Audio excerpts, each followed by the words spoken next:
Good to be king, the foundation of our constitutional freedom. Michael Badnarik. To my parents, John and Elaine Badnarik, who devoted their lives to raising my brothers and me to be good Americans, and who always taught us to be the very best we could be. Forward. Forward. Michael Badnarik has created a constitutional primer that will edify and entertain schoolchildren and seasoned libertarians alike. Good to be King, the foundation of our constitutional freedom, presents a thoroughly readable explanation of how our constitutional republic should work and how the system became broken in the first place. Mr. Badnarik starts with fundamentals, identifying the difference between rights and privileges.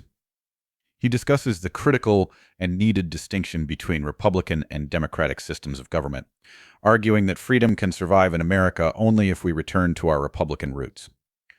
He also illustrates the forgotten tenets of federalism and states' rights, arguing that federal usurpation of state power has accelerated the loss of our freedoms. The author then provides a detailed explication of the true meaning of major constitutional provisions and amendments. He does an excellent job of demystifying our founding document, demonstrating that ordinary Americans can and should understand the Constitution and how it applies to their lives. Anyone who believes in limited government, that is to say, anyone who believes in liberty, will benefit from reading this book. If we wish to remain free, we must constantly question and challenge conventional views about the proper role of government in our society.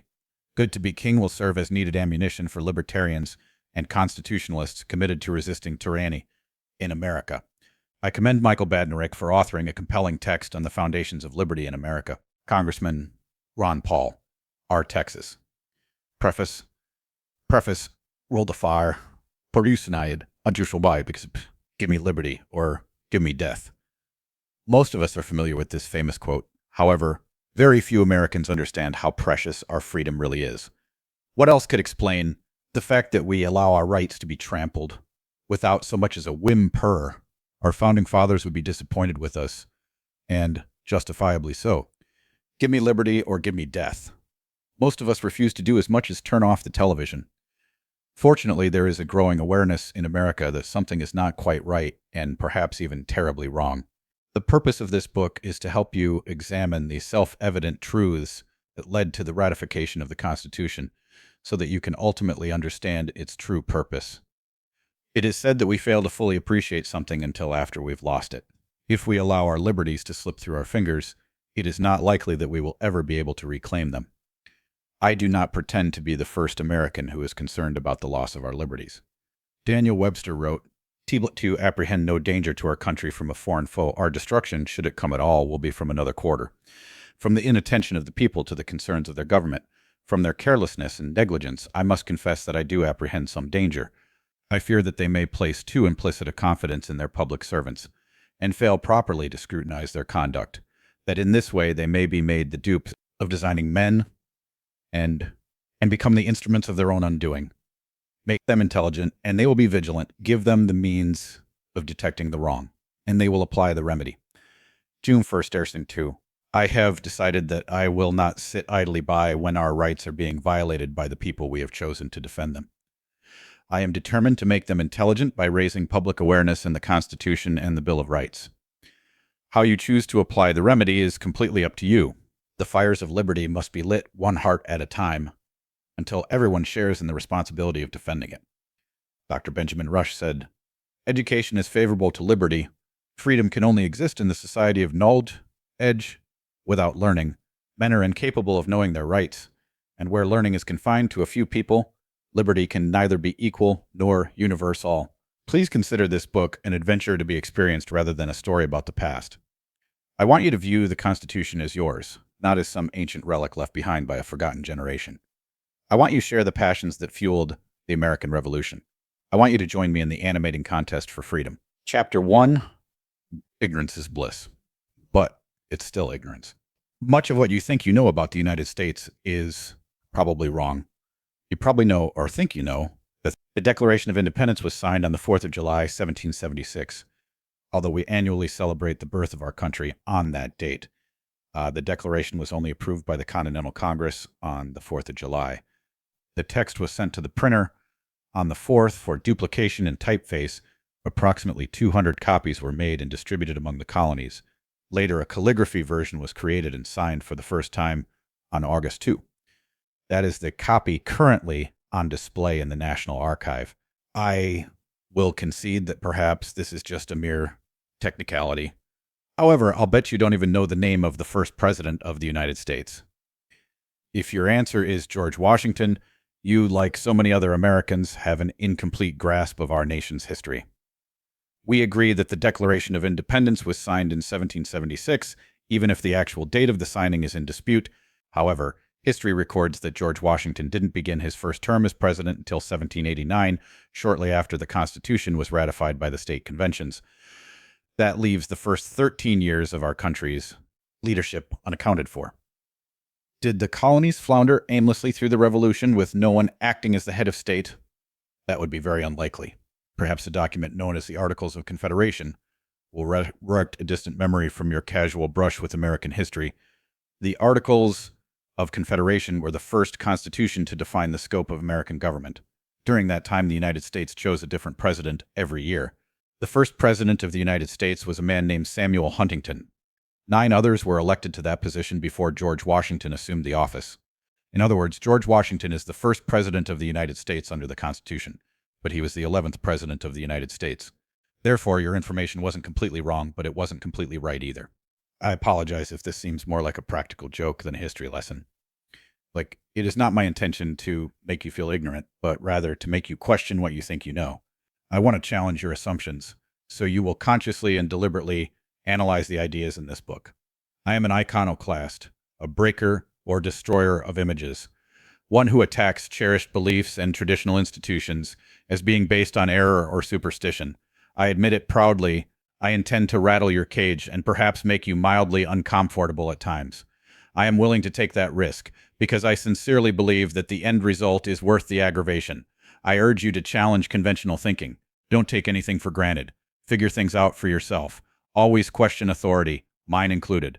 Thomas Jefferson wrote, "We hold these truths to be self-evident." Today, we might substitute the word obvious for self-evident. However, I contend that nothing is obvious. We must learn everything we know through experience and the relentless application of logic. It is obvious that the burner of a stove is hot unless you are a toddler reaching up to see what mother is cooking. Even when she yells, "No, hot," the child will recoil because mother raised her voice, not because they comprehend the danger. Each of us has a long-forgotten memory stored deep in our subconscious that represents our first painful experience with blisters. After we've been burned, the concept of hot may be obvious, but not until then. Thomas Jefferson makes the mistake of giving us too much credit. Like most people, he assumes that because he knows something, everyone else must know it too. Most Americans still wander through life with a childlike ignorance of what it feels like to be burned by tyranny. The value of life, liberty, and the pursuit of happiness is not likely to be obvious to us if we have never been victimized by the very government we created for the purpose of protecting those rights. Sadly, more and more people are feeling the sting of oppression as all 3 branches of government, legislative, executive, and judicial, usurp more power than the Constitution permits them to have.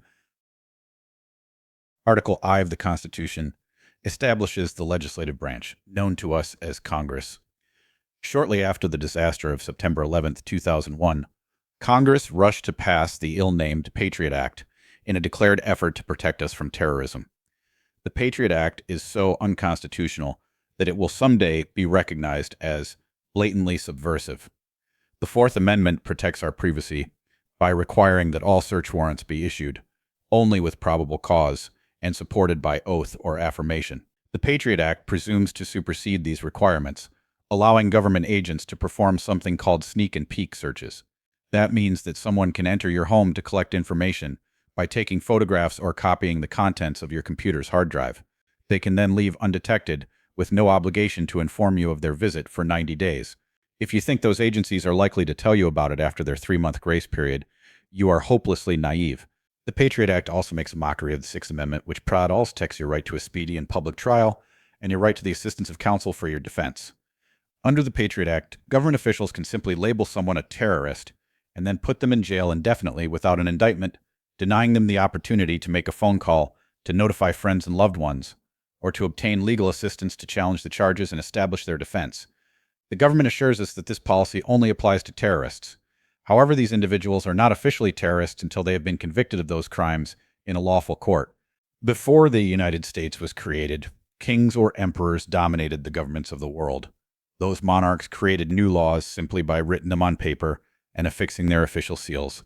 Our ancestors came to the New World and created what is generally considered, by Americans at least, to be a much better form of government. Our Constitution is designed with a separation of powers. Article 2 of the Constitution establishes the executive branch, led by the President of the United States, whose powers are limited to executing the laws created by the legislative branch. Ever since Abraham Lincoln, however, American presidents have found it more convenient to sign executive orders that presume to make laws that apply to all American citizens. How does that differ from the kings and emperors who assumed dictatorial power over the territory under their command? Unfortunately, it doesn't, meaning that most of the men who have held that office in recent history are guilty of violating the Constitution. Article 3 of the Constitution establishes the judicial branch of government, including the Supreme Court and other inferior courts. The Supreme Court has the responsibility of striking down any federal law that violates the Constitution, thereby providing another one of the checks and balances that were deliberately incorporated into our system of government. Franklin Delano Roosevelt requested that Congress pass several pieces of legislation as part of his plan to recover from the Great Depression. The Supreme Court repeatedly struck down the new laws as unconstitutional, frustrating FDR's plans. In retaliation, the president threatened to pack the court with a major Italy of liberal judges. This is possible because Article 3 doesn't specify how many judges will be on the Supreme Court, only that the president is the one who will appoint them. The number of justices fluctuated quite a bit until 1870 when the number stabilized at 9. When Congress proposed the same laws a second time, the Supreme Court now timidly approved the legislation, reversing their interpretation of the Constitution to be friendlier to Roosevelt's demands. Those laws are collectively known as the New Deal. However, I refer to them the Raw Deal. In the off chance that I have been too subtle, allow me to clarify my position for you. I am explicitly accusing all three branches of our government of violating the Constitution. That is a harsh indictment, and one that will be poo-pooed by all of the talking heads in the national media. My only reason for omitting members of the media from my accusations is because they are not regulated by the Constitution and they may exercise freedom of the press. Personally, I think the media do whatever the federal government wants them to do, making it utterly useless in the defense of liberty. If this book gains some popularity, it is quite possible that I will be labeled a terrorist and quietly shuffled off to a distant gulag somewhere. That is precisely the response that Joseph Stalin would have advocated, and the reason why I feel compelled to write this book while I still can. You may, of course, disagree with my positions, but there should be no doubt where I stand on any given issue. All I ask is that you read my book with an open mind. Most of the preliminary topics should be self-evident and should resonate with all Americans, regardless of their political affiliation. As your understanding of the Constitution grows, your feelings towards the status quo are likely to change dramatically. Chapter 2, Rights versus Privileges. The most important concept in this book is the difference between rights and privileges. For that reason, this chapter can be downloaded from my website at no charge and may be reproduced and distributed without written permission, as long as it is copied intact and without modification. A right is defined by Black's Law Dictionary as a power, privilege, faculty, or demand inherent in one person and incident upon another, the powers of free action. Please note that rights are inherent in a person. This means that it is physically impossible for rights to be extracted from a person by any means. Imagine a brick made of lead. The first thing that will cross your mind is that this object will be heavy. Extremely high density or weight is an inherent quality of lead. If an object isn't heavy, you can be certain that it's not made of lead. You cannot put a lead brick into a vacuum and suck out the heavy. You cannot put a lead brick into a microwave and zap it until it becomes light and fluffy. The quality of being heavy is one of the distinguishing attributes of lead. Now recall some of the dreams that you've had. You can't put the unpleasant ones into a bag and bury them in the backyard. You can share your dreams with others, but you don't have to worry that someone will steal them from you when you're not looking. Your dreams are an inherent part of who you are. No one can extract your dreams from you. The same thing is true about your rights. When you die, your dreams will die with you. If someone kills you, They will deprive you of life, but they can never deprive you of your right to life. I define a right as something you can do without asking for permission. The opposite of a right, therefore, is something you cannot do without asking for permission. Anytime you need permission to do something, it is a privilege. Black's Law Dictionary defines this as a particular and peculiar benefit or advantage enjoyed by a person, company, or class beyond the common advantages of other citizens, an exceptional or extraordinary power or exemption. Rights and privileges are opposites.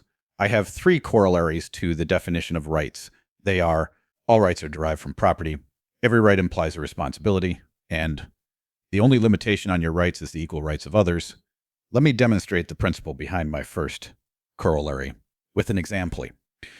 Suppose I walk out of my house onto my land. I can walk back and forth, across my land anytime I want without asking anyone's permission. Walking across my land is a right. Now suppose I want to walk to the store located on the other side of your land. Can I walk back and forth across your land anytime I want to? Certainly not. Not without your permission. It is a privilege to walk across your land. Assuming that we've been neighbors for a while, it is possible that your response would be, "Sure, you can take the shortcut, Mike. What are friends for?" So on Monday, Tuesday, and Wednesday, I walk to the store, making my way across your land. Let us now assume that something unpleasant happens to you. You misplace a winning lottery ticket, or your significant other leaves you for your best friend. You wake up Thursday morning in a terrible mood, looking for an opportunity to vent your frustrations. As I begin to make my way across your land, you shout, "Thigh plast. All the guy. Hey, mister, walk around." That's what fences are for. The important concept here is that privileges are granted, and they can be revoked at any time for any reason. Once again, rights and privileges are opposites. Property. This is the one-word answer to any question regarding the Constitution. Anytime there is a dispute about rights, the argument can be settled by determining who owns the property in question. Prior to the American Revolution, a man born into the proper family was thought to possess all of the land in England, and he claimed all rights as well. The king could bestow privileges on the people he favored, and, being the king, he could revoke those privileges at any time. He could also have a person sentenced to death for any action he found insulting. All his power came from his own heirship of property. When Christopher Columbus marched out of the water onto a beach in North America, he immediately proclaimed ownership of the entire continent for Queen Isabella of Spain. Subsequent settlers would each declare ownership of the land for the royalty they felt they owed allegiance to. The king's power and prestige was directly related to how much land he possessed, which explains why human history consists almost exclusively of continuous warfare. The Declaration of Independence states they are endowed by their creator with certain unalienable rights. This statement refutes the idea that only the king had any rights. Instead of accepting privileges controlled by a human king, we claim the same rights that every king has ever claimed. We consider this to be self-evident now, but it was necessary for us to defend this idea by fighting a bloody revolution that ended with the Treaty of Paris in 1783. The significance of this treaty was to transfer ownership of the land from the king to the people in America. Hence, the American Revolution was ultimately about the right to own property. The ownership of property is the most important distinction between freedom and tyranny.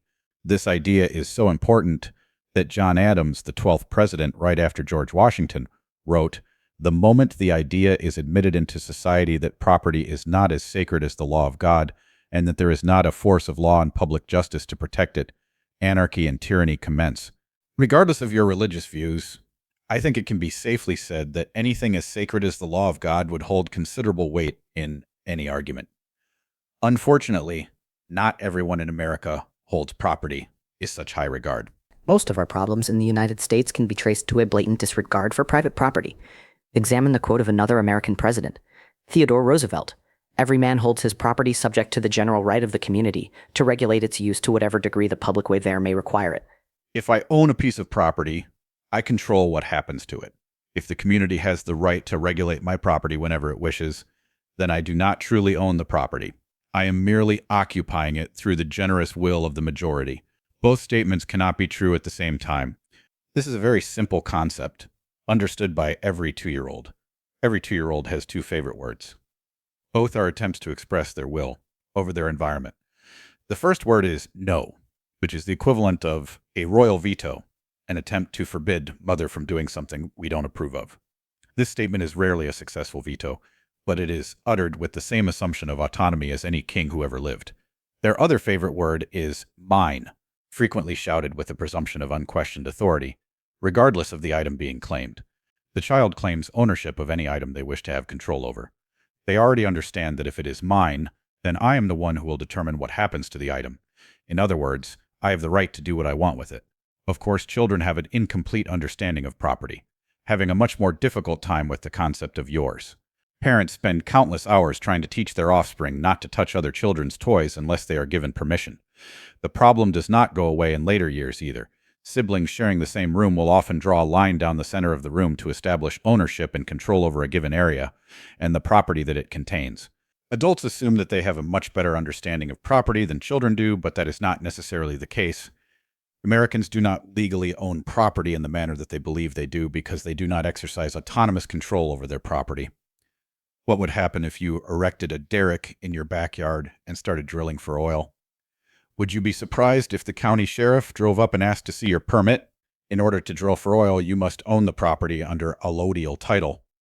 Unfortunately, if you pay property taxes, then you do not own your property to the degree that you thought you did. It may surprise many of you to learn that the federal government claims ownership of much of the land in each of the states, especially in the western states. Much of the rest is claimed by the states themselves.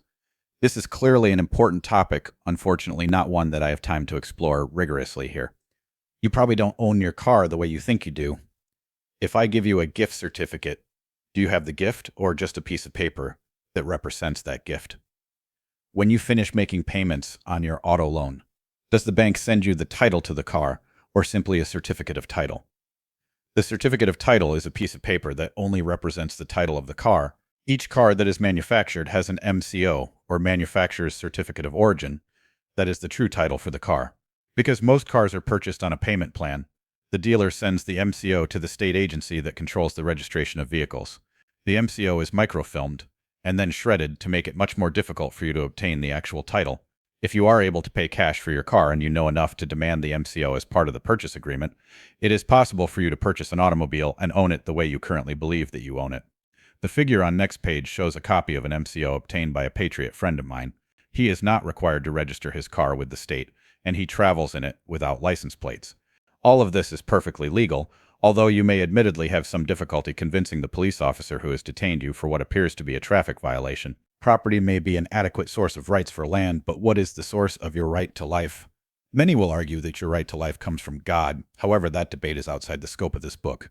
Whether divinely created or scientifically evolved, one thing that is indisputable is the fact that your body exists. It is also widely assumed, at least in the contemporary United States, that you own your own body. If someone else owns your body, then you are a slave. The institution of slavery was based on the premise that other humans were considered to be property, and thus could be bought and sold like any other commodity. That idea is loathed to many of us now. However, the 13th Amendment prohibiting slavery and involuntary servitude was not passed until December of 1865. You cannot successfully claim your right to life until those around you respect your body as property that you alone control. Even today, the women in Middle Eastern countries are treated as the property of men, and children are still sold into slavery around the world. The second corollary on the subject of rights is the fact that every right implies a responsibility. Rights and responsibilities are as inseparable as the heads and tails of the same coin. You cannot have one without the other. I have a right to wear a gun on my hip, but I also have the responsibility to make sure that no one is injured by it. Furthermore, carrying a gun does not give me a right to your property. I only have a right to my property, not to yours. It is a widely held position that a 6-year-old child has the right to life. I have never personally met anyone who has argued otherwise, but do not assume that this is a universal proposition. Does a 6-year-old child also have the right to keep and bear arms? Very few of us, not even I, would allow a child to walk around with a loaded firearm.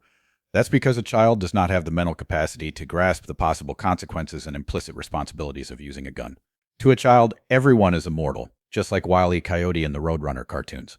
A child thinks that if you fall off a cliff, there is a brief puff of dust, and a few seconds later you're zipping along on rocket roller skates. Unfortunately, that type of rapid recovery isn't possible in the real world. Americans have grown weary of their responsibilities, and our government has been only too eager to relieve us of those burdens. When two people have a child, they have a responsibility to determine what the child will learn and what values it should adopt. Over the years, parents have become complacent about that responsibility, turning it over to government schools that offer one-size-fits-all education. Then parents have the audacity to wonder why their children haven't adopted the values they would like them to have. Instead of planning for their future, our parents and grandparents allowed the Socialist Insecurity Administration to take money from their paycheck to create their retirement program. Today, everyone is concerned that Social Security doesn't return enough money for basic subsistence, much less the money people need to enjoy their golden years. If people had retained that responsibility for themselves, placing their money in a simple savings account with 5% interest, they would easily have more money than they currently get from the government. By allowing the government to assume our responsibilities, we have gradually given away many of our rights. My third corollary on the subject is that the only limitation on your rights is the equal rights of others. To put it another way, you only have the right to your property. You do not have the right to anyone else's property. Many people believe that they have a right to health care. There is even a presidential candidate who recently suggested a constitutional amendment guaranteeing that right. A right to health care suggests that you should be able to walk into a doctor's office and insist that she or he correct your illness for free or for a significantly reduced cost. Would you be willing to do your job for free for anyone who steps in off the sidewalk? I sincerely doubt it. You'd be very busy and very, very poor. Why should your doctor provide services for free after spending all the time and money required to graduate from medical school? Don't worry, people tell me the government will pay the doctor's salary.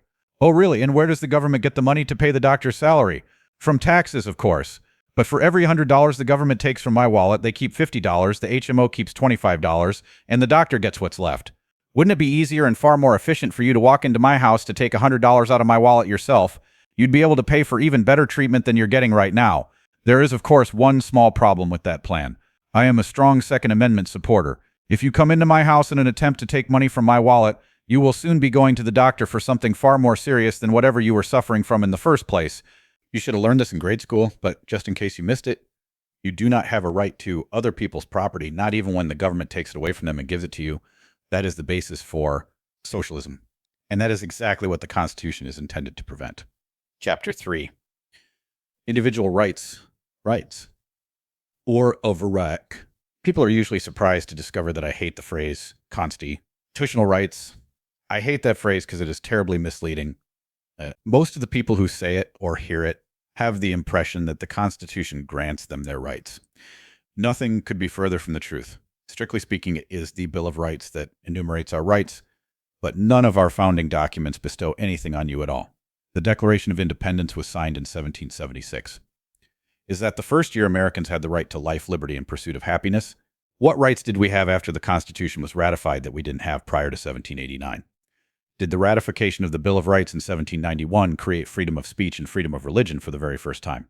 All of those suggestions are obviously nonsense, but only after you've thought about them for a while. All of your rights precede these documents. The government can burn the Constitution and shred the Bill of Rights, but those actions wouldn't have the slightest effect on the rights you've always had. The only type of rights that exist are individual rights. There is no other kind. Whenever I hear someone talk about community rights, it is always in the context of suggesting that they somehow supersede individual rights. This is utter nonsense. However, I will explain it, just in case it isn't obvious to you. Individuals exist. You can reach out and touch an individual. Communities do not exist. They are abstract concepts that merely represent a collection of individuals. We do not start out with a large block of community and then shave off thin slivers of individual. Communities do not and cannot have rights. Only the individuals within the community have rights, and those individuals continue to have rights, whether they remain in the community or not. The phrase community rights is always used as a justification for depriving one or more individuals of the rights they would ordinarily expect to have. The community has a right to live in a nice neighborhood, so the homeowners association prevents you from painting your house pink or leaving your boat in the driveway. The community has a right to a smoke-free environment, so we force business owners to prohibit smoking in their establishments, thus violating not only the right of smokers, but also the rights of the business owners who think they own their property, but really don't. Another phrase used to promote community rights is the greatest good for the greatest number. Please note, this is the philosophical basis for communism. Let's take this policy to the inevitable extreme. You live in a community of 20 people. However, there is only enough food for 19. It would be for the greater good of the community if one of the members was eliminated to prevent the remaining members from going hungry. Do you really believe that the majority can vote to put one of its members to death simply because they claim it is for the greater good? It is impossible to protect individual rights by claiming that community rights can supersede or nullify them. The only way to promote the good of the community is to unerringly protect the rights of the individual. Liberty is often defined as the power of free action. One of the individual rights that you have is the unlimited right to contract. Here is an excerpt from a Supreme Court case known as Hale D. v. Henkel, 2000, U.S. 43, 1905. The individual may stand upon his constitutional rights as a citizen. He is entitled to carry on his own private business in his own way. His power to contract is unlimited. He owes no duty to the state or to his neighbors to divulge his business or to open his doors to an investigation, so far as it may tend to incriminate him. He owes no such duty to the state, since he receives nothing therefrom beyond the protection of his life and property. His rights are such as existed by the law of the land, long antecedent to the organization of the state. He owes nothing to the public, so long as he does not trespass upon their rights. The good news is that you have an unlimited right to contract. The bad news is that you have an unlimited right to contract. If I offer you $250 to paint the house my dog sleeps in, you may consider that a fantastic opportunity. How big can a doghouse possibly be anyway? After you sign the contract, I can lead you to a 30-room mansion, explaining this is the house my dog sleeps in. In this scenario, you have been misled by a deliberate twist of wording. However, that is possible with every contract that you sign, as well as other contracts that you didn't know you were agreeing to. More on that later when we talk about Article 4. Anytime the government allows us the privilege of doing something, it usually documents the fact by giving us a permit or a license. Examine these definitions from Black's Law Dictionary. Permit, to suffer, allow, consent, let, to give leave, or license, to acquiesce, by failure to prevent, or to... Notice that a permit allows you to do something that you could not do without permission. License, a personal privilege to do some particular act or series of acts on land without possessing any estate or interest therein, and is ordinarily revocable at the will of the licenser, and is not assignable. The key phrase here is, without possessing any estate or interest therein. If you are one of the property owners, then you possess estate therein, and you can perform the act or series of acts without a license. A license simply allows you to do what an owner can do without the license. Let's examine an issue that most people take for granted. If you have a marriage license, what do you have permission to do now that you did not have permission to do before? More important, who gave you that permission, and where did that person or agency get the authority to give you permission in the first place? Did George Washington have a marriage license? No. Did Thomas Jefferson have a marriage license? No. Did they simply ask the women they loved to settle down with them and perhaps raise a family? Remarkably, yes. This is one of the advantages of having an unlimited right to contract. What may be even more surprising to some is the fact that this is still being done today. Have you ever heard of a common law marriage? Occasionally, a couple will start living together without the formality of a ceremony. Generally, the local busybodies will be all a Twitter because the pair is living in sin, as if somehow the relationship is any of their business. So if the 11th and 13th presidents of the United States, depending on where you start counting, didn't have a marriage license, then when and why was the very first marriage license issued? Let's examine the status of blacks and whites during the middle 1800s. Can two white people decide to live together and make babies? Of course, white people have rights and can exercise their unlimited right to contract. Can two black people decide to live together and make babies? They certainly didn't have control over where they lived, so the fact that they had reproduced was viewed much like animal husbandry. If you owned the parents, then your property inventory had simply increased by one. What if a black person and white person decided to live together and make babies? Heaven forbid. The government certainly couldn't allow a mixing of the races. Now could it? Here are some revealing definitions, again from Black's Law Dictionary. Marriage license, a license or permission granted by public authority to persons who intend to intermarry. Intermarriage, see miscegenation. Miscegenation, Mixture of races. Term formerly applied to marriage between persons of different races. Statutes prohibiting marriage between persons of different races have been held to be invalid as contrary to the Equal Protection Clause of the Constitution. Loving v. Virginia, 388 U.S. 187, 1617, 18-1, ed. 2d, 1010. Notice that statutes prohibiting interracial marriages are considered invalid, but that wasn't always the case. Keep in mind that white people had rights, whereas black people were only granted privileges. The white person could do just about anything they wanted. However, the black person had to get permission in the form of a marriage license in order to form a union with a white person. I'm guessing that a black person's chances of obtaining that permission were directly related to which white person they wanted to marry. Just for the record, the Equal Protection Clause of the Constitution can be found in Section 1 of the 14th Amendment. Equal protection means that blacks and whites must now be treated the same. Did we grant blacks more freedom by eliminating the requirement to get permission granted by public authority, or did we take away the rights of white people by requiring them to get a marriage license too? Equal protection under the law apparently means that you can enslave blacks as long as whites are equally enslaved. I hope it is now obvious that you do not require government permission in order to be married. Common law marriages are valid in all 50 states, not because the government is benevolent and generous, but because common law is the highest law jurisdiction in America. The government has no authority to tell me whom I can or cannot share a bed with, and I will adamantly ignore any statutes or laws that pretend otherwise. This is not a significant issue for me because I am heterosexual. However, there are millions of homosexuals who are directly affected by the government's arrogant insistence that it will determine the definition of what constitutes a legal marriage. As far as I'm concerned, if you love someone and they love you back, you can exercise your unlimited right to contract with whomever you wish. Let's up the ante a bit. If I have a right to keep and bear arms, then why must I get a concealed carry permit from the government? The answer is, I don't. Asking for permission to exercise a right is a contradiction in terms, similar to a round square or a four-sided triangle. It is a concept that belongs in Alice's Wonderland. I will never accept permission from the government to exercise any right. It is simply un-American. For that reason, I will never request a concealed carry permit. My rights are not negotiable. Many people think my views on the Second Amendment make me an extremist. However, I prefer to think of myself as an absolutist. If you are a mother with more than one child, and I approach you with an offer to purchase one of them from you, would you be able to give me a price quote? Perhaps you have 3 children. I am only asking for one. I am even willing to take the one that you love the least. Are you willing to negotiate with me? No, of course not. You're one of those extremist mothers who is so close-minded that she won't even compromise.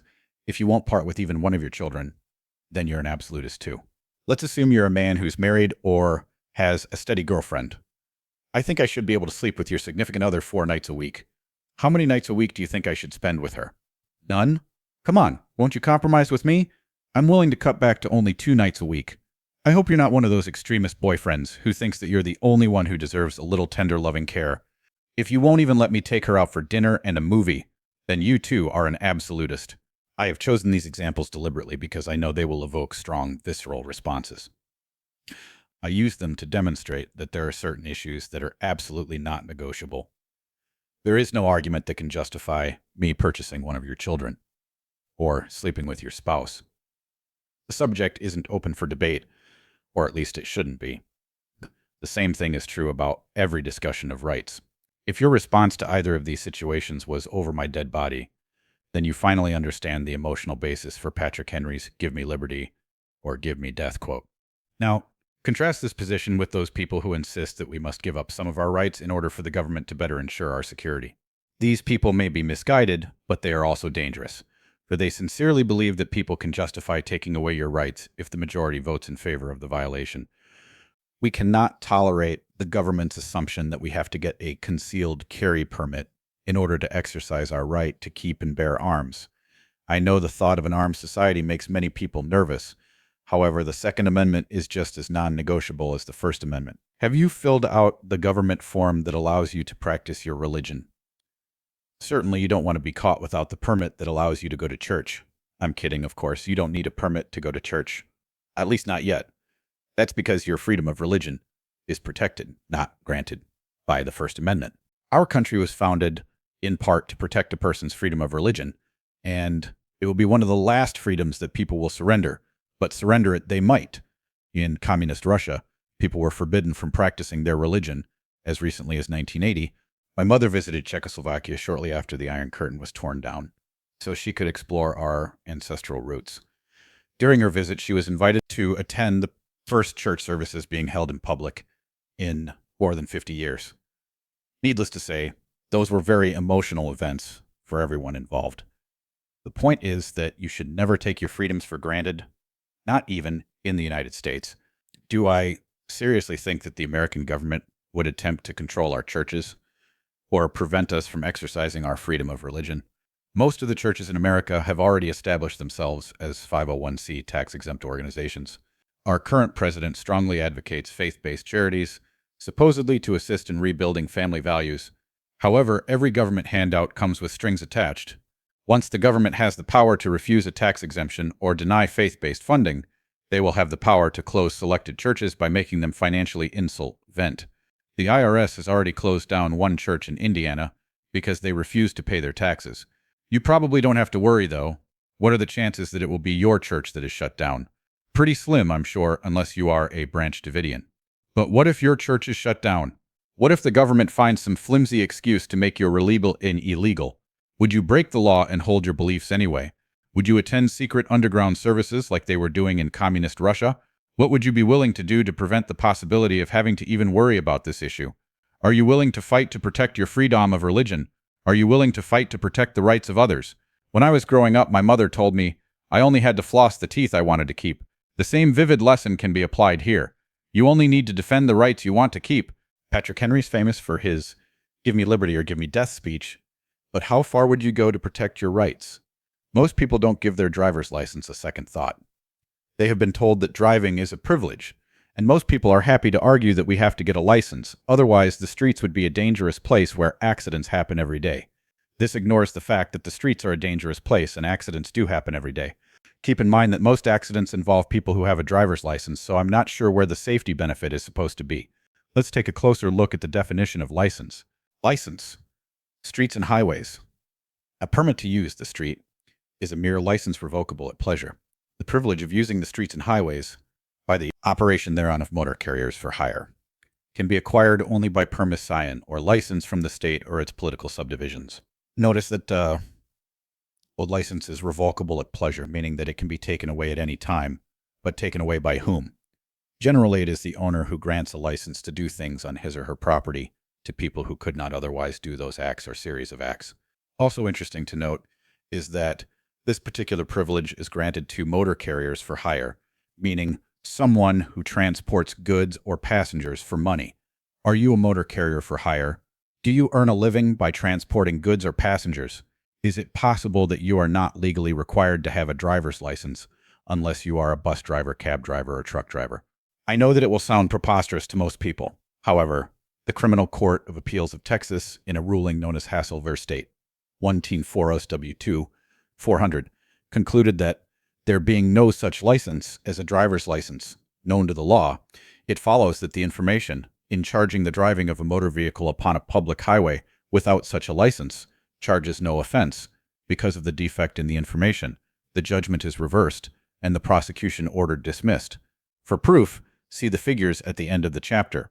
One of the things I have learned is that legal definitions do not always mean what we may expect them to mean. Let's examine a few definitions related to driving. If a police officer pulls you over and gives you a ticket, the offense is one of thousands listed in the traffic code.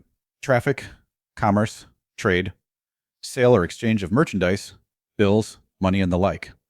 The passing or exchange of goods or commodities from one person to another for an equivalent in goods or money. Commerce, the exchange of goods, productions, or property of any kind, the buying, selling, and exchanging of articles, the transportation of persons and property by land, water, and air. Transportation, the movement of goods or persons from one place to another by a carrier, individual, or organization engaged in transporting passengers or goods for hire. Passenger, in general, a person who gives compensation to another for transportation. The word passenger has, however, various meanings. Depending upon the circumstances under which and the context in which the word is used, sometimes it is construed in a restricted legal sense as referring to one who is being carried by another for hire.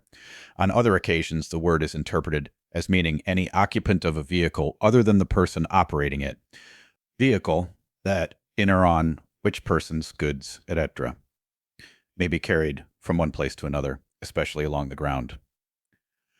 Term refers to every device in, upon, or by which a person or property is or may be transported upon a highway. Based on these definitions, do you transport anyone or anything for hire?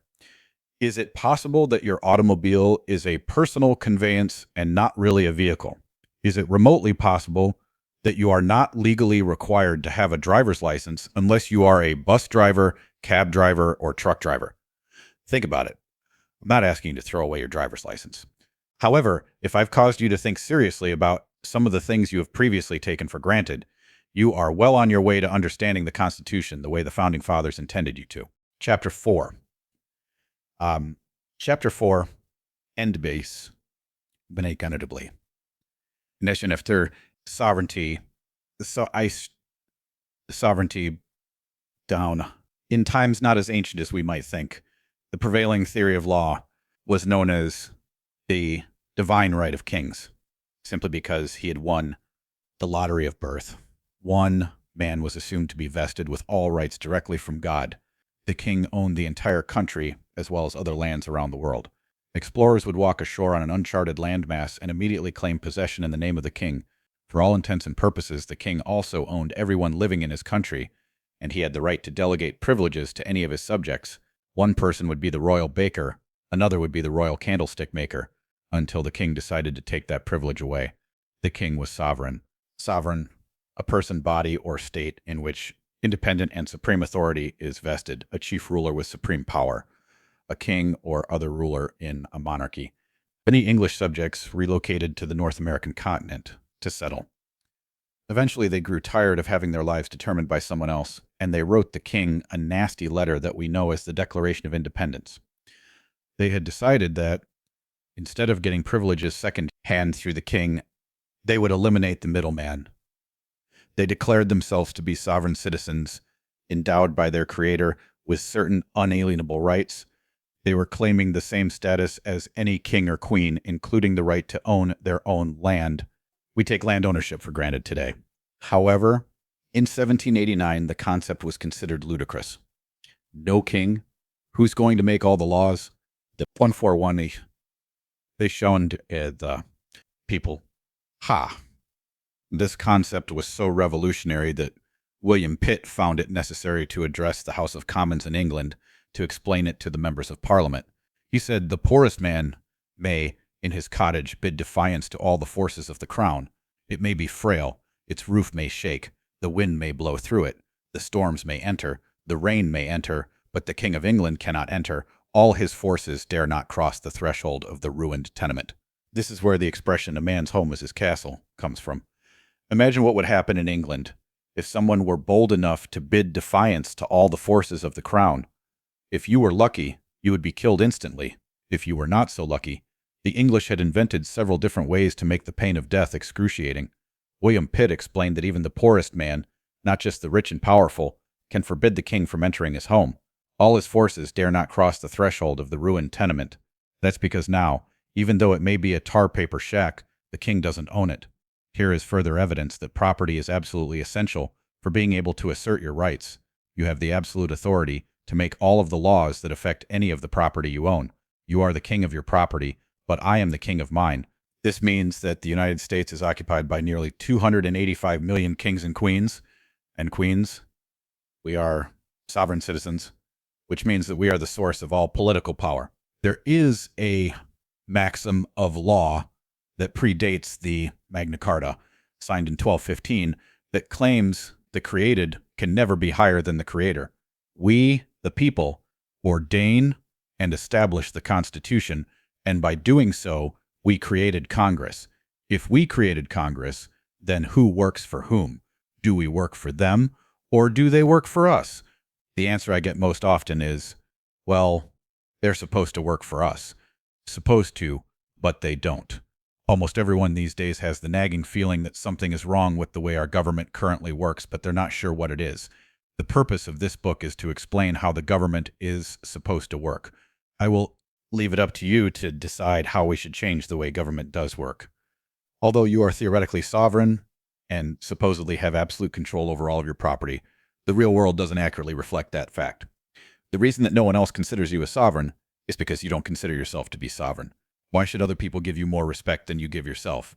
Before we can change the way we think about government, we have to change the way we think about ourselves. You have to start by thinking that you're a king or queen, depending on your gender or preference. This exercise will probably make you feel very foolish the first few times you try it, but humor me and do it anyway. When you finish this paragraph, I want you to stand up tall with your feet spread comfortably apart. Put your fists on your hips and take a deep breath. Then, with all of the authority and certainty you can muster, I want you to shout, "It's good to be king." You'll probably laugh the first time, but shout it again. It's good to be king. Look around you at all of your property. Know that you are the person who makes all of the decisions about that property. You are sovereign. No one can alter what you think. No one can supersede your authority. No one can justifiably violate the rights that were endowed to you by God. Once again, then, with feeling, it's good to be king. Sure, your family will think you're nuts, but what else is new? If you practice this every day for a week, you will change the way you think about your relationship with the government. Go ahead and try this now. You'll thank me for it later. Now that we've had a little fun, I want to get very serious for a moment. Unfortunately, I feel it is necessary to make a short disclaimer due to the political atmosphere following the September 11 tragedy. I am not a terrorist. I do not advocate the use of violence to resolve problems, nor do I advocate the initiation of force against someone else. I would desperately like to be left alone, and I urge everyone else to do the same.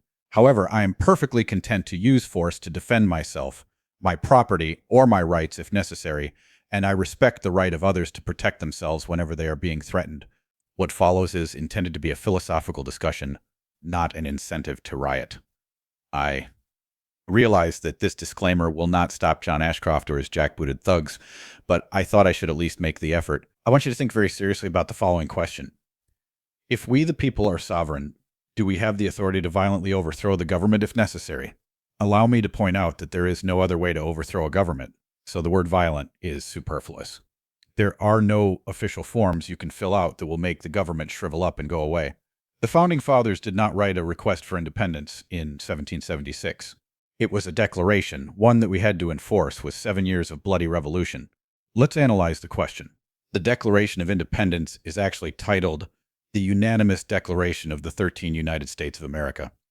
Note that united is in lowercase since it is only used as an adjective. It says that to secure these rights, governments are instituted among men. This clause establishes the only valid purpose of government, which is to secure your rights. What happens when a government fails to protect your rights? That when any form of government becomes destructive of these ends, it is the right of the people to alter or abolish it. So the Declaration explicitly states that we have a right to alter or abolish our government. What does the word abolish mean to you? But the Declaration doesn't stop there. It says that governments long established should not be changed for light or transient causes, but when a long train of abuses and usurpations pursuing invariably the same object evinces a design to reduce them under absolute despotism, it is their right, it is their duty, to throw off such government and to provide new guards for their future security. Please note that not only do you have a right to overthrow an oppressive government, you also have a moral obligation to do so. The same way that a parent has the responsibility of protecting a child, you have a responsibility for protecting yourself from your own government. Thomas Jefferson is quoted as saying, "And what country can preserve its liberties if its rulers are not warned from time to time that this people preserve the spirit of resistance? Let them take arms. The tree of liberty must be refreshed from time to time with the blood of patriots and tyrants." Abraham Lincoln said, "This country with its institutions belongs to the people who inhabit it. Whenever they shall grow weary of the existing government, they can exercise their constitutional right of amending it or their constitutional right to dismember or overthrow it." He also said, "Our safety, our liberty depends upon preserving the Constitution of the United States as our fathers made it inviolate. The people of the United States are the rightful masters of both Congress and the courts, not to overthrow the Constitution, but to overthrow the men who pervert the Constitution." I think that it is obvious that we do have the right to overthrow our government if and when we decide that it has become tyrannical. I often joke that my father used to tell me, I brought you into this world and I can take you out. He never used those actual words, but there was never a doubt in my mind that he was in absolute control of the household. Similarly, we the people brought the Congress, the office of president, and the Supreme Court into the world in 1789, and we can surely take them out again the moment we become aware of any violations of our Constitution. It is difficult, if not impossible, to predict the future. It is much easier to look back through history using 2020 hindsight. Hitler did not conquer Germany. He was elected to office with, in at least one instance, 98% of the vote. He didn't begin the Jewish genocide the same week he was elected. It was a gradual process. He began by printing newspaper articles, blaming the Jews for every social ill imaginable.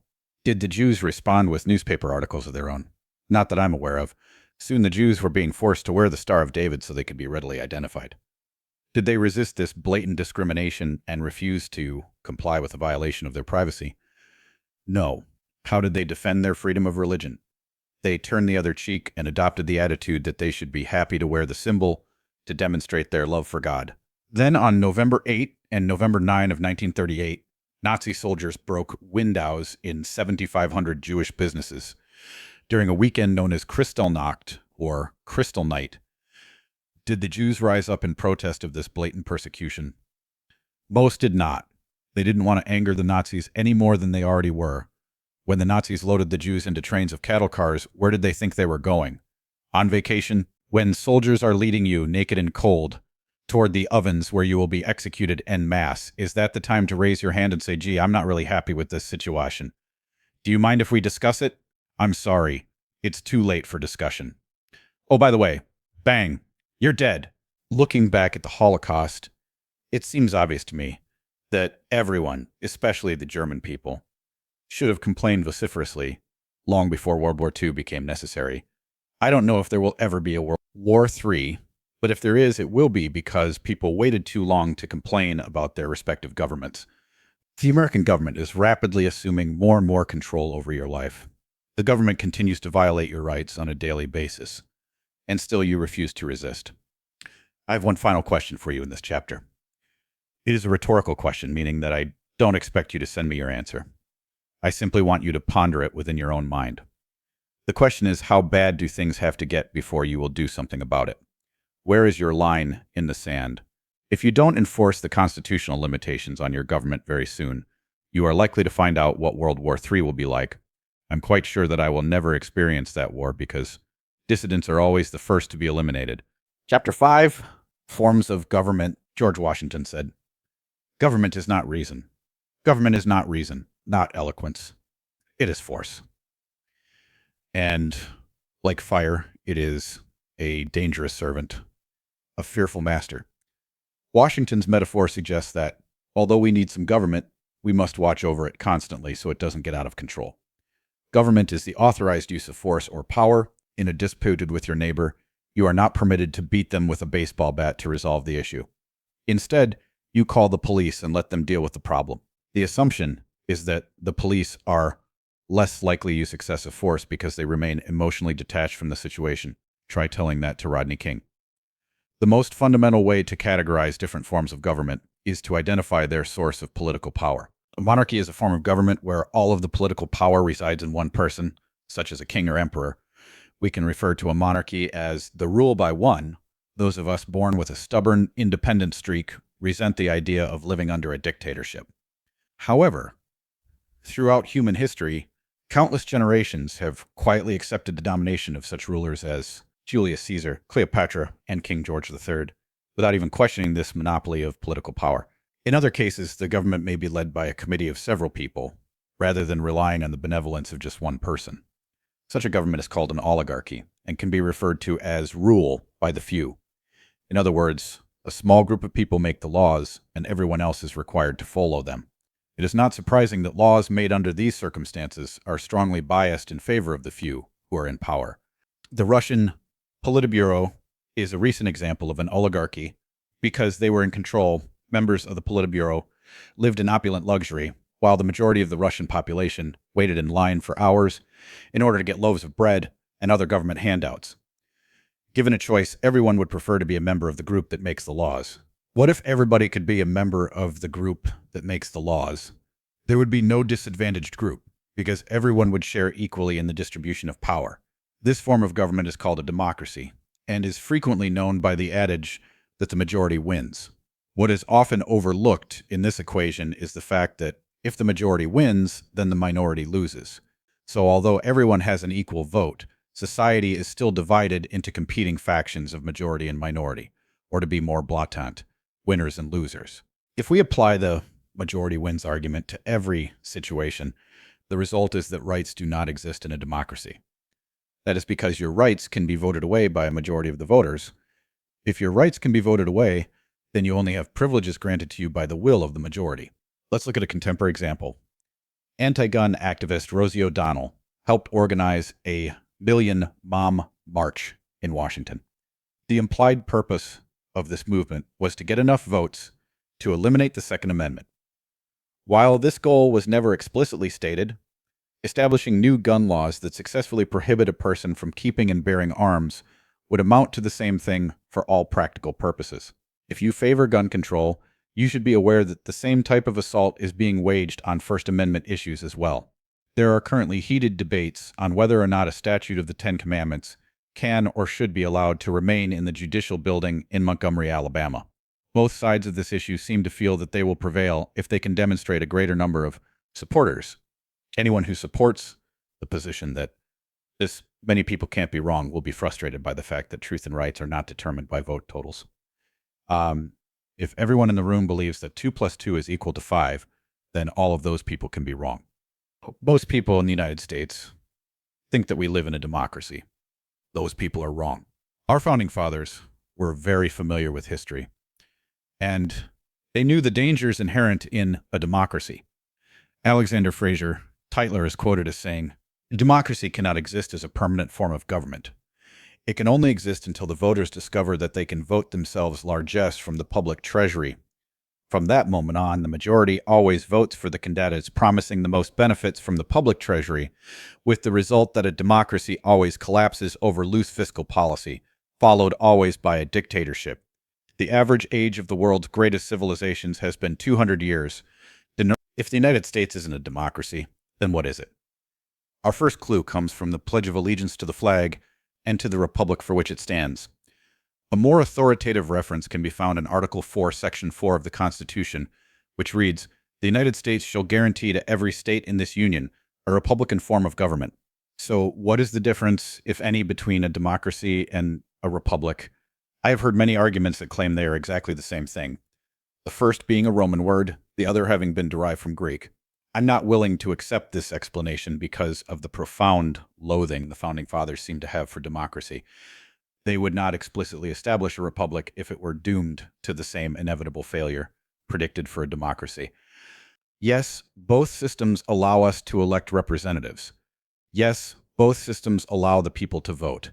The significant difference, as I see it, is that property and rights are not subject to a vote in a republic. Assume that you and I are landowners, and that I have been attempting to purchase some of your land. Perhaps it has a supply of water that I would dearly love to have.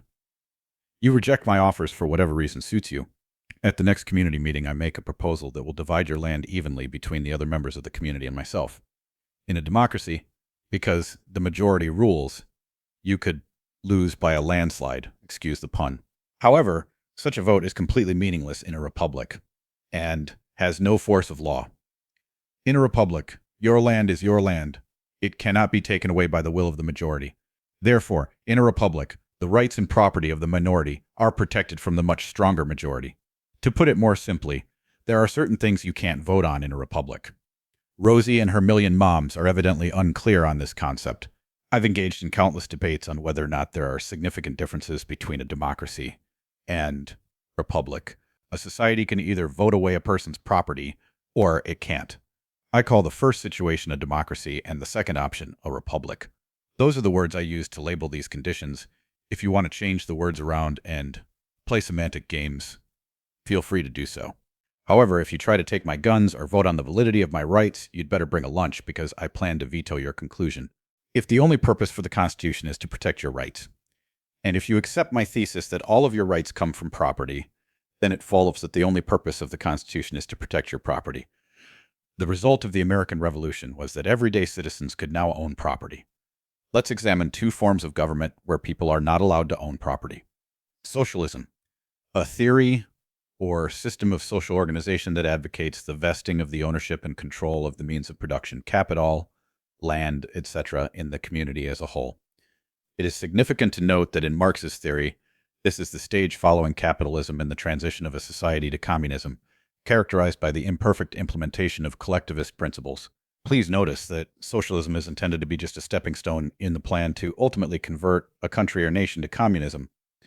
It is characterized by the imperfect implementation of collectivist principles. I guess we can assume that communism is the perfect implementation of collectivist principles. So, what is communism? Communism, a theory or system of social organization based on the holding of all property in common, actual ownership being ascribed to the community as a whole or to the state. Please notice that all property is owned by the state or government. In other words, you do not own your house. The government owns your house, and they just allow you to live there. It is not your car. It is the government's car. They are just allowing you to drive it until the government changes its mind. Let me take a quick survey. The first question, in your opinion, is communism good or evil? You probably found this to be an easy question, assuming that you agree with most Americans that communism is evil. Your second survey question is why? Because they fly a red flag? Because their soldiers march funny? Because your teacher told you so? Why do you think communism is evil? Perhaps you are one of those people who think that communism is fine in theory. However, it has failed to work in practice. If you are one of these people, then you are only fooling yourself. Communism is evil in theory, and I intend to show you why. Chapter 6, Afti Touchet. Afti Touchet. Communist Manifesto. In the mid-1800s, Karl Marx and Friedrich Engels were faced with the philosophical question of what the perfect communist state would look like. In other words, what conditions would be necessary to facilitate the perfect implementation of collectivist principles. The short essay they wrote has become one of the most famous written works of our world. Their thesis is known as the Communist Manifesto. It contains 10 planks they felt were necessary in order to successfully achieve their goals. Here is a summary of those 10 planks. Abolition of private property. Heavy progressive income tax. Abolition of all rights of inheritance. Confiscation of property of all emigrants and rebels. Central bank. Government control of communication and transportation. Government ownership of factories and agriculture. Government control of labor. Corporate farms, regional planning. Government control of education. CPN, NMPYN, ES. Please look carefully at the first plank. Abolition of private property. I've already asked you for your definition of abolish in a different context. How does that definition apply in this instance? Do you think that communists plan to allow some private property, or do you think it is their intention to deprive you of all ownership? Do you recall the John Adams quote concerning property? It is, "The moment the idea is admitted into society that property is not as sacred as the law of God, and that there is not a force of law and public justice to protect it, anarchy and tyranny commence." Clearly, if communists intend to abolish private property, they do not consider it as sacred as the law of God.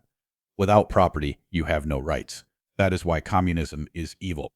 A closer examination shows that the first plank describes what communism intends to do, and planks 2 through 10 describe how they intend to do it. Let's take a brief look at each plank. As you read, keep track of how many of these policies already exist in the United States. Keep a tally on a separate sheet of paper, or put a check mark alongside each paragraph that describes an agency or policy here in the land of the free. Abolition of private property. America's war on drugs has prompted government agencies to establish asset forfeiture laws, which allow the arresting agency to take all of the property belonging to someone suspected of being involved with drugs. Frequently, the arresting agency is acting on an anonymous phone call. The property is then sold at auction for a fraction of the cost, and the arresting agency keeps the money. Whenever our government invokes eminent domain to take someone's property, they are demonstrating their lack of respect for private property and acting just like any other communist regime. Heavy progressive income tax. Income tax. A progressive income tax means the more money you make, the higher your percentage of tax. In the United States, the IRS determines the percentage of our progressive income tax.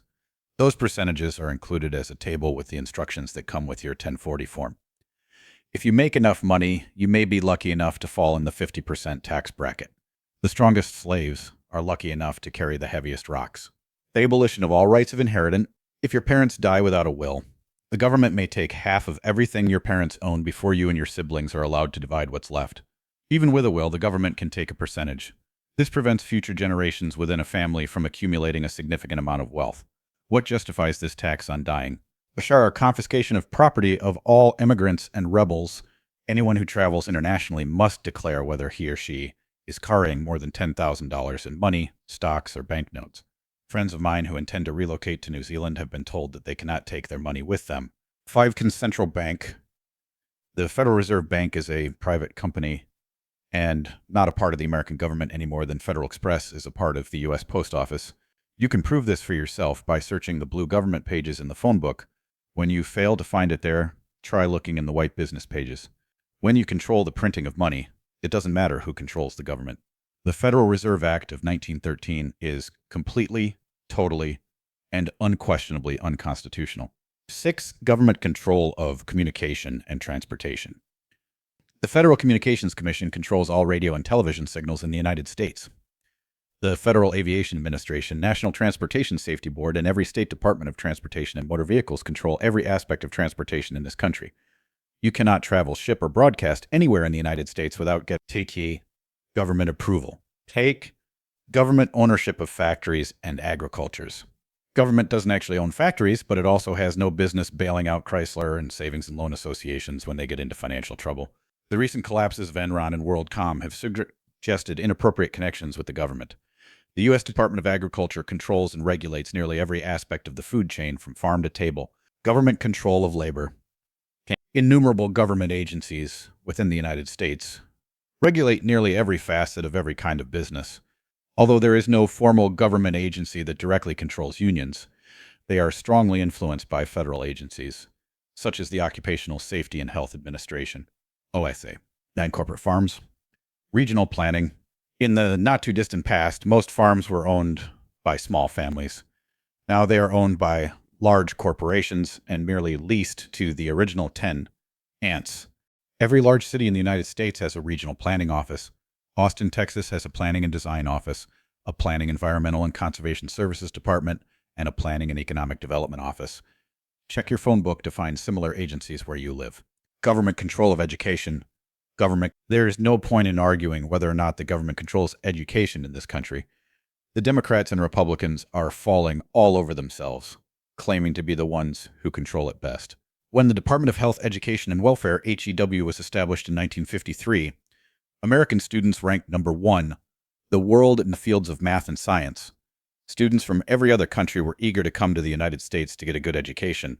Eventually, the Department of Education became a separate entity, but as of 2003, this country has experienced 50 years of government control of schools. Statistics now rank American students as 21st in math and science. Our schools are now filled with children who can't read or write, and we spend 10 times as much per student as we did in 1953.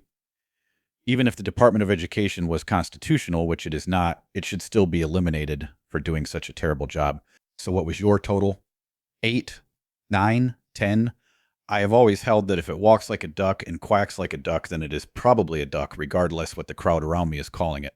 If the United States is already practicing all 10 of these communist principles, then we must be living in a communist country. Does that give you a warm, cozy feeling inside? Or are you suddenly concerned about the people in Washington who have promised to protect your rights? Chapter 7. Chapter 7, our founding documents and early history. Benjamin Franklin made a distinction between revolution and rebellion. The word revolution is an astronomical term that refers to the fact that a planet returns to where it started after a complete revolution. Franklin suggests that Americans were returning to their original starting place in order to reclaim the rights that they presumably enjoyed prior to the reign of kings in England. From his point of view, the American Revolution occurred between 1760 and 1775, when the colonists changed the way they viewed their relationship with the king. Franklin felt that the fighting that resulted from that change in their way of thinking was more properly referred to as the American Rebellion. The fighting between England and its colonies broke out on April 15, 1775 at the battles of Lexington and Concord. British troops had been sent to confiscate the guns and ammunition the colonists were storing in armories there. In a display of absolutist rejection of this early form of gun control, patriots fired the shot heard round the world. Men on both sides died 1 full year before a formal declaration of war. It seems that every international war has a formal piece of paper to mark the start and end of the war. In this case, the Declaration of Independence, approved on July 4, 1776, formally marks the beginning of the American Revolution. The piece of paper that formally marks the end of any war is a peace treaty. Rather than signing our peace treaty in New York or London, peace treaties are typically signed at a neutral location. Even though France wasn't completely neutral in this conflict, the Treaty of Paris was signed on September 3rd, 1483, to formalize the end of bloodshed between the England and the new country that referred to itself as the United States. Our fledgling country needed to establish a new formal government. The Declaration of Independence proclaims that these united colonies are, and of right ought to be, free and independent states. 1 year later, in 1777, our leaders established the Articles of Confederation, which bound the 13 sovereign and independent nation-states together in a loosely organized coalition. People thought of Virginia, Pennsylvania, and New York the same way we think about Germany, Italy, or Switzerland today. Our founding fathers had established a federal government, and everyone lived happily ever after. The only fly in the American ointment was the fact that we were obligated to repay the money we had borrowed from France and Spain in order to fight the revolution in the first place. It is important to note that these countries didn't loan us money because Americans are inherently cute and cuddly. They loaned us money for the very selfish reason that France and Spain were also at war with England. Their generosity was based on the simple premise that the enemy of my enemy is my friend.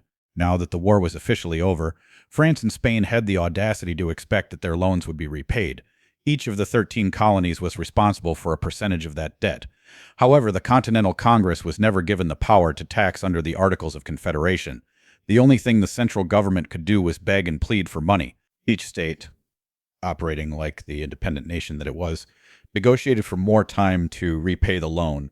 Eventually, each resorted to the trick that governments in trouble always use.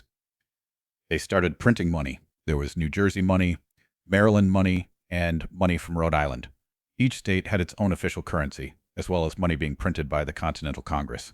14 different flavors of money, and all being generated as fast as they could print it. This caused runaway inflation, which meant that if someone gave you $1 today, it would be worth less the longer you held it. If no one is willing to accept your money, the economy comes to a grinding halt. Independence from England may have been a good thing, but something had to be done about the economy. In an effort to solve their problems, each state selected delegates and sent them to Philadelphia in the summer of 1787 for the purpose of amending the Articles of Confederation. The delegates were expected to edit the articles in order to eliminate the perceived deficiencies. That is not what happened. Before we continue, let's look at some definitions. Federal of or pertaining to a compact or league, especially a league between nations or states. National of pertaining to or maintained by a nation as an organized whole or independent political unit. The important difference here is between plural and singular. A federal government is a compact between multiple nations, so it is plural, whereas a national government refers to one whole or singular government. Alexander Hamilton was in favor of a strong centralized national government rather than the loosely organized federal government that existed at that time. He arrived in Philadelphia a few days early with several supporters and a plan to change the existing government completely. The plan they proposed and nurtured through 3 months of acrimonious debate eventually resulted in our current Constitution. Most people take our Constitution for granted, assuming that our founding fathers supported the new Constitution with unanimous approval. Ils font pas d'exception au contraire. The committee that assembled that sweltering summer was divided into 2 factions that argued bitterly over almost every issue. The first group was led by Alexander Hamilton, the only non-president to be portrayed on American money. His faction wanted a strong central government that closely resembled the government of England. It is rumored that Alexander Hamilton asked George Washington if he would be the first king of the United States. If that is true, we are fortunate that George Washington declined the offer. Hamilton clearly wanted a national government. However, he knew that Americans would never support such a plan. We had just finished a bloody war of independence against the strong central government of England. There was little chance of convincing the people to support a similar plan in their own backyard. Hamilton cleverly labeled his supporters Federalists, pretending that they favored a loose coalition between the states. In Federalist, paper 9, Hamilton says, "The definition of a Confederate republic seems simply to be an assemblage of societies or an association of two or more states into one state. The extent, modifications, and objects of the federal authority are mere matters of discretion, so long as the separate organization of the members be not abolished, so long as it exists by a constitutional necessity for local purposes, though it should be in perfect subordination to the general authority of the Union, it would still be, in fact and in theory, an association of states or a confederacy. This fully corresponds in every rational import of the terms with the idea of a federal government." The other faction attending the convention vehemently opposed a strong central government. They supported the loosely organized federation they had already created. One such person was Patrick Henry, who was very vocal about his opposition to the new plan. On June 5, 1788, during the ratification convention in Virginia, he said, "The fate of this question and America may depend on this. Have they said, we the states, have they made a proposal of a compact between states? If they had, this would be a confederation. It is otherwise most clearly a consolidated government. It is said 8 states have adopted this plan. I declare that if 12 states and half had adopted it, I would with manly firmness and in spite of an erring world reject it." Patrick Henry and the other delegates opposed to Hamilton's plan were in fact Federalists. However, Hamilton had already used that term to describe his own faction, a master of political spin that would make James Carville green with envy. Hamilton successfully labeled people like Patrick Henry anti-federalists. Talk about a public relations coup. Hamilton was able to disguise his true intentions while simultaneously giving his opponents an undeserved negative reputation. If this is an issue that has confused you since high school civics class, now you know why.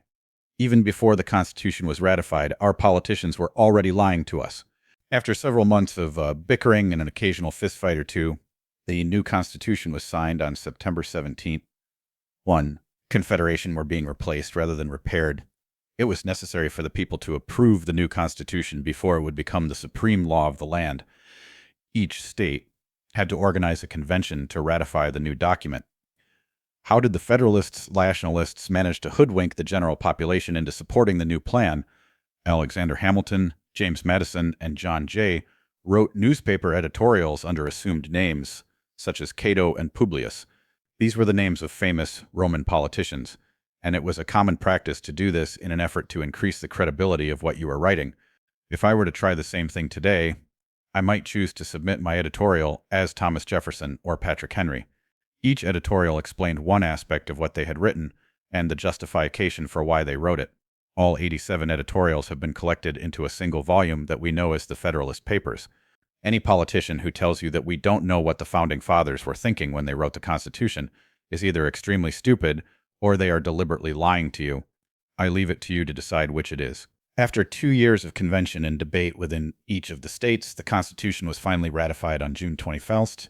The Federalists/Nationalists may have succeeded, but not unconditionally. The Federalists agreed to the Constitution, but only on the condition that a Bill of Rights be added. Ironically, it was Alexander Hamilton who cautioned the people that a Bill of Rights was unnecessary and undesirable.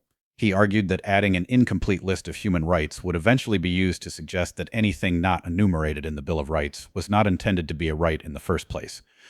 As much as I disagree with Hamilton, he hit the nail on the head with this observation.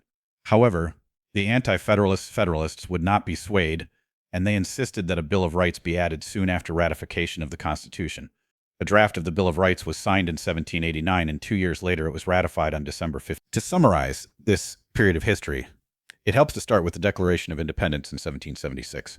The Constitution was signed 11 years later in 1780. It took 2 years to ratify the Constitution and draft the Bill of Rights, both of which took place in After another 2 years to ratify the Bill of Rights, it finally became an integral part of our founding documents in 1791. Chapter 8. The Preamble and Fundamental Purposes. The Preamble documents the fundamental purposes for ordaining and establishing the Constitution. I have outlined its constituent parts to make it easier to analyze and understand.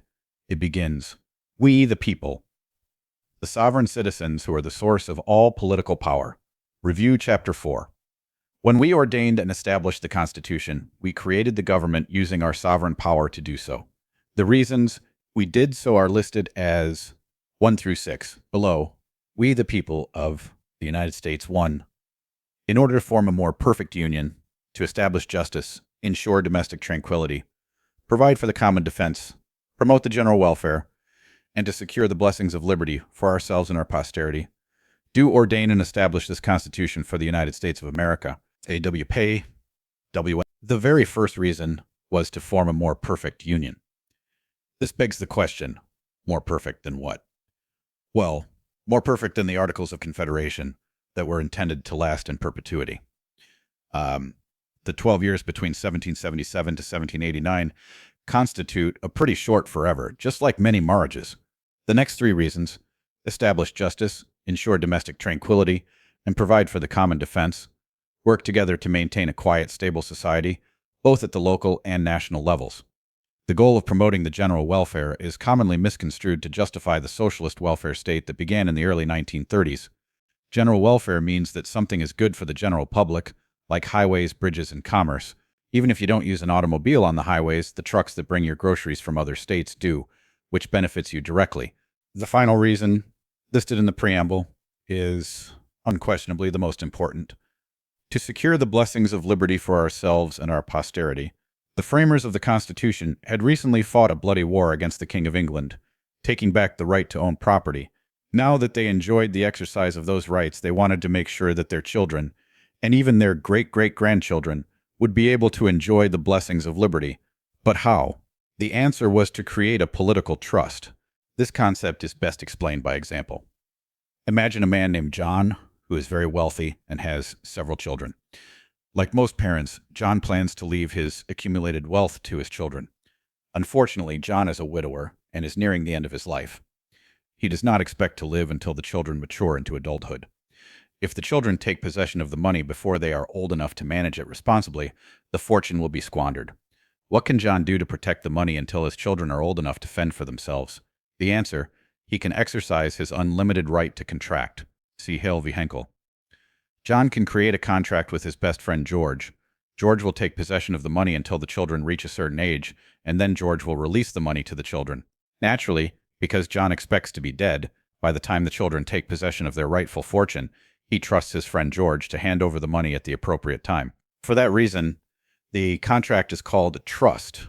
John is the creator of the trust, and his friend George is called the trustee. The children are the beneficiaries of the trust, and they have no obligations to fulfill except reaching the age specified in the contract. The money belongs to them. George is merely assuming the responsibility of their missing parents. Americans in 1787 faced the same dilemma. They had something even more valuable than property. They had the right to own property, and they wanted to hand that right down to their offspring, even though they would not be alive to guarantee that it happened. So they created a political trust. That trust, or contract, is the Constitution. The Founding Fathers were the creators of the trust, and we are the intended beneficiaries. The trustees in this contract are the members of Congress and every other government agent who takes an oath of office. The reason they take the oath of office is to legally bind themselves to the contract. Government agents swear under oath that they will protect and defend the Constitution to the best of their ability. Clearly, we do not intend for them to physically defend the parchment the Constitution is written on. We expect them to defend our rights and property from unlawful attack. It is more than just a good idea for them to defend our rights. They have a fiduciary responsibility to do so. If government agents swear under oath to defend our rights, and they subsequently fail to do so, they are guilty of breach of contract. One purpose of the Constitution was to create a government more powerful than the one outlined by the Articles of Confederation, but not so powerful that it could interfere in the details of your personal life. The Constitution establishes a separation of powers, dividing our government into 3 distinct branches to prevent any single branch from exercising too much control. This is one of the many checks and balances deliberately built into the system.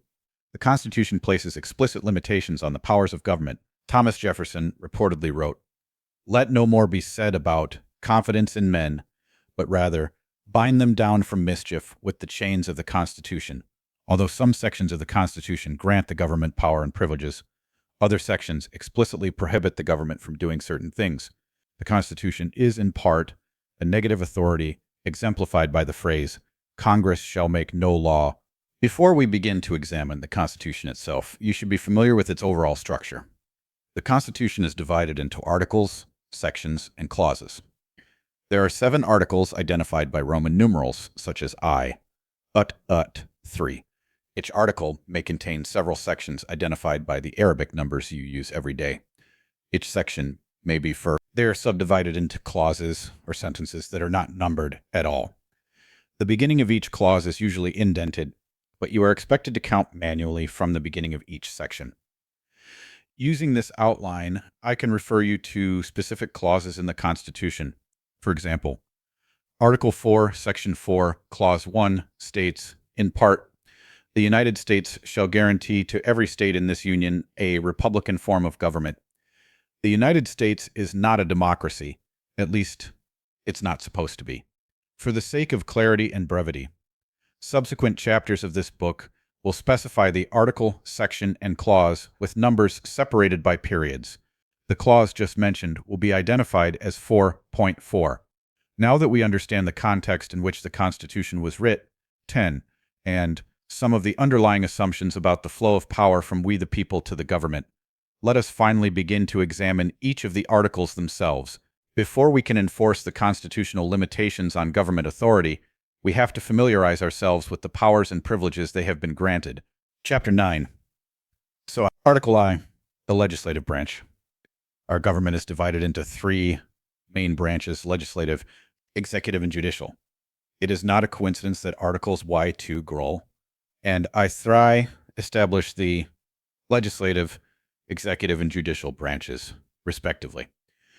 Everything there is to be said about Congress is contained in Article 1. Let's begin with something that is obvious to everyone. 1.1.1. All legislative powers herein granted shall be vested in a Congress of the United States, which shall consist of a Senate and House of Representatives. Although this statement appears self-explanatory to us today, it nearly prevented the Constitution from being written, much less ratified by the states.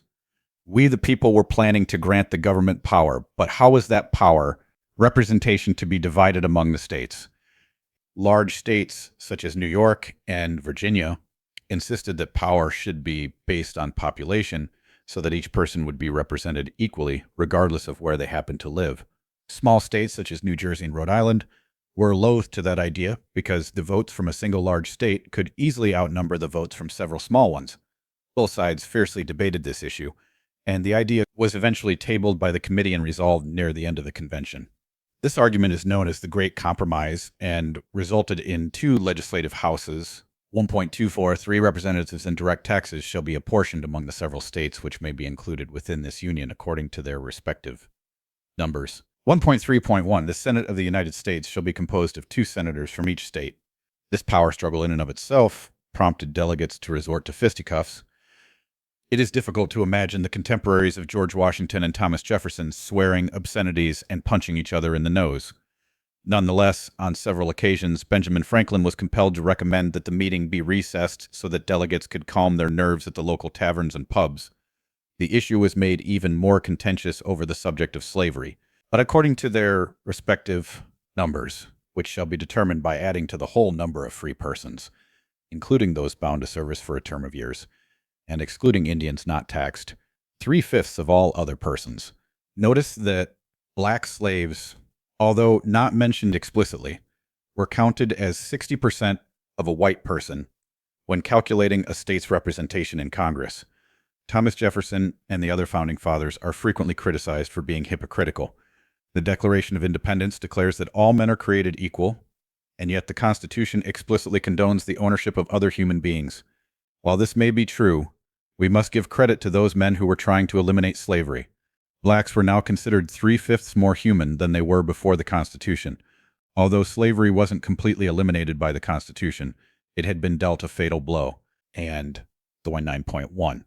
The migration or importation of such persons as any of the states now existing shall think proper to admit shall not be prohibited by the Congress prior to the year 1808, but a tax or duty may be imposed on such importation not exceeding $10 for each person. Although slavery could not be prohibited prior to 1808, it could be taxed.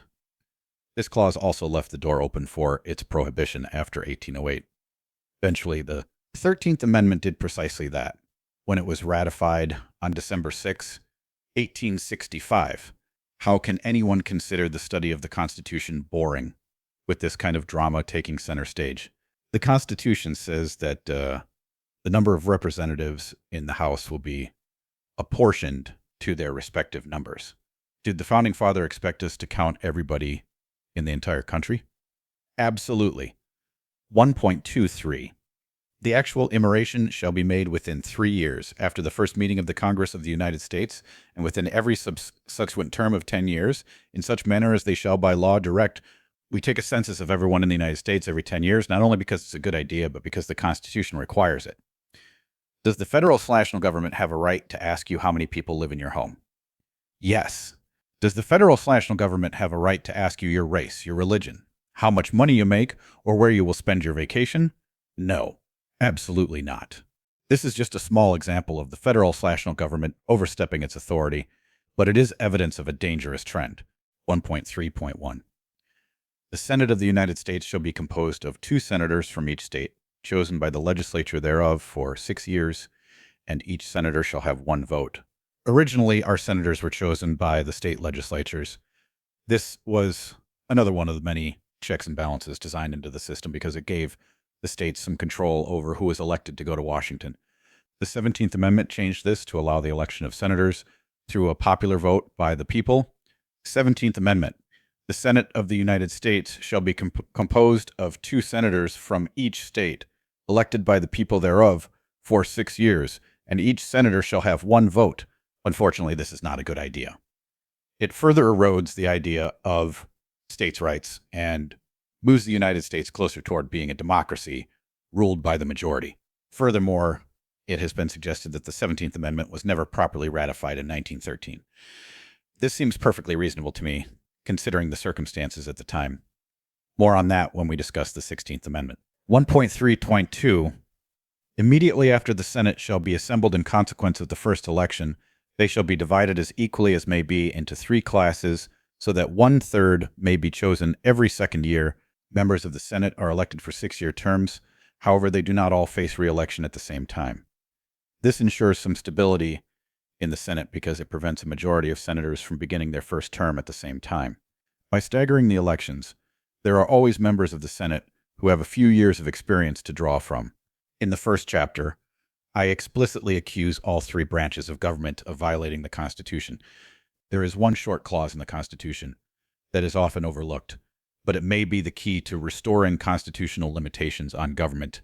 1.4.2, the Congress shall assemble at least once in every year, and such meeting shall be on the first Monday in December, unless they shall by law appoint a different day. This clause is very straightforward, but why would the convention delegates waste the time and ink to record this? This clause is completely meaningless when you consider that Congress is in session nearly 11 months each year. However, the framers were creating a limited government that was given very few actual powers. They were concerned that our representatives might appear in Congress after celebrating their election victories and then return to their home states for the next 23 months. They did not want the ship of state to veer off course with no one at the helm. This clause only makes sense when you realize how little Congress is actually authorized to do. Article 1, Section 8 is a list of 18 clauses that grant Congress specific privileges that we, the people, can revoke anytime we may deem it appropriate. It is my sincere hope that this book will help you find the courage and moral outrage to at least limit Congress to the powers enumerated in this section. 1.8.1. The Congress shall have power to lay and collect taxes, duties, imposts, and excises, to pay the debts and provide for the common defense and general welfare of the United States. But all duties, imposts, and excises shall be uniform throughout the United States. Notice that there are only 3 reasons that Congress may collect these taxes. 1, to pay the debts. 2, for common defense.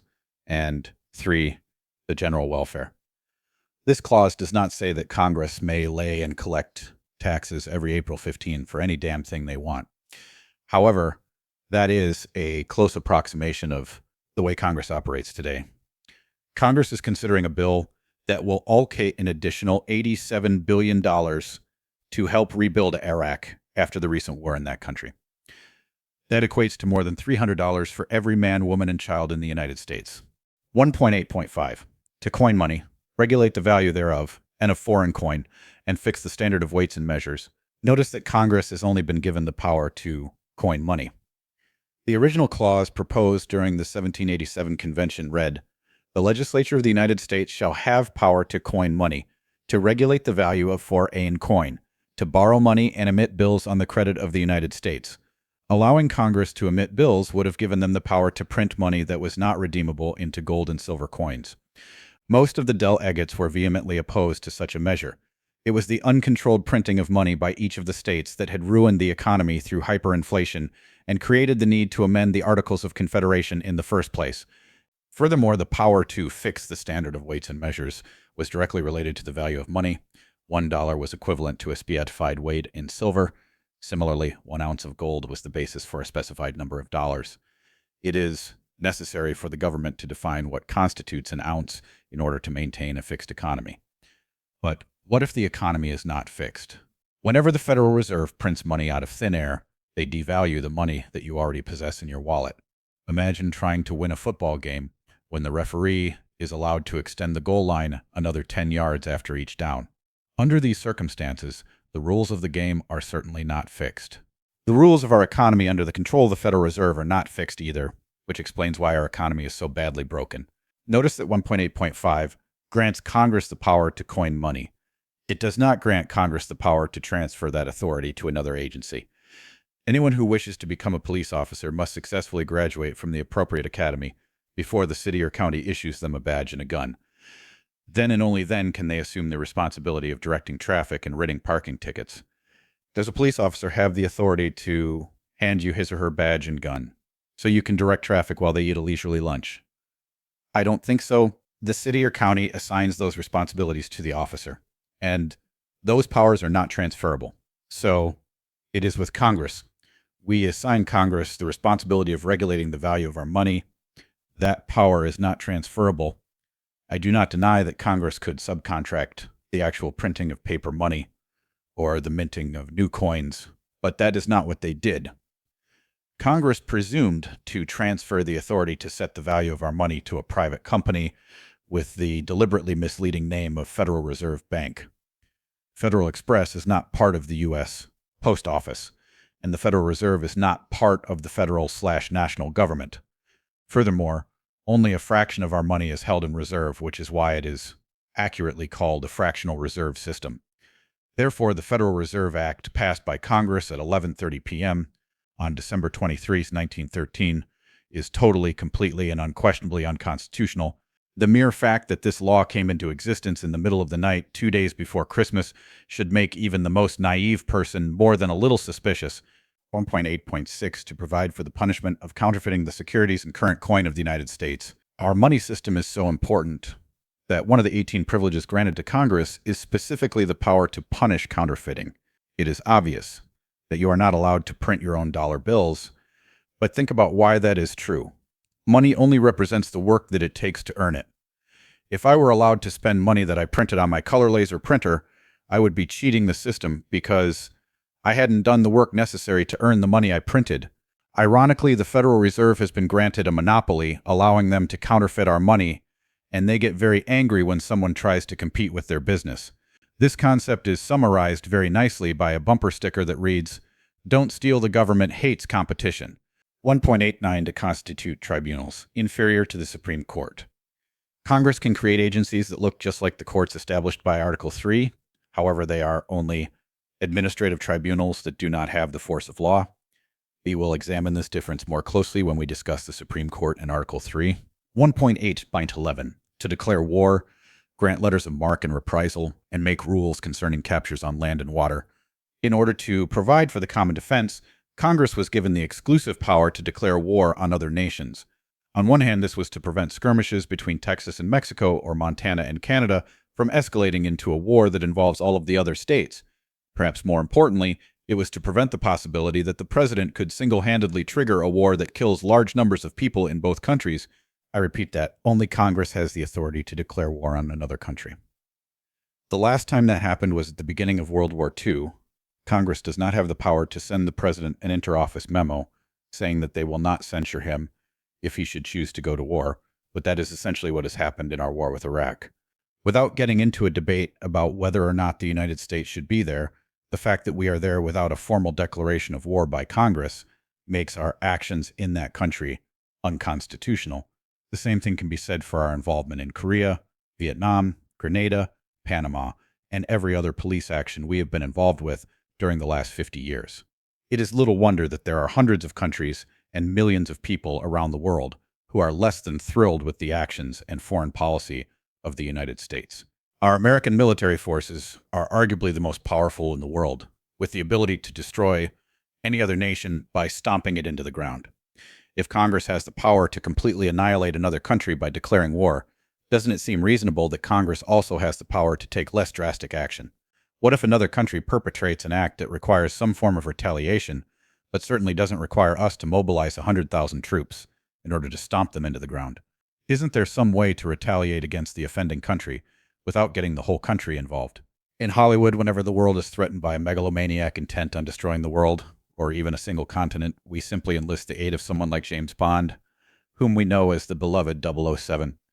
Bond fans know that the 00 signifies that our hero is licensed to kill. Pretty cool, huh?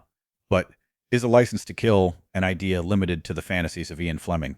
Certainly not. The letters of Mark N. reprisal mentioned in 1.8. E11 allow Congress to absolve someone of the danger of going to jail for murder whenever circumstances require the option of termination with extreme prejudice, instead of sending thousands of troops and billions of dollars to Iraq in order to assassinate Saddam Hussein.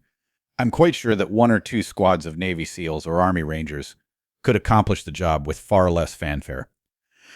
Of course, it was Osama bin Laden and his notorious band of al-Qaeda henchmen who are suspected of destroying the World Trade Center. The political excuses that shifted our attention from Afghanistan to Iraq would violate even the flexible plot requirements for an acceptable James Bond movie. To continue, Congress shall have power, on best 0.8.1, to raise and support armies, but no appropriation of money to that use shall be for a longer term than 2 years. 1.82 Mary 13. To provide and maintain a navy. Congress has the power to create land and naval forces. Please notice that Congress can create a navy without a specified time limit. However, when Congress raises an army, no appropriation of money to that use shall be for a longer term than 2 years. Early Americans did not feel it was necessary to maintain a standing army. The Founding Fathers were gravely concerned about the threat that armed soldiers posed to a civilian population. Some of those concerns are documented in the Declaration of Independence, which contains a list of grievances against King George in an effort to justify the American Revolution. Some of those complaints were, he has kept among us, in times of peace, standing armies without the consent of our legislatures. He has affected to render the military independent of and superior to the civil power, for quartering large bodies of armed troops among us, for protecting them by a mock trial from punishment for any murders which they should commit on the inhabitants of these states. By definition, a navy exists on the open ocean where it poses a minimal threat to civilians. In contrast, an army of soldiers can march into a town and forcibly take food and other property belonging to the citizens. This concern is also addressed by the Third Amendment, which reads, Third Amendment, no soldier shall in time of peace be quartered in any house without the consent of the owner, nor in time of war, but in a manner to be prescribed by law. The purpose of a military force is presumably to provide a common defense, but a powerful military that gets out of control can seriously threaten the people it is supposed to protect. That is why the Founding Fathers were more comfortable with a militia comprised of the citizens. The definition of militia, a part of the organized armed forces of a country liable to call only in an emergency. 2 of the 18 powers delegated to Congress grants them control of the militia. 1.8.4 so to provide for calling forth the militia. 1.8.1.16 to provide for organizing, arming, and disciplining. The militia, the idea of citizen soldiers, probably strikes most Americans as an outdated, obsolete, perhaps even dangerous form of national defense. However, Switzerland is world famous not only for its chocolate but also for its neutrality. How is it possible for a country to avoid the devastation of war for more than 200 years? Perhaps it is the fact that Switzerland has a standing army of only 6,000 troops. On the other hand, every adult male gets 2 years of military training where they learn how to use an automatic rifle. Because they take that rifle home with them, that country can mobilize 240,000 civilian troops in 24 hours. I've heard the same story several times about a German general who was on a diplomatic mission, Reed scouting party in Switzerland. When told by the Swiss commander that there were 1 million Swiss soldiers available to defend their small mountainous country, the German general posed the question, what would you do if 5 million German soldiers crossed your borders? The Swiss commander presumably replied, each soldier would shoot 5 times, then go home. Even if that story is only urban legend, it accurately describes the confidence a country feels, knowing that every able-bodied person is available to protect its sovereignty. As much as I may love the Constitution, I concede that it has some serious flaws in it. The last 2 clauses in Section 8 are probably the most flagrant.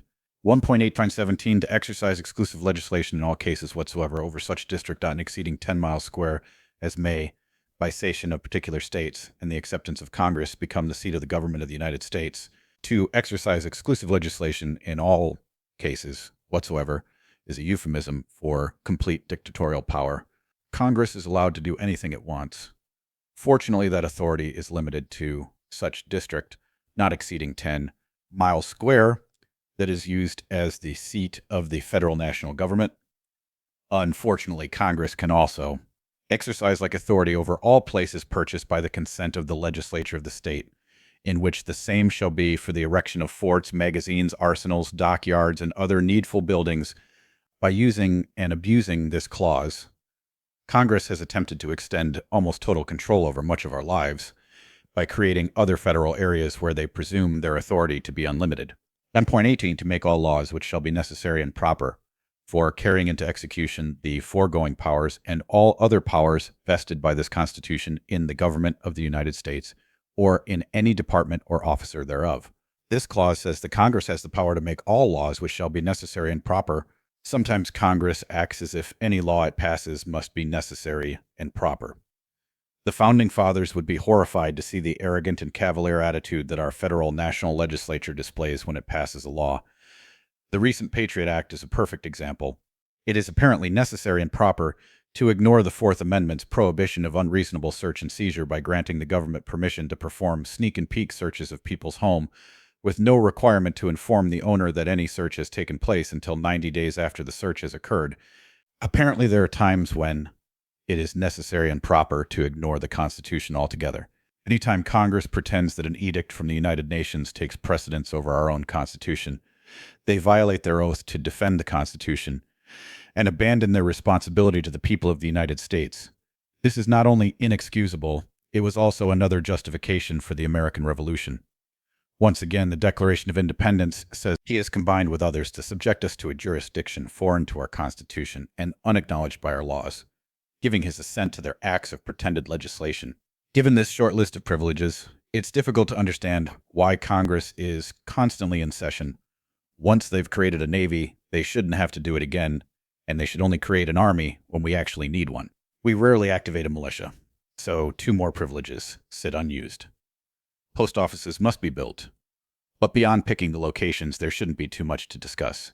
They have given away the responsibility of controlling the value of our money. So which of these 18 clauses is Congress operating under when they are burning the midnight oil? I fear it may be the clause that grants them exclusive legislation in all cases whatsoever. We are not yet finished with Article 1. Most parents know that after giving children a list of things they can do, it must be followed immediately by a list of things they cannot do, lest there be a convenient misunderstanding at a later time. So it is with the Constitution. Section 8 gives Congress a list of powers they do have, followed immediately by Section 9, which places explicit prohibitions on them.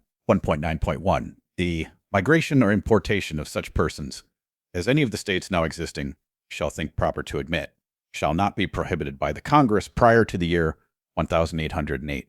Much to our national shame, Congress was explicitly prohibited from making slavery illegal, at least until 8. Even though slavery was not eliminated completely, the Constitution established the strong likelihood that it would be. 1.9.2 The privilege of the writ of habeas corpus shall not be suspended unless when in cases of rebellion or invasion the public safety may require it.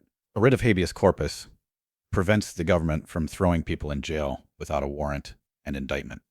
One of the flaws in the Constitution is that this prohibition can be suspended when the public safety may require it, which is exactly the justification that John Ashcroft is using to promote the Patriot Act and other homeland insecurity measures.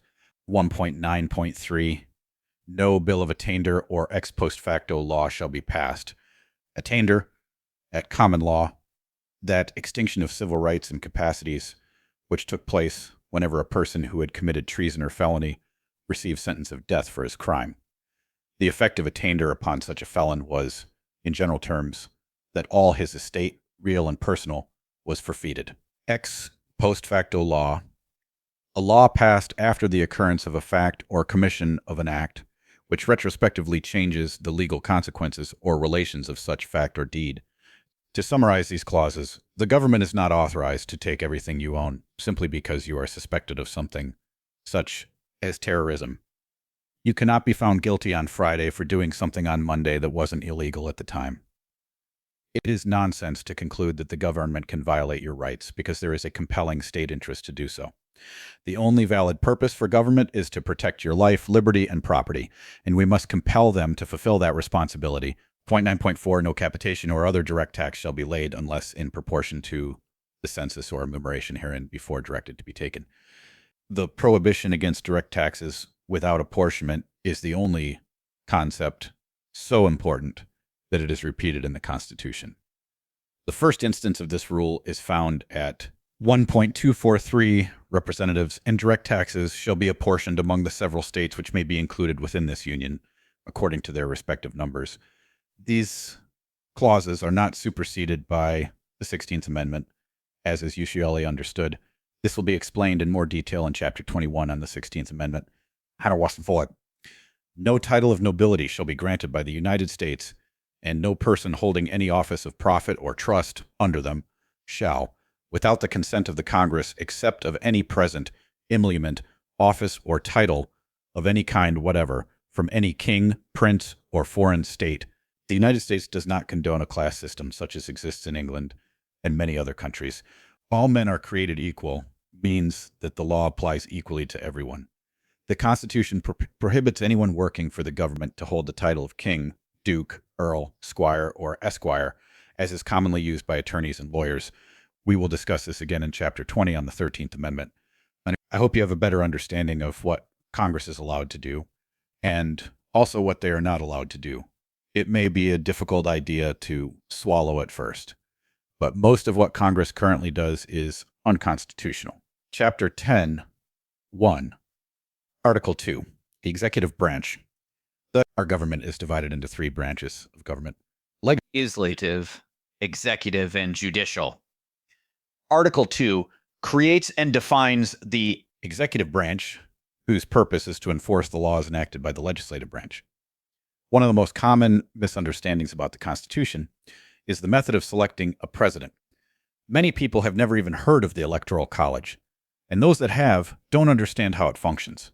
2.1.2 Each state shall appoint, in such manner as the legislature thereof may direct, a number of electors equal to the whole number of senators and representatives to which the state may be entitled in the Congress. Allow me to use Texas as an example. Based on a population increase discovered by the 2000 census, the number of Texans in the House of Representatives was raised to 32. Since every state has 2 senators, the total number of people representing Texas in Congress is 34. Therefore, Texas is authorized to appoint 34 people in addition to their members of Congress, who are electors in the Electoral College. There are 435 members of the House and 100 senators. So the Electoral College is comprised of 535 people who make the final determination of who will spend the next 4 years in the White House. Contrary to popular belief, Americans do not vote for the President of the United States. Every political party hosts a national primary or convention to select their candidates for president and vice president. Each party also appoints potential delegates to the Electoral College at their respective state conventions.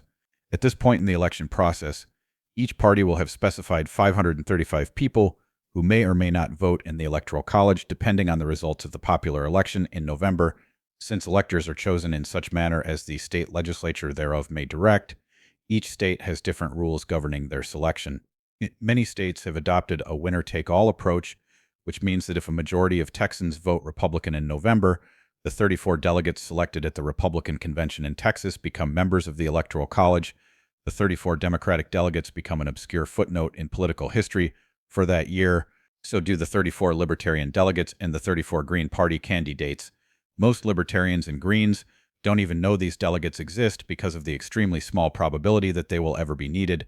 Some states have laws that require electors to vote for their party's candidate, state which gives their role in the process all of the authority and dignity of a hall monitor in grade school. In other words, a candidate who wins 51% of the popular vote may walk away with 100% of a state's electoral votes. That is why a candidate may win an election by a much larger margin than might be expected from the results of the general election. This also explains why candidates will campaign heavily in one state while completely ignoring another.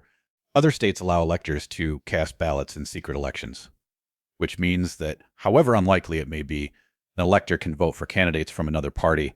Indeed, in 1972, Roger McBride, a Republican elector from Virginia, cast his votes for Libertarian candidates John Hospers and Theodora Tony Nathan.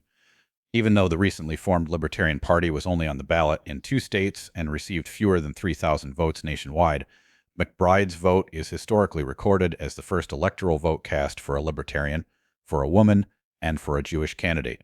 A few states choose electors from both parties based on the percentage of votes, which means that their electoral count more closely approximates the results of the general election. It also means that third parties have a greater chance of having delegates serve as members of the Electoral College. If every state adopted this policy, candidates would be forced to change their campaign strategies, dividing their time more equally between states than they currently do. If more Americans understood this process, I am certain that several states would be required to modify their election laws. Now let's look at the actual votes cast by the electors. 2.1.3. The electors shall meet in their respective states and vote by ballot for 2 persons, of whom one at least shall not be an inhabitant of the same state with themselves. This clause prevents us from having a president and vice president from the same state, something that would obviously be viewed as an unfair advantage for that state. While this is still true today, the electoral process has changed slightly since the Constitution was ratified in 17. John Adams and Thomas Jefferson were close friends when they signed the Declaration of Independence. However, their relationship had disintegrated into a bitter rivalry by the time George Washington stepped down as president. John Adams won the election, but he was forced to occupy the White House with his arch-enemy acting as vice president. How is this unfortunate situation possible? 2.143. The electors shall meet in their respective states and vote by ballot for 2 persons, of whom one at least shall not be an inhabitant of the same state with themselves. And they shall make one list of all the persons voted for, and of the number of votes for each, the person having the greatest number of votes shall be the president. Not much surprise here, however. 2.143. In every case, after the choice of the president, the person having the greatest number of votes of the electors shall be the vice president.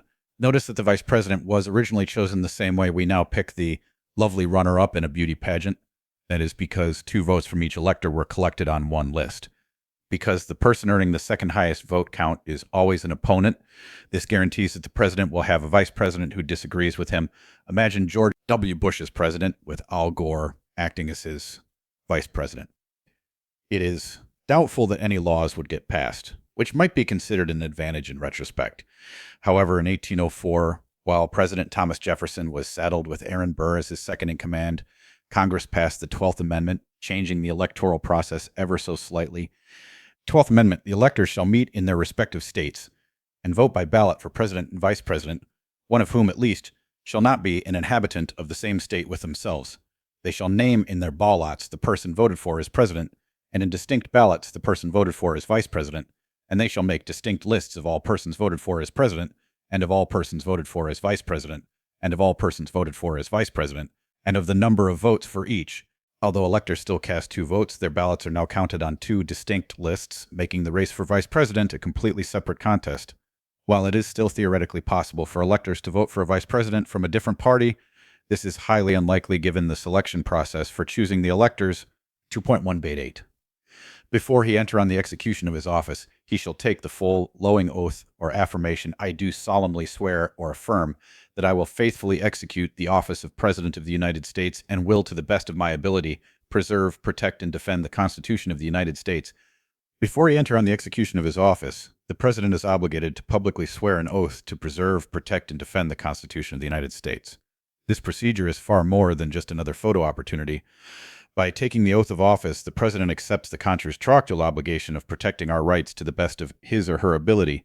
The Constitution is a political trust, with the President being the most visible of several 100,000 trustees.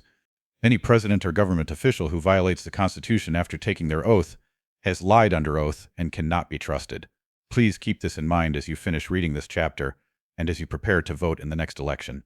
2.2.1. The President shall be Commander-in-Chief of the Army and Navy of the United States and of the militia of the several states when called into the actual service of the United States. At first glance, it is clear why people refer to the President as Commander-in-Chief. However, the President only holds this title when the military is called into the actual service of the United States.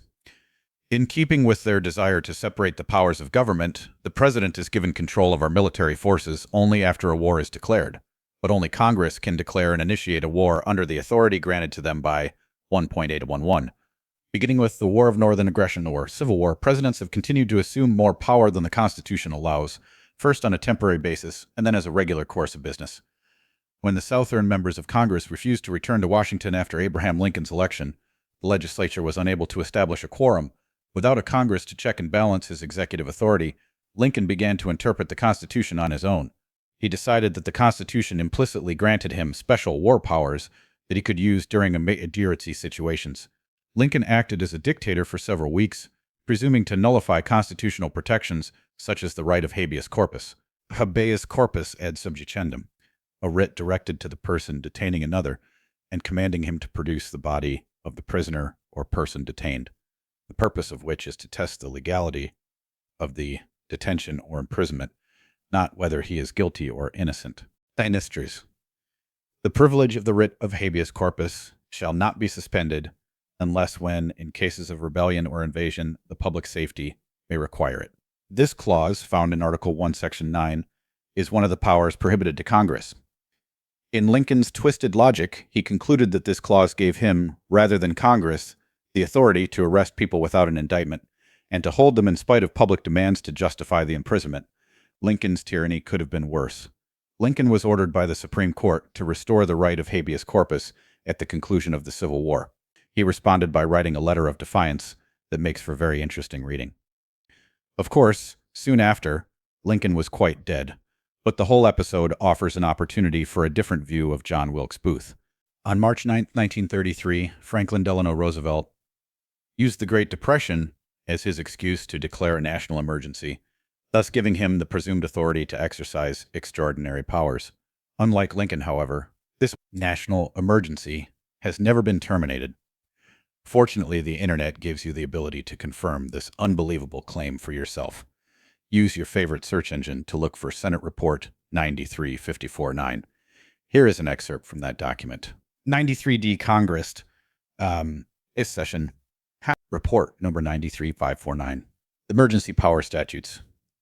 Provisions of federal law, now in effect delegating to the executive extraordinary authority in time of national emergency. Report of the Special Committee on the Termination of the National Emergency, United States Senate, November 1973. U.S. Government Printing Office, Washington, 1973, 24509.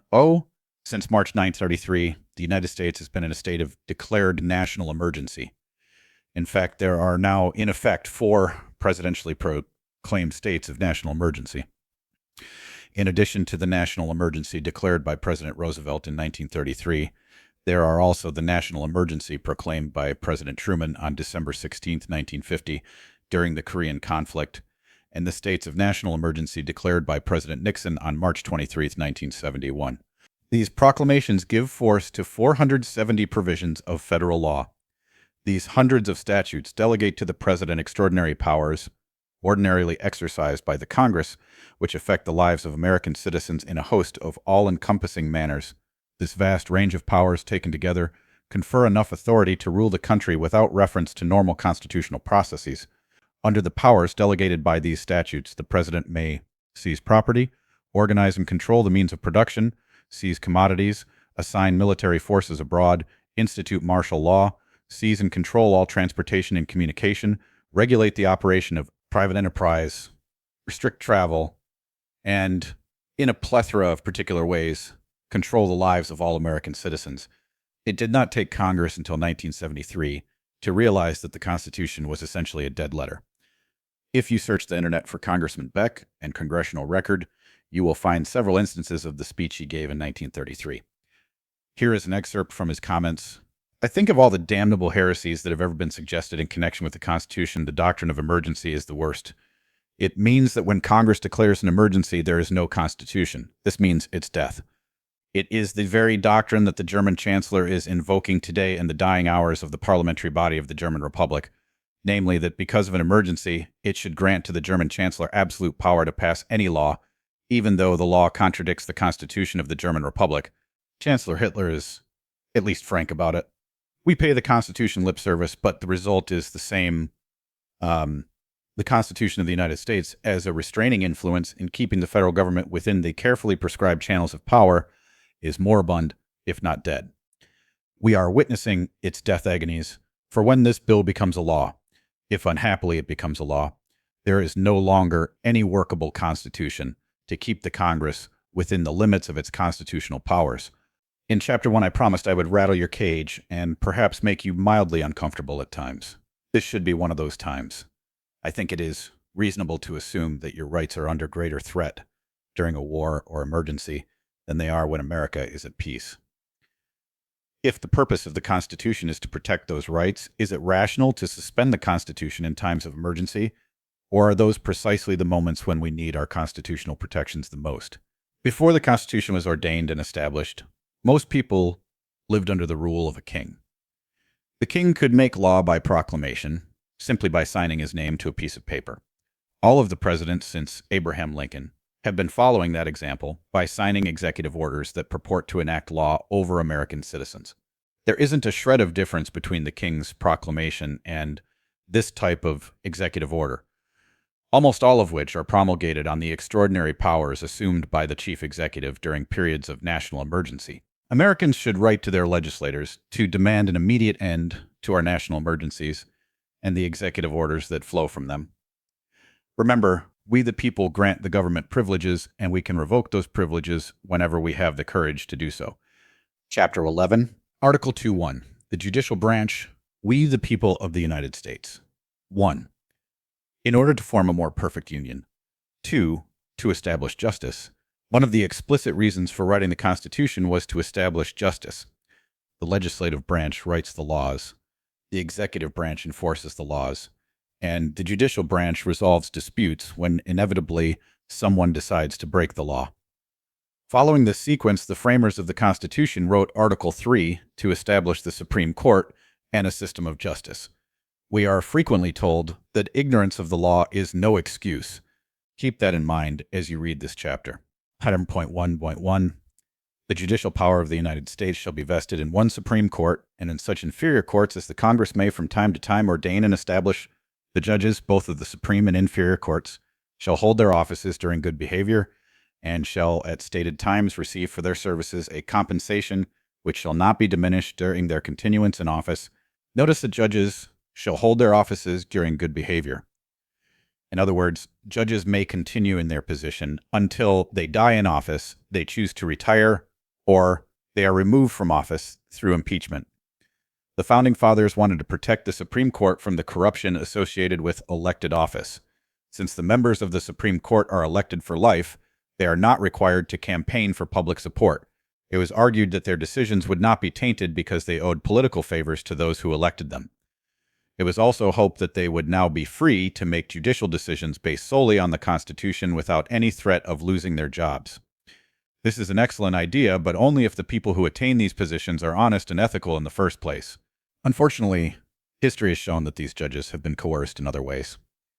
FDR was able to pass several pieces of New Deal legislation, previously deemed unconstitutional, because he threatened to nominate as many as 45 judges to the Supreme Court. Not wishing to become trivialized, the existing judges capitulated to Roosevelt's threat, thereby failing in their responsibility to limit the power of the executive branch. The result of their failure is that the United States is now bogged down in a socialist welfare state that is destined to destroy our once great country unless we, the people, take action to change the status quo. 3.2.1. The judicial power shall extend to all cases in law and equity arising under this Constitution, and to all cases of admiralty and maritime jurisdiction. Before a court can proceed, it must have jurisdiction over the case. Imagine that a French judge has approached you and said, Madame and Monsieur, Tom here to collect 10,000 francs that you owe in Parisian taxes. Would you respond, gosh, I didn't realize that my debt was so high? One would hope that you would have the wherewithal to say, go away and leave me alone. You have no jurisdiction here. Obviously, the rules of the game change from place to place and situation to situation, and you certainly can't win if you don't know the rules. The Supreme Court's authority shall extend to all cases in common law and equity law, as well as all cases of admiralty law. Let's compare these jurisdictions to see how they differ. Common law, as distinguished from statutory law created by the enactment of legislatures. The common law comprises the body of those principles and rules of action relating to the government and security of persons and property which derive their authority solely from usage and customs of immemorial antiquity. Common law is the body of principles relating to persons and property. It should be remembered that the Founding Fathers considered the law of property to be as sacred as the law of God. Common law remained unwritten for centuries since it was assumed to derive from common sense. If you see someone being murdered, you don't have to grab a law book or exam in the local statutes before you know that a crime has been committed. The Constitution is based on common law, and it is the supreme law of the land. The primary purpose of the Constitution is to protect your property. There are only two strictures to common law. Don't trespass on anyone else's property, and always keep your promises. These principles are the origin of our criminal and civil courts, respectively. If you back over my mailbox as you are pulling out of the driveway, common law requires that you make me whole again. You are required to return my property to the state was in before the accident, which in this example would require you to build me a new mailbox. If two people enter into a contract together, each of them offers property or a promise to perform some action. In exchange for property or promise of some reciprocal action by the other, the contract is broken when one of the parties in the contract fails to follow through as promised. A person's honor is historically based on this single attribute of their personality. However, common law was considered very harsh because of its strict adherence to the philosophy of an eye for an eye. Therefore, another jurisdiction was created called equity law. Equity justice administered according to fairness, as contrasted with the strictly formulated rules of common law. It is based on a system of rules and principles which originated in England as an alternative to the harsh rules of common law, and which were based on what was fair in a particular situation, a system of jurisprudence, collateral to, and in some respects independent of law. Under equity law, the judge is given the authority to make a ruling that he or she feels is more equitable under the circumstances. Notice that equity law is sometimes independent of the common law, suggesting that the rules can be adjusted to fit the situation. This is very bad, especially when you have lawyers twisting the words to mean different things at different times. Since equity law is presumably based on fairness, it may be prudent to remember that there is no such thing as fair. Our court system is filled with litigants accusing each other of not playing fair. Article 3 also grants the Supreme Court authority in all cases of admiralty and maritime jurisdiction. It shouldn't be too difficult to figure out the origin of this particular jurisdiction. Admiralty law. The terms admiralty and maritime law are virtually synonymous. See maritime law. Maritime law, that system of law which particularly relates to maritime commerce and navigation, to business transacted at sea, or relating to navigation, to ships and shipping, to seamen, to the transportation of persons or property by sea, and to marine affairs generally. Maritime law was established at a time when the only people willing to cross the ocean were those working for shipping companies, hoping to bring back goods and treasures from foreign countries. They were engaged in commerce. The East India Company is just one example. People never dreamed of going out to sea for recreation because it was far too dangerous and well beyond the financial means of ordinary people. It required a king's ransom to outfit a ship and pay a captain and crew to venture into the unknown. Even today, the ocean belongs almost completely to the realm of commercial transportation. It is not surprising, then, that the law of the sea is dramatically different than the supreme law of the land. Have you ever heard the expression, the captain's word is law? This is an expression of admiralty law. The captain is the undisputed monarch aboard his ship, in the same way that a king is the undisputed ruler on land. Anyone who flies on a commercial airline is traveling under admiralty jurisdiction.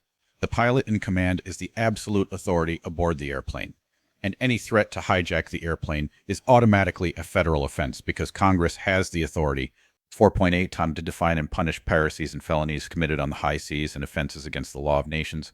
Attempting to commandeer an airplane is literally an act of air piracy, and those who attempt to do so will be treated with the same dignity and respect that was shown to Blackbeard and other pirates who sailed the oceans. It is imperative for you to know which jurisdiction you are in before you step into court, especially if you expect to defend your rights by quoting from the Constitution. A failure to understand the court's jurisdiction may cause you to experience a legal nightmare, similar to the one suffered by my friend and fellow patriot Rick Stanley.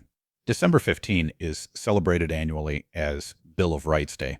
On that day, in 2001, Rick Stanley, a libertarian candidate from Colorado, gave a passionate speech about the Bill of Rights not far from the Capitol in Denver. After the speech, he and another man holstered pistols in defiance of the local gun ordinance. They were immediately arrested by dozens of uniformed and undercover police officers. Rick had advertised their plan for over a month by placing flyers on the windshields of parked police cars. Eventually, Rick and his attorney stood before Judge Patterson in an effort to assert Rick's right to keep and bear arms. The legal motions they had submitted frequently referred to the Constitution and the Second Amendment. Everyone was stunned when Judge Patterson began to lecture Rick's attorney, Mr. Grant. I already sent you an order in this case. The order has been mailed to your offices. You are not to mention the Constitution during this proceeding. Do you understand? Grant replied that he did not. Patterson said, then I'll explain it again. You are not to reference the Constitution in these proceedings. You will not address it in voir dire. You will not address it in your opening remarks. You will not ask any questions about the Constitution when you summon your witnesses, and you will not talk about the Constitution when you give your closing arguments. Do you understand my instructions? Believe it or not, the Constitution did not apply in this situation, because Rick was not being tried in a court of common law. Instead, Rick found himself literally defenseless in a statutory jurisdiction where the judge operates with the same autonomy that a captain does under admiralty jurisdiction. Perhaps this simple analogy will clear up your confusion. Imagine that you have diligently studied all the rules of football. You are an expert on all of the details of the game. Now imagine that you are on a baseball diamond, standing on second base. You raise your hands and shout, touchdown. How do you expect the referee to react? More than likely, the referee will order you off of his field, announcing, much to your surprise, that he refuses to recognize your touchdown. The problem is not that you fail to understand football, but rather you fail to understand that you are trying to apply those rules in the wrong jurisdiction. The blunt reality is that your constitutionally protected rights are not recognized in a court of statutory jurisdiction. Statutory law, that body of law created by acts of the legislature, in contrast to constitutional law and law generated by decisions of courts and administrative bodies. Dandro statute, a particular law enacted and established by the will of the legislative department of government. Notice that statutes are in contrast to constitutional law because they are enacted by the will of the legislature, whatever that happens to be at the time the law is passed. Statutes may change dramatically over the years because they reflect the capricious whims of competing lobbyists and our representatives in government, rather than a rigid set of principles. The sole purpose of the Constitution is to protect your individual rights and property. Anyone who tries to tell you that the Constitution is a living document which is old and outdated is trying to convince you that you don't have individual rights and that the government is authorized to take your property to support the greater good. To understand how any judge in the United States can refuse to hear constitutional arguments, we must look back at Article 1, Section 8, Clause 9. Constituting to constitute tribunals inferior to the Supreme Court.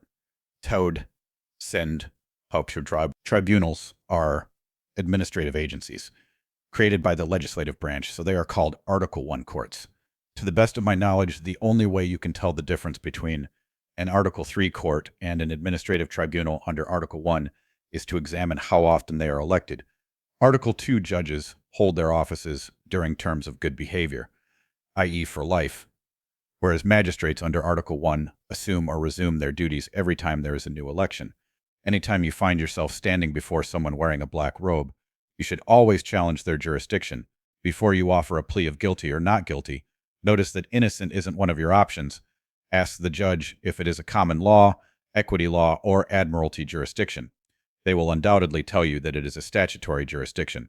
At that point, you could dramatically pull out your copy of the Constitution and explain that your copy of Article 3 doesn't specify a statutory jurisdiction. I'm guessing that the judge will be expressing some frustration with your insubordination at this point. You can explain that you are a simple person, unlearned in the law, and you are merely attempting to assert your constitutionally protected rights, such as the one referred to in the Seventh Amendment. Seventh Amendment, in suits at common law, where the value in controversy shall exceed $20, the right of trial by jury shall be preserved, and no fact tried by a jury shall be otherwise re-examined in any court of the United States than according to the rules of the common law. Allow me to shatter another widely held belief. Most people believe that the Supreme Court is the final arbiter of what the Constitution says. No such authority is granted by the Constitution.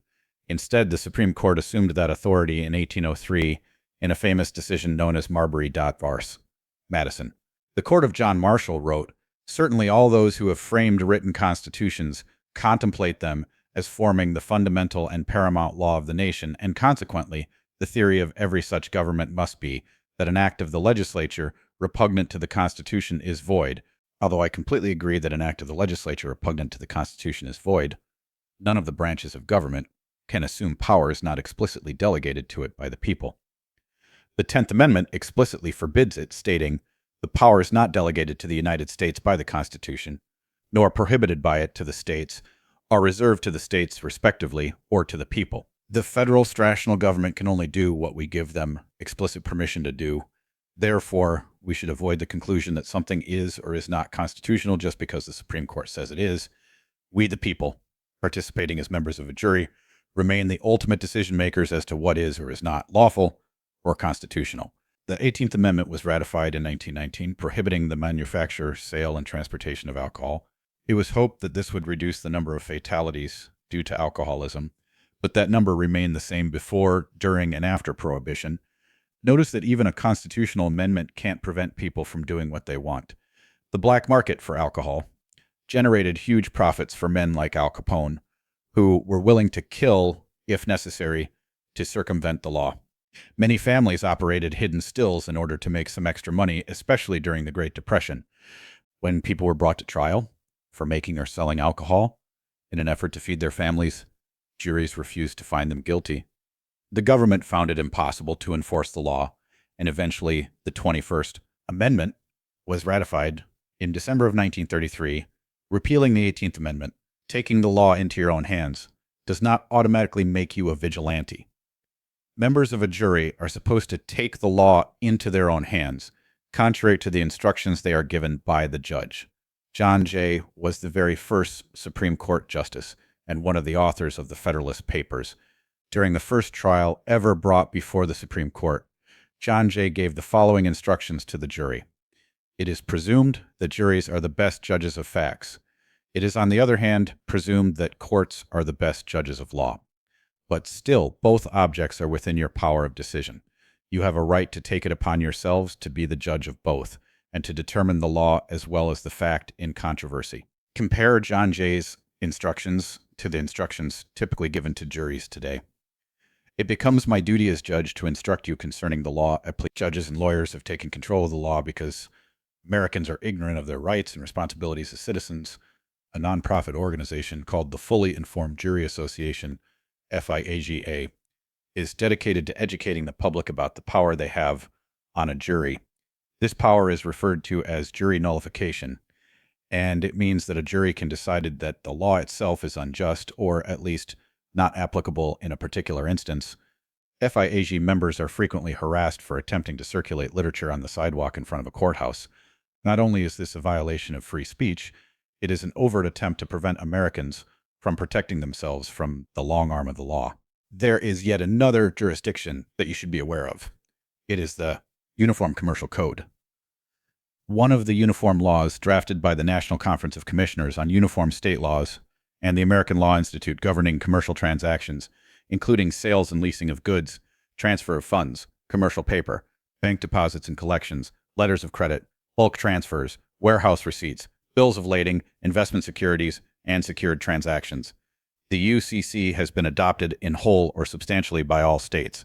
In a common law jurisdiction, it is assumed that you intend to exercise your individual rights unless you specifically waive them.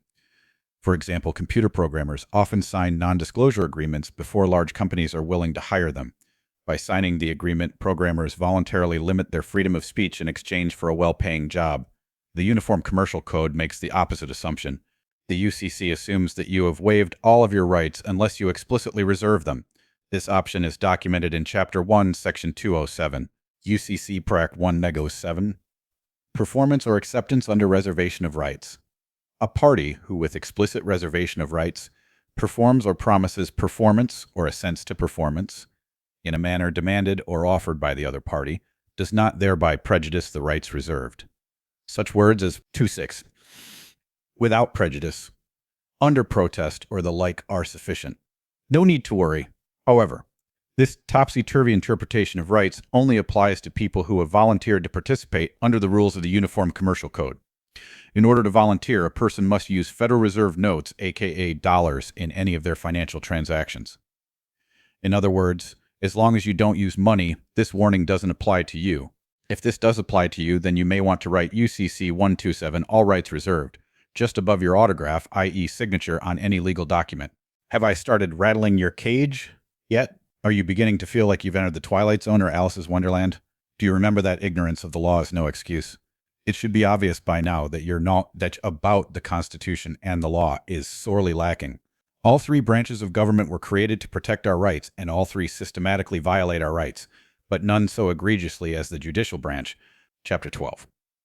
Article 4 in citizenship. The Constitution established a national aspect to our form of government, uniting the states under one common authority, now located in Washington, D.C., the United States, became singular.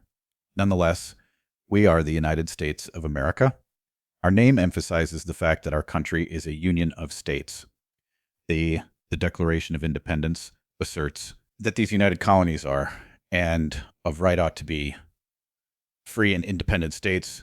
This statement expresses the federal origins of our government. These United States are also plural. This should be no more confusing than the fact that we may refer to John and Mary Smith as the Smiths, yet they remain, first and foremost, individuals. Individuals who exercise the right to secede from the Union in 50% of today's marriages.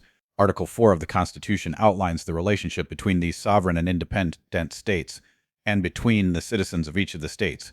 4.1.1 Full faith and credit shall be given in each state to the public acts, records, and judicial proceedings of every other state, and the Congress may by general laws prescribe the manner in which such acts, records, and proceedings shall be proved, and the effect thereof. This clause makes it mandatory for states to recognize the jurisdictions of all the others. A contract established in one state must be considered valid in the others. A person convicted of a crime in one state is recognized as a criminal by all of the other states. On the other hand, a vice detective from Salt Lake City cannot arrest people for gambling in Las Vegas. Each state has its own sovereign jurisdiction, and Utah is obligated to respect Nevada's decision to allow people to wager money if they wish. Again, 1. The citizens of each state shall be entitled to all privileges and immunities of citizens in the several states. I hope this clause changes the way Americans think about who they are. This clause talks about citizens of each state, not about citizens of the United States. During the Convention of 1787, George Washington would introduce himself as a citizen of Virginia. Benjamin Franklin would introduce himself as a citizen of Pennsylvania. Notice that citizens of each state shall enjoy all the privileges and immunities of the several states. Knowing the distinction between rights and privileges, why would the Constitution establish privileges that we are entitled to or granted? Keep in mind that each state is free and independent. The relationship between the states is the same as the relationship between countries. I am a foreigner when I go to visit Mexico, and Mexican law will treat me as an outsider. I am extremely conscious that for all intents and purposes, I have no rights in Mexico. The same thing would have been true if a citizen of Texas went to visit the independent country of Oklahoma.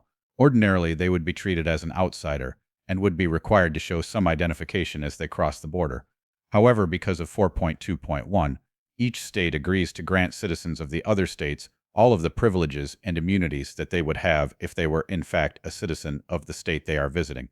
In other words, Oklahoma agrees to treat Texans as if they were Oklahomans, recognizing the rights they have when they are still in Texas. This is a continuation of the principle of giving full faith and credit to the laws of other states. State citizens are the same, we the people who created the government by ordaining and establishing the Constitution. Most people believe that the terms state citizen and United States citizen are synonymous, but they are not.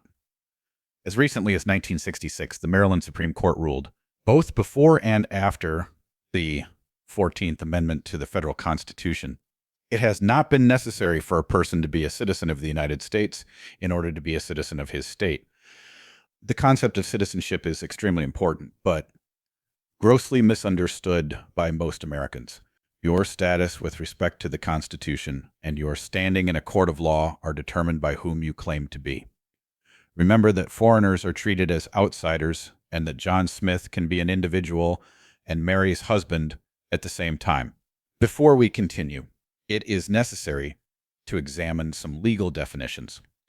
One of the primary reasons that law appears to be so complicated is because lawyers and judges often have different definitions than the ones you and I might use in conversation. A perfect example is the legal definition for person. Person, in general usage, a human being, i.e. natural person, though by statute, the term may include labor organizations, partnerships, associations, corporations, legal representatives, trustees in bankruptcy, or receivers. See 29 U.S.C. 152. The scope and delineation of the term is necessary for determining those to whom the 14th Amendment of the Constitution affords protection, since this amendment expressly applies to person. Corporation. A corporation is a person within the meaning of the 14th Amendment, equal protection and due process provisions of the United States Constitution. Metropolitan Life and Co. v. Ward, Allah. 470, U.S. 86-9. Are you shocked to learn that Ford Motor Company is a person? Are you confused to think that Microsoft is protected by the 14th Amendment? The key to unraveling this confusion is to understand what a juristic person is. Juristic refers to anything related to the judicial system. A judge is sometimes referred to as a jurist, and the 12 people with the power to decide the facts and the law are called a jury. A juristic person is an artificial creation or corporation that can be sued in court. Firestone Tires was taken to court accused of manufacturing defective tires that contributed to the deaths of people who drove certain types of vehicles. Firestone Tires is not a flesh and blood entity. Obviously, Firestone Tires cannot exercise freedom of speech or freedom of religion because it is merely a figment of imagination created by people. It is a corporation. Corporation, an artificial person or legal entity created by or under the authority of the laws of a state. An association of persons created by statute as a legal entity. Keep this definition in mind as you read the 14th Amendment. 14th Amendment. Section 1. All persons born or naturalized in the United States and subject to the jurisdiction thereof are citizens of the United States and of the state wherein they reside. Notice that this amendment refers to all persons, which may include labor organizations, partnerships, associations, and corporations.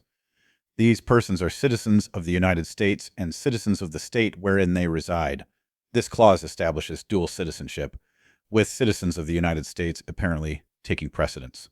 Remember that the creator is always held to be more powerful than the created, because Congress has created these juristic citizens. They are subject to the jurisdiction of Congress. We, the people, created Congress. Congress created U.S. citizens. We, the people, have a right to keep and bear arms. USS citizens must obtain a concealed carry permit. We, the people, have a right to travel. USS citizens must obtain a driver's license. We, the people, have a right to live with whomever we wish. U.S. citizens are expected to get a marriage license. We, the people, have rights. U.S. citizens are granted privileges. In other words, U.S. citizens have no rights. Do I have your attention yet? So how and when do we, the people, become USS citizens? Each of us has unknowingly become entangled in several contracts that are considered prima facie evidence of our USS citizenship, including but not limited to a birth certificate, social security number, driver's license, marriage license, and voter's registration card. The last one generally has a box labeled United States citizen that most people eagerly check without thinking. We voluntarily give up our rights in exchange for government benefits, such as Social Security. Simply put, because you were never told about the forfeiture of your rights, each of these contracts is technically invalid because it was perpetrated based on fraud. This may sound like black is white, but that is a hint to how this chapter started in the first place. The Civil War, or War of Northern Aggression, or War of Southern Independence, was about the right of individual states to secede from the Union. The subject of slavery was only a justification for the war. When the war ended in 1865, the Reconstruction Acts were used to keep the Southern states in economic submission to the Northern states. Several constitutional amendments were also added shortly thereafter. The 13th Amendment abolishing slavery was ratified December 6, 1865. The 14th Amendment was ratified on June 9, 1868, and the 15th Amendment allowing black men to vote was ratified on February 3rd. Women would not acquire suffrage for another 50 years until the ratification of the 19th Amendment on August 18th. Given the blatant racial prejudice at the time, lawmakers had little intention of recognizing blacks as legally or socially equal to whites. Therefore, the 14th Amendment gives the appearance of equal protection under the law, while it actually establishes a second class of citizen inferior to we the people. We the white people have the right to keep and bear arms. U.S. black citizens were required to obtain permits in order to possess guns. We the white people have the right to live with whomever we wish. U.S. black citizens who wanted to live with we the white people were required to obtain a marriage license. The idea that your citizenship is questionable may still require some additional proof. This is the legal equivalent of an adult discovering that he or she is adopted. Pay attention to the dates of the following court decisions that acknowledge that there are indeed several types of citizenship. Ex parte nulls. 5 Cal 300-302, 1855, by metaphysical refinement. In examining our form of government, it might be correctly said that there is no such thing as a citizen of the United States, but constant usage arising from convenience and perhaps necessity and dating from the formation of the Confederacy has given substantial existence to the idea which the term conveys. A citizen of any one of the states of the Union is held to be and called a citizen of the United States, although technically and abstractly there is no such thing. To conceive a citizen of the United States who is not a citizen of some one of the states is totally foreign to the idea and inconsistent with the proper construction and common understanding of the expression as used in the Constitution, which must be deduced from its various other provisions. The object then to be obtained by the exercise of the power of naturalization was to make citizens of the respective states. United States v. Anthony 24, Fedcast 829.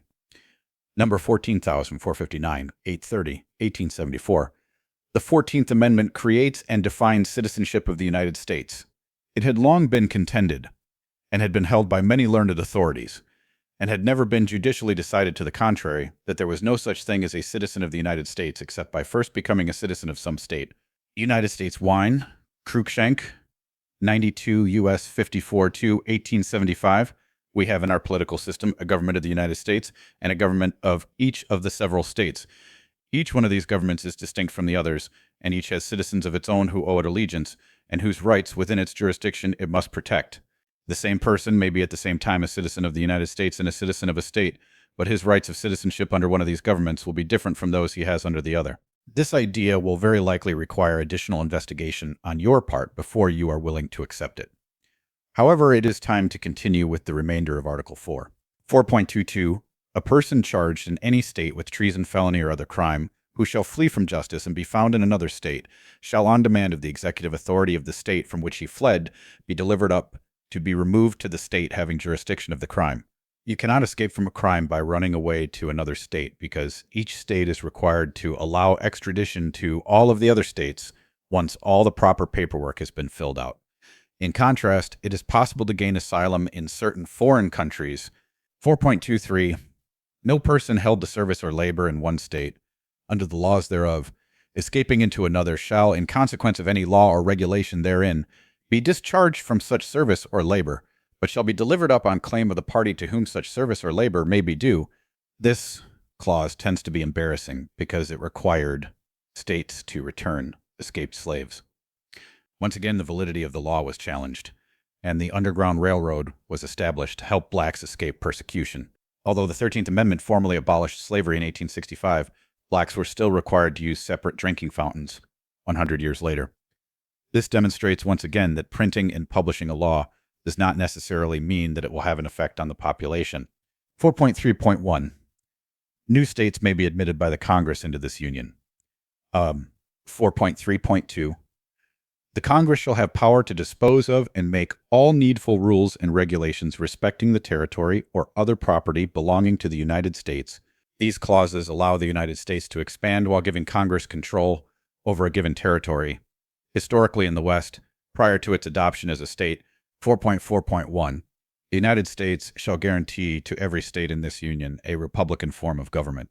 By requiring new states to guarantee a republican form of government, the Founding Fathers were attempting to prevent the inclusion of collectivist or socialist forms of government, such as we have now. 2. It is impossible to protect private property while simultaneously denying that private property exists. This is a subtle but significant distinction that Americans must learn to make in order to retain the ability to pursue happiness. Chapter 13, Articles 5, 6I, and 7. The remainder of the Constitution is very short and comparatively straightforward, knowing that future changes would have to be made. Article 5 establishes the procedure for amending the Constitution. There is only one clause in this article, so section and clause references are meaningless. There are two basic steps required to frame an amendment: proposition and ratification. There are two methods for proposal and two methods of ratification. The Congress, whenever 2/3 of both houses shall deem it necessary, shall propose amendments to this Constitution, or on the application of the legislatures of 2/3 of the several states, shall call a convention for proposing amendments, which in either case shall be valid to all intents and purposes, as part of this Constitution, when ratified by the legislatures of 3/4 of the several states, or by conventions in 3/4 thereof, as the one or the other mode of ratification may be proposed by the Congress. In layperson's terms, it requires a vote by 2/3, 66%, of both houses, or a demand by 2/3 of the state legislatures, just to begin a formal discussion about the possibility of amending the Constitution. Furthermore, ratification by a supermajority of 3/4, 75% of the state legislatures, or if they are recalcitrant, by 3/4 of the people gathered in state conventions, is necessary to establish any changes to the supreme law of the land. The Founding Fathers made it possible to modify the Constitution. However, they deliberately made that process very difficult in order to ensure stability in our way of life, provided that no amendment which may be made prior to the year 1808 shall in any manner affect the first and fourth clauses in the 9th section of the first article. Article Li, Section 9, Clauses 1 and 4 are those that forbid the abolition of slavery until the year 1808. This sentence in Article 5 eliminated the opportunity to double-cross the southern states before the agreed-upon date. This ugly truth is one of the many skeletons in our historical closet. Article 6 has 3 clauses with no defined sections. However, I will continue to identify these clauses with my 3-digit notation just to maintain consistency. 6.1.1, all debts contracted and engagements entered into before the adoption of this Constitution shall be as valid against the United States under this Constitution as under the Confederation. The United States had borrowed heavily from France and Spain during our revolutionary battle with England. At the conclusion of the war, those countries expected their loans would be repaid. This led to the uncontrolled printing of money by the states that caused an economic depression that prompted the delegates to gather in Philadelphia, where they wrote the Constitution, which supersedes the Articles of Confederation. At this point, the United States had the option to declare bankruptcy and renege on our foreign debt. There were 2 reasons the Founding Fathers chose not to do so. First, our international reputation would have been worthless, and our chances of financial survival after that would have been very small. Second, and arguably more important, was the fact that many of the Founding Fathers, such as John Hancock, had also invested heavily in the Revolution. Declaring bankruptcy at this point would mean that they would not be able to collect on their debts. Therefore, it was determined that all previous debts and engagements would be valid. 6.12, this Constitution, and the laws of the United States, which shall be made in pursuance thereof, and all treaties made, or which shall be made under the authority of the United States, shall be the supreme law of the land, and the judges in every state shall be bound thereby, anything in the Constitution or laws of any state to the contrary notwithstanding. Here we see that the Constitution is the supreme law of the land, and that laws of any state to the contrary are notwithstanding. This establishes the fact that our constitutionally protected rights will supersede or trump state laws that presume to limit those rights. Valid state laws can withstand the wind of constitutional scrutiny, whereas invalid state laws are notwithstanding. In addition to the clauses in the Constitution, the laws of the United States which shall be made in pursuance thereof are also considered to be part of the supreme law. Made in the pursuance thereof means that those laws must coincide with the Republican principle of individual rights. The Patriot Act may have been passed by Congress in their haste to do something after the September 11 tragedy, but it was not made in pursuance of the Constitution and is therefore completely invalid. Several hundred cities in nearly a dozen states have already passed resolutions expressing this same opinion. 6.1.3. The senators and representatives before mentioned and the members of the several state legislatures and all executive and judicial officers, both of the United States and of the several states, shall be bound by oath or affirmation to support this Constitution. Once again, the Constitution is a political trust. We are the beneficiaries of the liberties secured by our founding fathers. This clause mandates that all members of the legislative, executive, and judicial branches of both federal and state governments are required to bind themselves to this contract with a solemn oath to protect and defend the Constitution. I dream of the day when government agents begin to take their oath seriously. Article 7 consists of one simple sentence. The ratification of the conventions of 9 states shall be sufficient for the establishment of this Constitution between the states, so ratifying the same. This short clause is perhaps the most dramatic departure from the Articles of Confederation. Any modifications to the Articles of Confederation were required to have unanimous approval by the states. It was difficult to get the approval of 13 different states, so imagine how much harder it would be to convince all 50 states to adopt a given proposal. This would have unquestionably prevented the federal national government from growing as large as it is, while each of the states would still be free to develop laws and customs specific to its own geographic area. Citizens would then be free to move from states with high taxes to those with a more libertarian approach to fundraising. This is happening today as people migrate from Massachusetts to New Hampshire. However, it was Alexander Hamilton, the man who favored a strong central government, who convinced his fellow delegates to reduce the requirements from 13 to 9. It should be noted that all 13 states eventually ratified the Constitution, but many did so with significant reluctance. In fact, most states based their ratification on the promise of a Bill of Rights that would be added shortly thereafter. Chapter 14. Preamble to the Bill of Rights. Lots of people are familiar with the preamble to the Constitution, but I estimate that less than 1% are aware that the Bill of Rights has its own preamble. I think that it is one of the most revealing paragraphs in all of our founding documents, which may explain why some printed copies of the Constitution choose to omit it. The conventions of a number of the states having at the time of their adopting the Constitution expressed a desire, in order to prevent misconstruction or abuse of its powers, that further declaratory and restrictive clauses should be added, and as extending the ground of public confidence in the government will best ensure the beneficent ends of its institution. Let's break down this sentence into its component phrases. The conventions of a number of the states, when at the time of their adopting the Constitution, they expressed a desire to prevent misconstruction or abuse of government power. Solution: to add further declaratory and restrictive clauses. Why? To further extend public confidence in the government. In the government, as I indicated in Chapter 7, the anti-federalists were very nervous about the creation of a strong central government favored by Alexander Hamilton's Federalists, nationalists.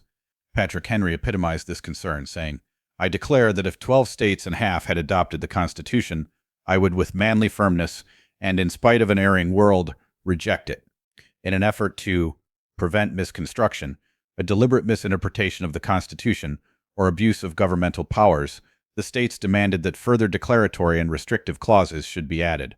Declaratory clauses make a statement. They do not request permission by him. We sent King George a Declaration of Independence. We did not send a request for his permission to separate. The Bill of Rights contains further restrictive clauses, implying that there must be original restrictive clauses listed elsewhere. The original restrictive clauses are none other than the Constitution itself. Hence, the Constitution is intended to limit the powers of government, and the Bill of Rights is intended to make those limitations impregnable. It is clear that a law written on a piece of paper, no matter how strongly worded, is still just a piece of paper and has no real power to stop those who are determined to circumvent it. Ultimately, it is we, the people, who must protect ourselves from government abuses. In Chapter 2, I explain that neither the Constitution nor the Bill of Rights bestow any rights upon us. However, I want to drill that point home once again. We do not have constitutional rights. Rather, we have constitutionally protected rights. The First Amendment does not grant you freedom of speech. It merely enumerates or documents this right in order to place government agents on formal notice that this right, like all the others, shall not be abridged. I frequently get into arguments with people when I claim that the Bill of Rights are special and cannot be repealed.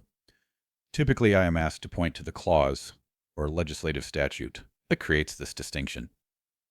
The closest I can come to satisfying their request is to point to the Declaration of Independence, which says they are endowed by their Creator with certain unalienable rights. Beyond that, no official documentation exists to preclude the removal of any of the first 10 amendments. Only logic, which tends to be in short supply for graduates of public schools, allows us to validate this axiom. This badly neglected preamble establishes that these are declaratory clauses. We are not asking for freedom of religion. We are declaring our freedom. We are not asking for permission to defend ourselves.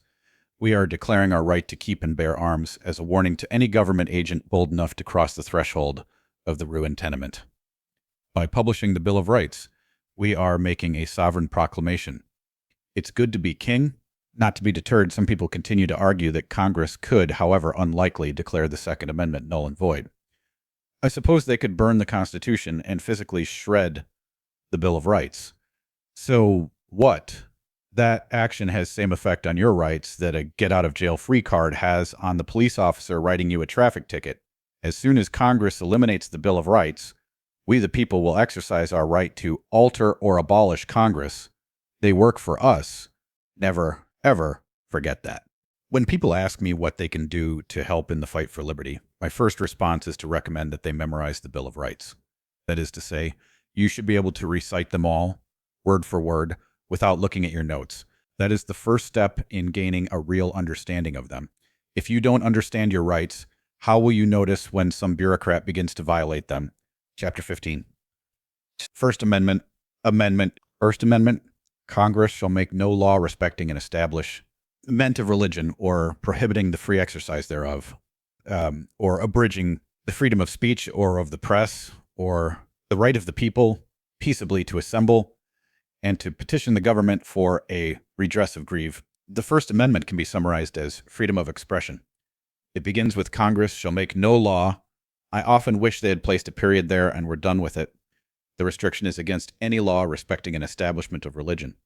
In other words, Congress is not allowed to endorse any particular religion over another. This was to prevent a situation wherein an equivalent of the Church of England becomes the official religious arm of an otherwise secular government, to allow elected officials to remain completely unbiased with respect to religion. Article 6 concludes by saying, "But no religious test shall ever be required as a qualification to any office or public trust under the United States." 6.1.3. On the other hand, Congress cannot prohibit the free exercise of religion by an individual.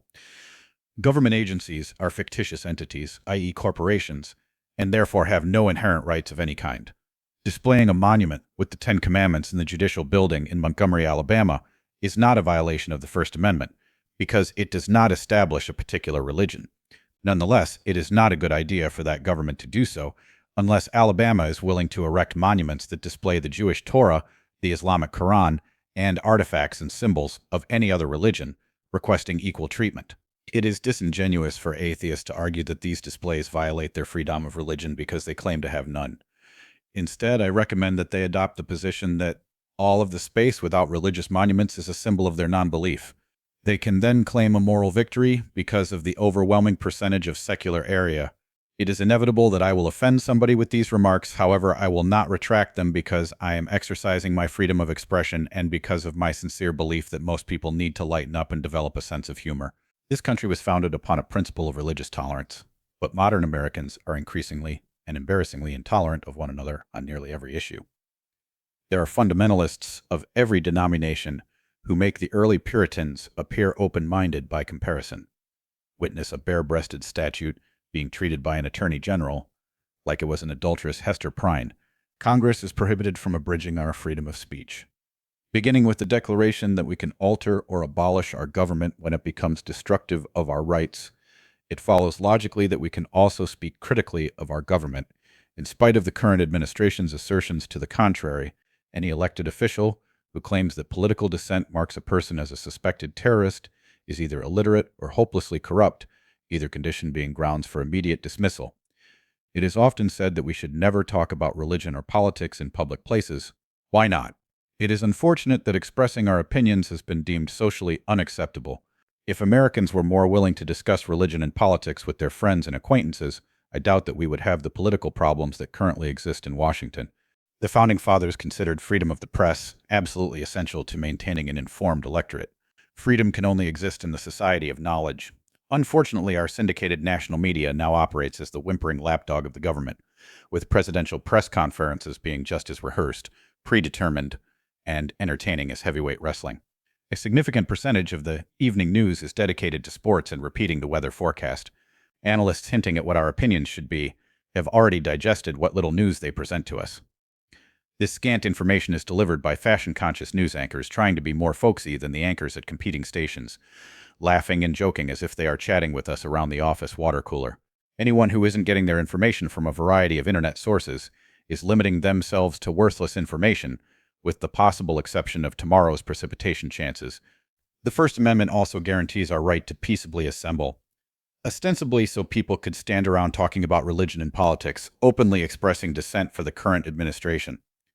This clause is often interpreted to include the right of association.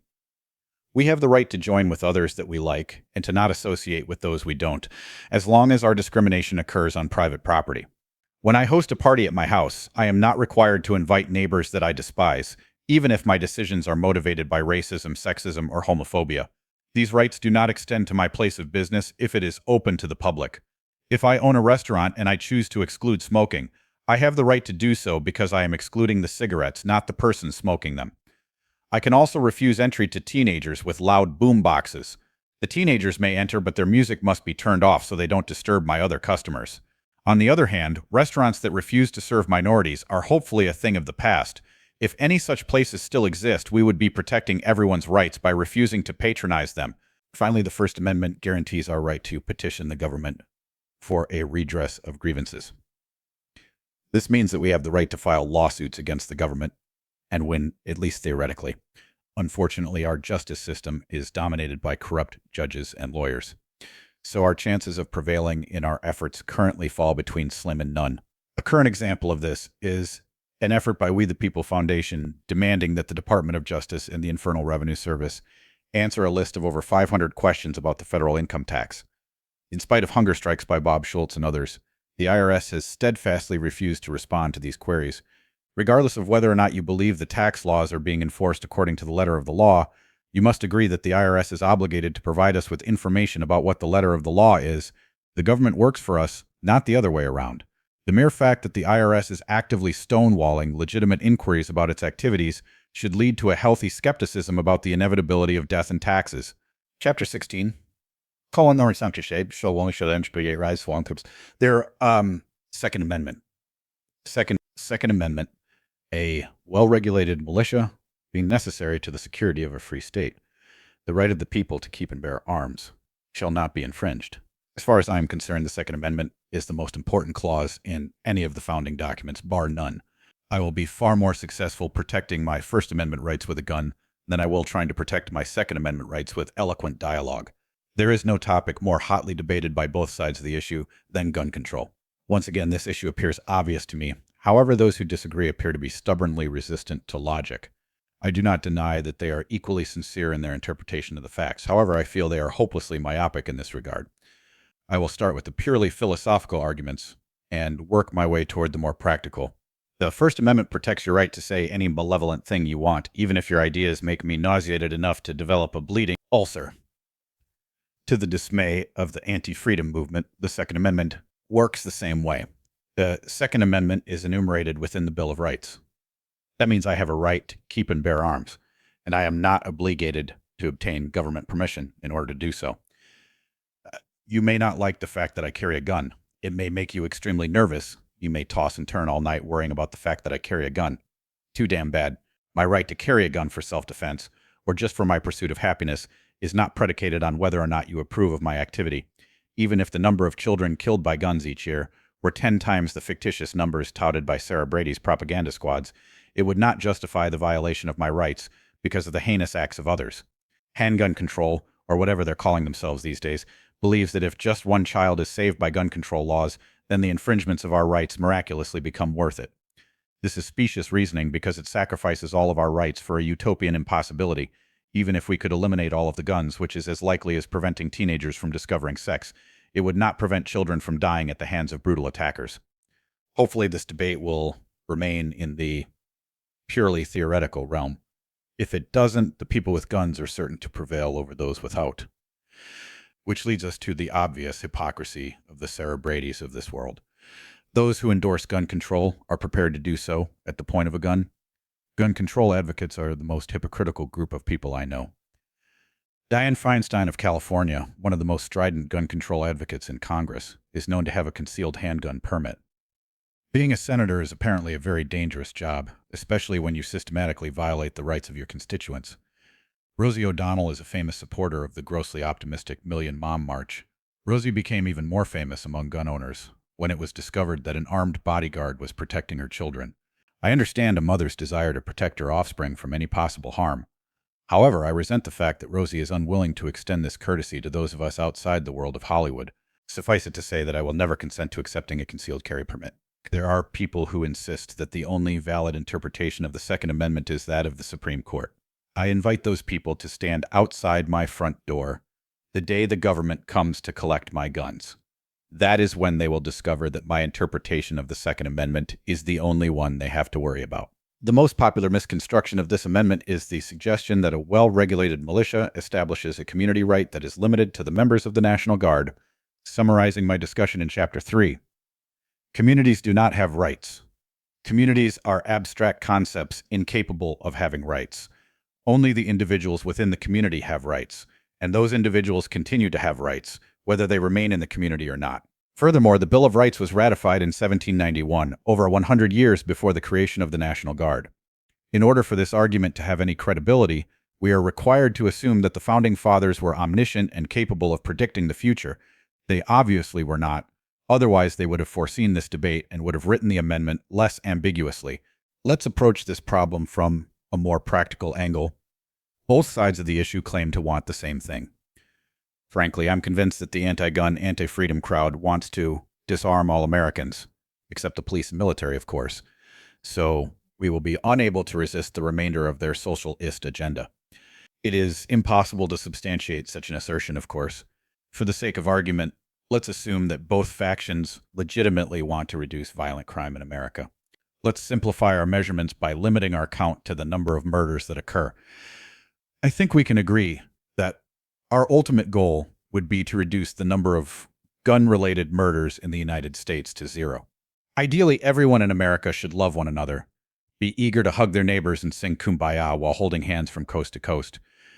If we can also agree that this utopian image is too much to hope for given the human tendency to cripple and maim one another, let us set our goal to be the next best thing. Let's strive to reduce the number of murders to as close to 0 as possible. We can use the tragedy in Columbine, Colorado, as an example of the anti-gun, anti-freedom solution. No one at this Colorado school was armed, except, of course, the 2 misguided boys responsible for the tragedy. Due to their complete monopoly of firepower, they were able to walk around almost casually, inflicting death and terror for nearly half an hour before they ended the siege by committing suicide. Had they been more ruthless and determined, there could easily have been more than the 14 fatalities that were gratuitously reported by the national media. Pretend that we can go back in time to play the scenario with a different strategy. Pretend that I am the teacher and that I and several of my fellow teachers come to school openly carrying our pistols. This fact alone would probably have prevented the devastation from occurring at all. Nonetheless, let us assume that 2 boys come to school to carry out their deadly plan. Eventually, they kill their first innocent victim, not far from where I'm teaching. I respond by drawing my gun and confronting the 2 boys. 2 conclusions are possible. A, they surrender, or B, They prepare to attack me, whereupon I shoot them dead. This is still an unfortunate and tragic situation. However, even in my worst-case scenario, there are only 3 fatalities instead of 14. If our goal is truly to reduce the number of homicides, my approach works much better than the actual one did. You may be surprised to learn that my scenario is not hypothetical. Columbine isn't the only school shooting that has occurred in the United States, a fact that the media is ever eager to report. However, the media evidently feels that an event is only newsworthy if unarmed people die in the confrontation. In another school attack, students who ran to their cars and returned with guns of their own were able to subdue an armed perpetrator. In yet another story, a teacher ran more than 2 blocks to his car that he parked outside of the gun-free zone around the school. He still had time to run back to the school, and using a handgun, put an end to what might have been a bloody disaster. When the media reported on these events, they only indicated that the perpetrator's efforts were thwarted. They egregiously failed to mention that bloodshed was prevented because of the presence of a gun. Guns are like the brakes on a car. They are both deterrents because they both provide resistance. Brakes are a deterrent to unwanted speed because they apply resistance to the rotors. Guns are a deterrent to crime because they provide resistance to criminals. If your car is going too fast, it is not rational to remove the brakes. If violent crime is increasing, it is not rational to remove all the guns, even if you could. The answer in both cases is to apply more resistance. This is exactly the conclusion that is drawn from the research documented in the book titled More Guns, Less Crime. Washington, D.C., New York, Chicago, and Los Angeles are cities with a total ban on guns. Washington, D.C., New York, Chicago, and Los Angeles also have the highest violent crime rates in the country. Vermont, on the other hand, has no gun laws beyond the Second Amendment. That state consistently ranks lowest in violent crime statistics. This cause and effect relationship is obvious to me, but the anti-self-defense crowd insists that additional gun laws will somehow have an effect on the criminals who are disregarding the laws that already exist. Finally, imagine that you are a parent with small children at home. You claim to love your children enough to do anything to protect them. At 2 a.m., you discover someone crawling through the window, clearly intent on doing bodily harm to you and your children.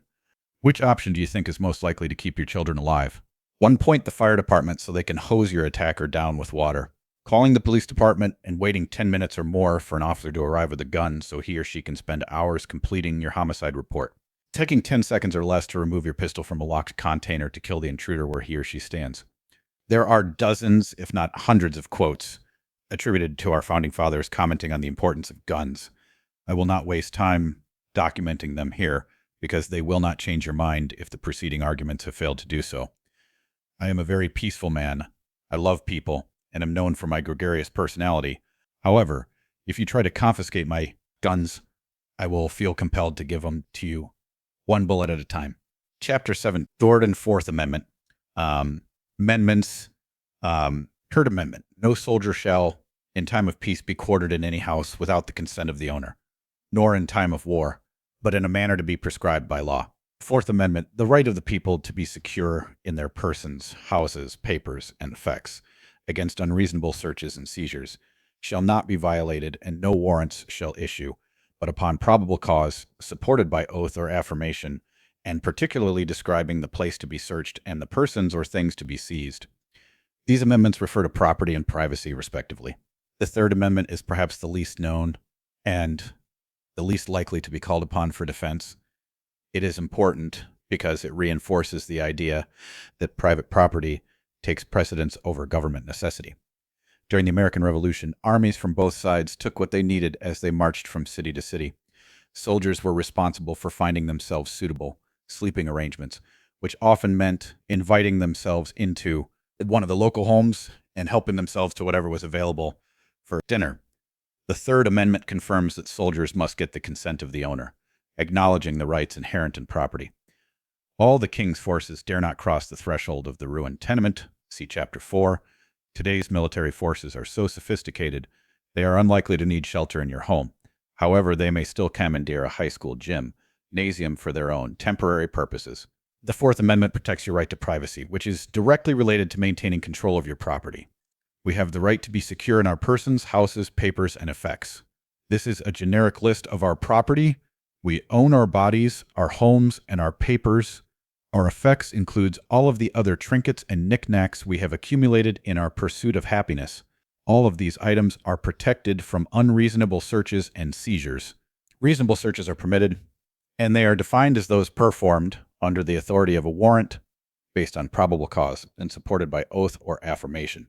In other words, a judge can only issue a search warrant if there is enough evidence to suspect a crime, and the government agent requesting the warrant swears an oath to accept responsibility for the search. This oath makes the government agent liable if the suspect's rights are violated during the course of the search. The suspect can then sue the agent using the First Amendment's petition for redress of grievances clause. Of course, it will be difficult to win when the game is rigged against you, but that is a right you have should you decide to pursue it. If government agents are allowed to search anywhere, anytime, without risking negative consequences for violations they may commit, there is no effecting to prevent them from obtaining meaningless warrants that allow them to do whatever they want. Hypothetically, the government could eliminate the need for warrants altogether, granting themselves the tyrannical power to perform sneak and peek searches of anyone's property simply by labeling them a terrorist and claiming that they are not required to issue a warrant until 90 days after the search. If you read the Patriot Act, you will discover that sneak and peek warrantless searches are not hypothetical at all. Fourth Amendment also requires a search warrant to describe the place to be searched and the persons or things to be seized. This prevents police officers and other government agents from going on fishing trips where they add items to the warrant after they have found what they are looking for. If you are involved in a traffic stop, the police officer will occasionally ask to search your car. They can only search the car with your permission, in spite of what many officers may tell you. You can, if you're brave enough, demand that they obtain a warrant listing the items they are searching for. It may take several hours before a warrant can be obtained, but it is more of a nuisance for the officer than it is for you. If the officer tells you that he has a blanket warrant to search your car simply because he stopped you, this is evidence that your state's traffic code does not fall under any of the constitutional jurisdictions. Chapter 18, 5th, 6th, 7th, and 8th Amendment. These 4 amendments all deal with the rights of someone accused of a crime. Because it is so easy to be falsely accused of something, your rights are clearly at risk of being violated in these circumstances. That is why so much attention was paid to this aspect of our rights. Please note that these rights are only protected under common law and do not apply in statutory jurisdictions, which is the jurisdiction used in almost all courts in the United States.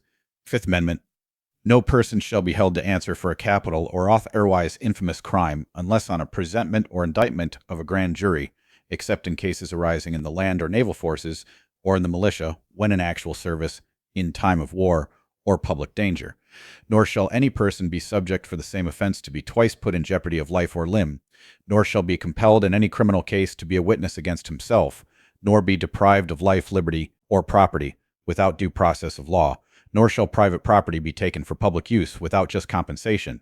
The only thing most people know about this amendment is that they can plead the 5th, meaning that they don't have to answer a question posed by a police officer. While that is true, it is easy to see that this amendment expresses many things beyond keeping your mouth shut. Let's break it down into its component parts.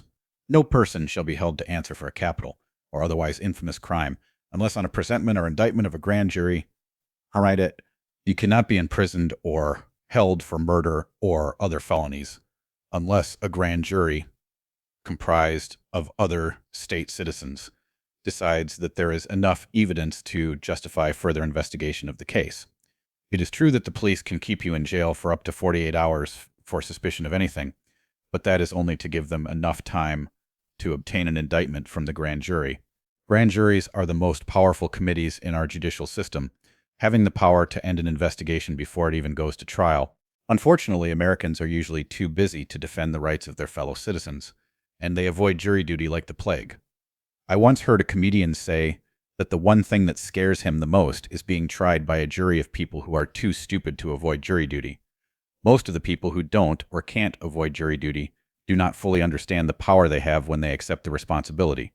Everyone should contact the Fully Informed Jury Association as soon as possible, especially if you are anticipating jury duty. You will discover that a jury has the power to decide the law as well as the facts of the case in spite of the judge's instructions to the contrary, except in cases arising in the land or naval forces or in the militia, when in actual service in time of war or public danger. Notice that military personnel and members of the militia who are acting as military personnel are not presented to a grand jury as ordinary civilians are, because of the potential abuse of power by an armed military, soldiers and sailors, are adjudicated by a court-martial, an ad hoc military court, convened under authority of government and the Uniform Code of Military Justice, 10 U.S.C.A. 801 at Seek. Courts-martial are courts of law and courts of justice, although they are not part of the federal judiciary established under Article 3 of the Constitution. Nor shall any person be subject for the same offense to be twice put in jeopardy of life or limb. This is called the Double Jeopardy Clause, and it protects a person from the bankruptcy that would inevitably result if a person could be repeatedly accused of the same crime, requiring them to spend the time and money to defend themselves in court. Please note that if I am found innocent of murdering John, it does not mean that I am immune from further murder charges. I can still be accused of murdering someone else. Hawake, nor shall be compelled in any criminal case to be a witness against himself. This is the clause that gave rise to the famous admonition that you have the right to remain silent. Anything you say can and will be used against you in a court of law. Police officers are now required to read you your rights following a very famous court case called Miranda versus Arizona, in which a Mexican criminal's confession was ruled inadmissible in court because it was ruled that he did not understand his rights at the time of the arrest. The Miranda warning is a simplified summary of the Fifth and Sixth Amendments. Once again, I recommend that you memorize the Bill of Rights so you will be equipped to protect them fully. Can no longer be deprived of life, liberty, or property without due process of law. The Declaration of Independence talks about life, liberty, and the pursuit of happiness because Benjamin Franklin wanted to go beyond the idea of property to include the abstract phrase we are more familiar with. Here in the Fifth Amendment, the clause reverts back to property, which is far less ambiguous. The courts cannot deprive you of your property without due process of law. This would prevent you from being able to defend yourself when you do get to court. You also have a right to a common law venue if you wish. However, the mysterious absence of common law courts in modern society suggests that our judicial system is no longer as it once was, or should be. Our government exercises a policy of asset forfeiture in their feudal war on drugs, which is a blatant violation of this clause and our right to maintain control of our property. The police will confiscate cars, homes, and any other property suspected of use during a drug crime, usually without an indictment. The property is generally sold to the public at a fraction of its value, and the money collected is transferred to the department making the arrest. This may be the most blatant violation of our constitutionally protected rights currently being perpetrated in the United States. To learn more about this growing epidemic, I suggest you visit Forfeiture Endangers American Rights at www. Nor shall private property be taken for public use without just compensation. Once again, we see the importance of private property. However, this clause is frequently abused by government agents at all levels in order to take possession of private property under the guise of eminent domain. Eminent domain, the power to take private property for public use by the state, municipalities, and private persons or corporations authorized to exercise functions of public character in the United States. The power of eminent domain is founded in both the federal Fifth Amendment and state constitutions. The right of eminent domain is the right of the state, through its regular organization, to reassert, either temporarily or permanently, its dominion over any portion of the soil of the state on account of public exigency and for the public good. Notice that Black's Law Dictionary talks about the right of the state. This is a deliberate misconstruction because states, i.e. governments, do not have rights. They have only privileges granted by we the people. No individual or group of individuals has the right to take your property. So it must follow that no individual or group of individuals can empower the government to act as their agent to take your property. Therefore, states do not have a right to eminent domain. The idea would completely negate the purpose of the Constitution. Notice that they are trying to promote the public good, which is another way to say community rights. As you should know by now, communities do not have rights. Individuals do. Sixth Amendment. In all criminal prosecutions, the accused shall enjoy the right to a speedy and public trial by an impartial jury of the state and district wherein the crime shall have been committed, which district shall have been previously ascertained by law, and to be informed of the nature and cause of the accusation, to be confronted with the witnesses against him, to have compulsory process for obtaining witnesses in his favor, and to have the assistance of counsel for his defense. The most important aspect of the Sixth Amendment is our guarantee of a speedy and public trial. It must be speedy to prevent a circumstance where someone is placed in jail for years before coming to trial, only to discover that the person was innocent of the crime. Since it is impossible to rewind the clock and give the accused person back that portion of their life that they've been denied, it is imperative that conflicts are adjudicated as quickly as possible. A trial must also be open to the public in order to avoid star chamber hearings where the accused is taken behind closed doors, never to return.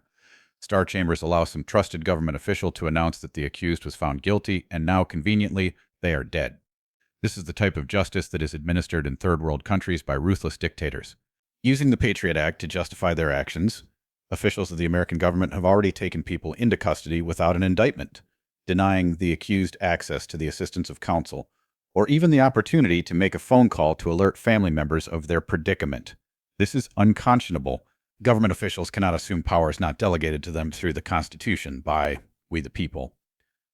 Of course, we are told that these tactics are limited to individuals who are suspected of being terrorists. However, it does not threaten our security to respect a terrorist's right to the assistance of counsel for his defense. If they really are terrorists, we will convict them and keep them in jail.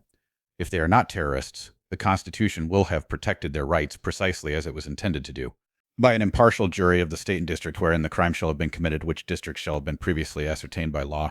This clause is best understood by reading one of the complaints levied against the king in the Declaration of Independence for transporting us beyond seas to be tried for pretended offenses. Roust the chase, the two Bertold pretended offenses, lawful dulguri shosache. One of the tactics King George used was to take someone accused of an offense in the colonies and transport them all the way back to England to stand trial, because you had no friends or money in England. This naturally made it more difficult, if not impossible, to defend yourself against the charges. At very least, it placed additional emotional hardship on the accused, who is now out of touch with family and loved ones. The Sixth Amendment specifically forbids this practice by making sure that you are tried in the state and district wherein the crime shall have been committed, and to be informed of the nature and cause of the accusation. The nature of a crime is whether it is criminal or civil. The cause of the accusation is the specific crime that the person is charged with. This information is important for knowing how to mount an appropriate defense, to be confronted with the witnesses against him, to have compulsory process for obtaining witnesses in his favor. If someone wants to accuse you of a crime, they must have the courage to look you in the eye to do it. Otherwise, it would be too easy for people to make anonymous accusations that would interfere in your life with no way for you to defend yourself. This is why email spam is so frustrating. There's not much you can do to retaliate against the person sending you the junk mail, because there are no negative consequences for their actions. Spammers will continue to make your life miserable with impunity. It will be interesting to see how the courts deal with this situation in the future, but to have the assistance of counsel for his defense, contrary to popular belief, this does not mean that you are required to have a bar-certified attorney represent you. It means that you are entitled to have a counselor at law working with you to understand the different jurisdictions and the possible consequences of your actions in court. The overall purpose is to assist you in defending yourself. The moment that you hire a lawyer or attorney, you become incompetent in the eyes of the law, and they have the power of attorney to make all of your decisions for you, even if those decisions are not in your best interest. Keep in mind that lawyers are officers of the court, whose loyalty to the system is more important to them than protecting your rights. Demanding the assistance of counsel for your defense is one way to maintain your right to a common law venue and to avoid the inevitable pitfalls of volunteering into a statutory jurisdiction. Seventh Amendment, in suits at common law, where the value in controversy shall exceed $20, the right of trial by jury shall be preserved, and no fact tried by a jury shall be otherwise re-examined in any court of the United States than according to the rules of the common law. The Seventh Amendment protects your right to a jury trial, even in a civil action. However, the first 5 words are my favorite. In suits at common law, even if you don't understand what a common law jurisdiction is all about, the Seventh Amendment protects your right to have it. If you'd like to see a judge or lawyer squirm, ask them to explain common law to you, and ask them how you would gain access to that type of jurisdiction. Eighth Amendment, excessive bail shall not be required, nor excessive fines imposed, nor cruel and unusual punishments inflicted. This is a very touchy-feely amendment that makes us feel safer. However, it is not likely to provide any serious protection of your rights, simply because the word excessive is never defined. Since it is typically the judge who decides what is or is not excessive, this is a purely arbitrary amendment. People do not even agree what constitutes cruel and unusual punishment. Some people claim that this amendment forbids capital punishment, but that is a subjective opinion. Chapter 19. So after for the Fickers 2. How did 9th and 10th Amendments? 9th Amendment. The enumeration in the Constitution of certain rights shall not be construed to deny or disparage others retained by the people. 10th Amendment. The powers not delegated to the United States by the Constitution nor prohibited by it to the states are reserved to the states respectively, or to the people. The 9th and 10th Amendments eliminate any ambiguities about the purpose of Constitution, much to the dismay of those who claim that it is a living document. The purpose of the Constitution is to protect our rights and property by severely limiting the privileges and powers delegated to the government. That is precisely what these two clauses summarize so clearly. Many of the framers argued that a Bill of Rights was unnecessary since the government had only the powers explicitly listed and that we, the people, implicitly retain all other authority. Alexander Hamilton even argued that an incomplete listing or enumeration of some rights could be misinterpreted to be a complete listing of rights, suggesting that rights are bestowed on us by the Bill of Rights.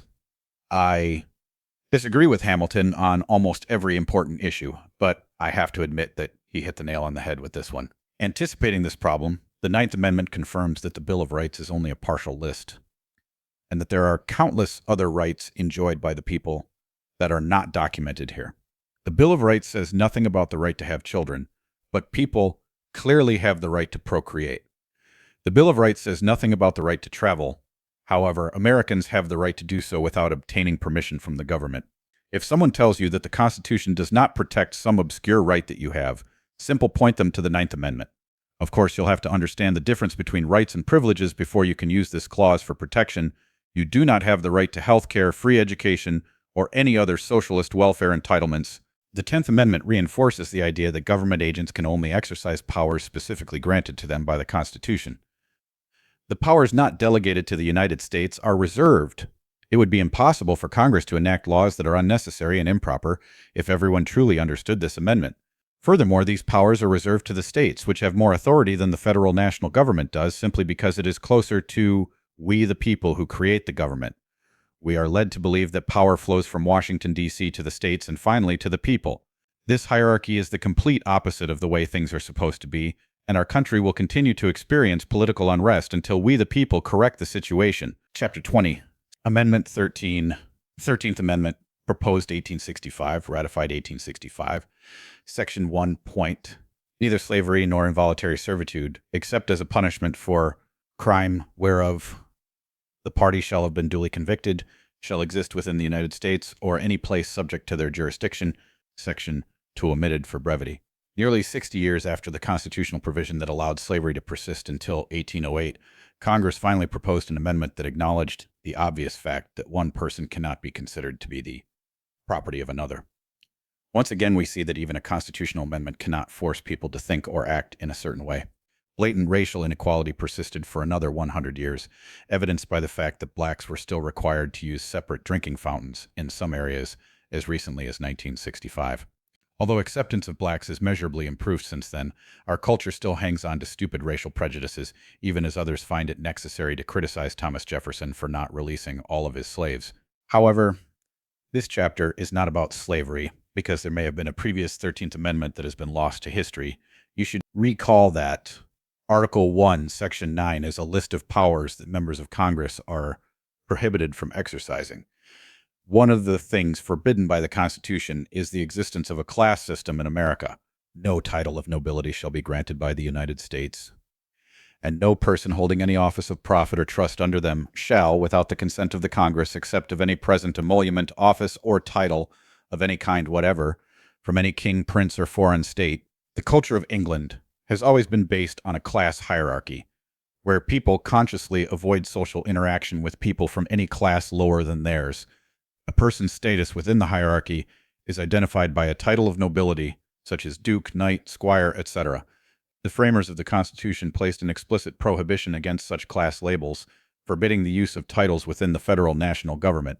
Lawyers and attorneys often place the title of Esquire at the end of their name, If they are using this as a title of nobility, it is clearly in violation of the Constitution. There is some evidence that Congress passed an amendment in the early 1800s to reinforce and clarify this prohibition. It is known as the Titles of Nobility Amendment, and it states, "If any citizen of the United States shall accept, claim, receive, or retain any title of nobility or honor, or shall, without the consent of Congress, accept and retain any present, pension, office, or emolument of any kind whatever, from any emperor, king, prince, or foreign power, such person shall cease to be a citizen of the United States, and shall be incapable of holding any office of trust or profit under them, or either of them." One potential purpose of this amendment may have been to prohibit lawyers from being elected to Congress and enacting laws that conflict with the fundamental principles of the Constitution. Anyone with a title of nobility should be excluded from government office because they shall be incapable of holding any office of trust. This original 13th Amendment was discovered by two men doing research in very old law books. It is the custom for each state to print a copy of the Constitution and all of the existing amendments before any summary of the state laws. The text of this amendment was printed in numerous state volumes between 1815. Apparently, the old 13th Amendment was replaced by the new 13th Amendment shortly after the war between the states. There has been some debate as to whether or not this amendment was ever properly ratified. However, I don't think it matters.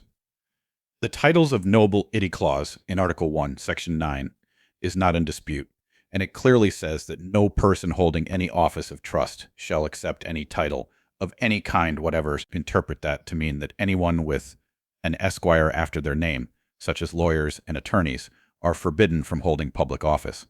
American politics would become very interesting indeed if Americans decided to enforce this clause of the Constitution. Chapter 21. The Amendment 16, Article 16, proposed 1909, questionably ratified 1913. Congress shall have power to lay and collect taxes on incomes from whatever source derived without apportionment among the several states and without regard to any census or enumeration. The Income Tax Amendment has been a hotly debated issue ever since its presumed ratification in 1913, the same year that the IRS and the Federal Reserve Bank came into existence. It is not a coincidence that these events all happened in the same year. To understand the debate, we must review clauses from Article 1. 1.283 representatives and direct taxes shall be apportioned among the several states which may be included within this union, according to their respective numbers. 1.9.4. No capitation or other direct tax shall be laid unless in proportion to the census or enumeration herein before directed to be taken. Let's take a look at how Black's Law Dictionary defines these words. Capitation tax, a poll tax, QV, a tax or imposition upon the person. It is an ancient kind of tribute and answers to what the Latins called tributum, by which taxes on persons are distinguished from taxes on merchandise, called vectigola. Direct tax, one that is imposed directly upon property according to its value. It is generally spoken of as a property tax or an ad valorem tax, distinguishable from an indirect tax, which is levied upon some right or privilege. I vehemently disagree with the definition of a direct tax, as that being one levied upon some right. This is a non sequitur because rights are unlienable. In other words, they cannot have liens or taxes attached to them. I have a right to walk back and forth across my property. I am not required to get anyone's permission in order to do so. Furthermore, the government cannot issue a tax on that activity. If it could, it would be possible for the government to make it financially disadvantageous for me to enjoy my property. This idea suggests that we work for the government instead of the other way around. We are often led astray by subtle changes in words if we do not challenge their integrity immediately. I will never pay a tax on something I have a right to do. I will never accept a concealed carry permit tax in order to exercise my right to keep and bear arms. The very thought of such a violation of my rights is precisely what fuels my passionate efforts to eliminate the corruption that is so rampant in our government. A direct tax is one that cannot be avoided because it is levied directly against the person. 1.23 says that direct taxes shall be apportioned among the several states. If Congress passes a bill that requires $10 million in taxes, Washington, D.C. should send a bill for $1 million to Sacramento, because 10% of the population lives in California. California also has 44 members in the House of Representatives, which is 10% of the 435 total members. 1.9.4 reinforces the idea that direct taxes shall not be laid unless in proportion to the census or enumeration herein before directed to be taken. This is the only concept that is repeated in the Constitution, which indicates how important it was to the framers. They knew that the power to tax is the power to destroy. The result of this clause, if were actually enforced, is to guarantee that every person in the United States shares the same burden of financing our government. Instead, the IRS imposes a progressive tax on Americans, demanding higher percentages from the people who have more wealth. I mentioned a progressive tax earlier in this book. This is where you saw it last. Communist Manifesto 2. Heavy progressive income tax. The federal, not national government created by the Articles of Confederation did have the power to tax the states, which is why the newly formed United States were unable to repay their debts to France and Spain. It was precisely this economic problem which prompted the Continental Congress to convene in Philadelphia in the first place. However, they were only authorized to amend the Articles, not to replace them with the Constitution. Not surprisingly, the very first privilege granted to Congress is 1.8.1. The Congress shall have power to lay and collect taxes, duties, imposts, and excises, to pay the debts and provide for the common defense and general welfare of the United States, but all duties, imposts, and excises shall be uniform throughout the United States. This clause does not say Congress shall have the power to lay and collect taxes, duties, imposts, and excises every April 15 for any damn thing it wants. It does require that such taxes shall be uniform throughout the United States, which would deny the federal national government any prejudicial influence over commerce within the states. Congress is not allowed to impose a tax in one state higher than one imposed in another state. This clause guarantees that states share the same burden of financing our government. The taxes listed here are indirect taxes, which are defined as indirect tax, a tax upon some right or privilege or corporate franchise, e.g., privilege tax, franchise tax, a tax laid upon the happening of an event, as distinguished from its tangible fruits. Let's take a closer look at the wording of the 16th Amendment. To lay and collect taxes on incomes from whatever source derived. Notice that incomes are derived from a source. So even if we don't know what incomes and sources are, logically we know they must be different things. We start with a source, and something called income is derived from it. The phrase that causes most of the confusion is without apportionment among the several states and without regard to any census or enumeration. To the casual reader, this may lead you to believe that the tax on income is a direct tax that is no longer subject to apportionment. However, 3 years after this amendment was presumably ratified, the Supreme Court indicated that this was not the case.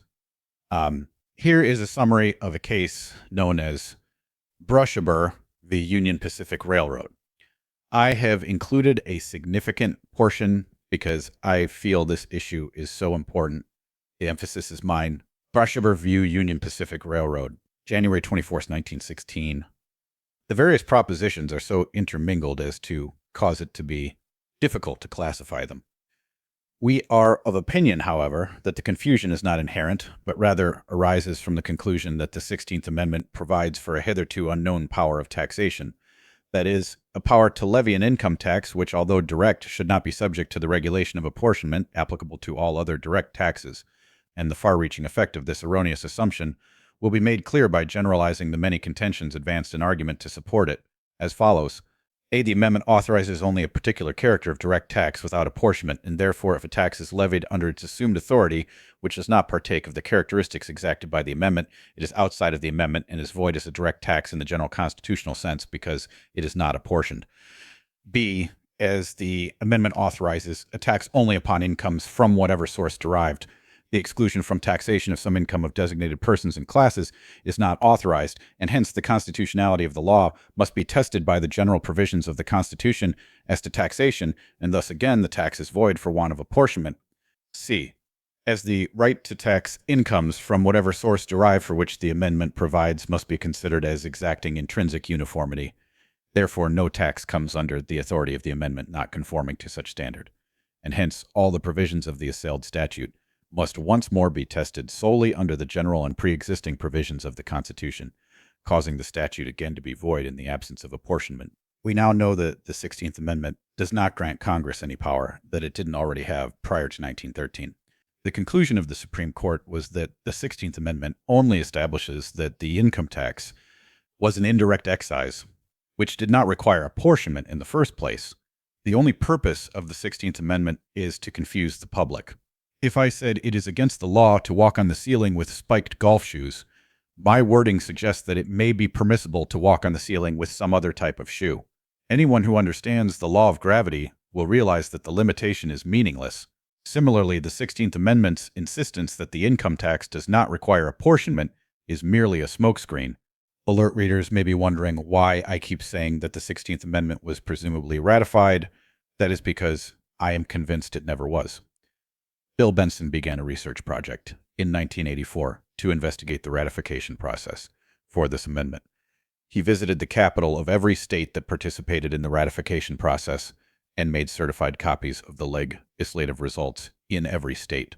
He discovered that several states had not voted in favor of the amendment, as reported by then Secretary of State Philander Knox.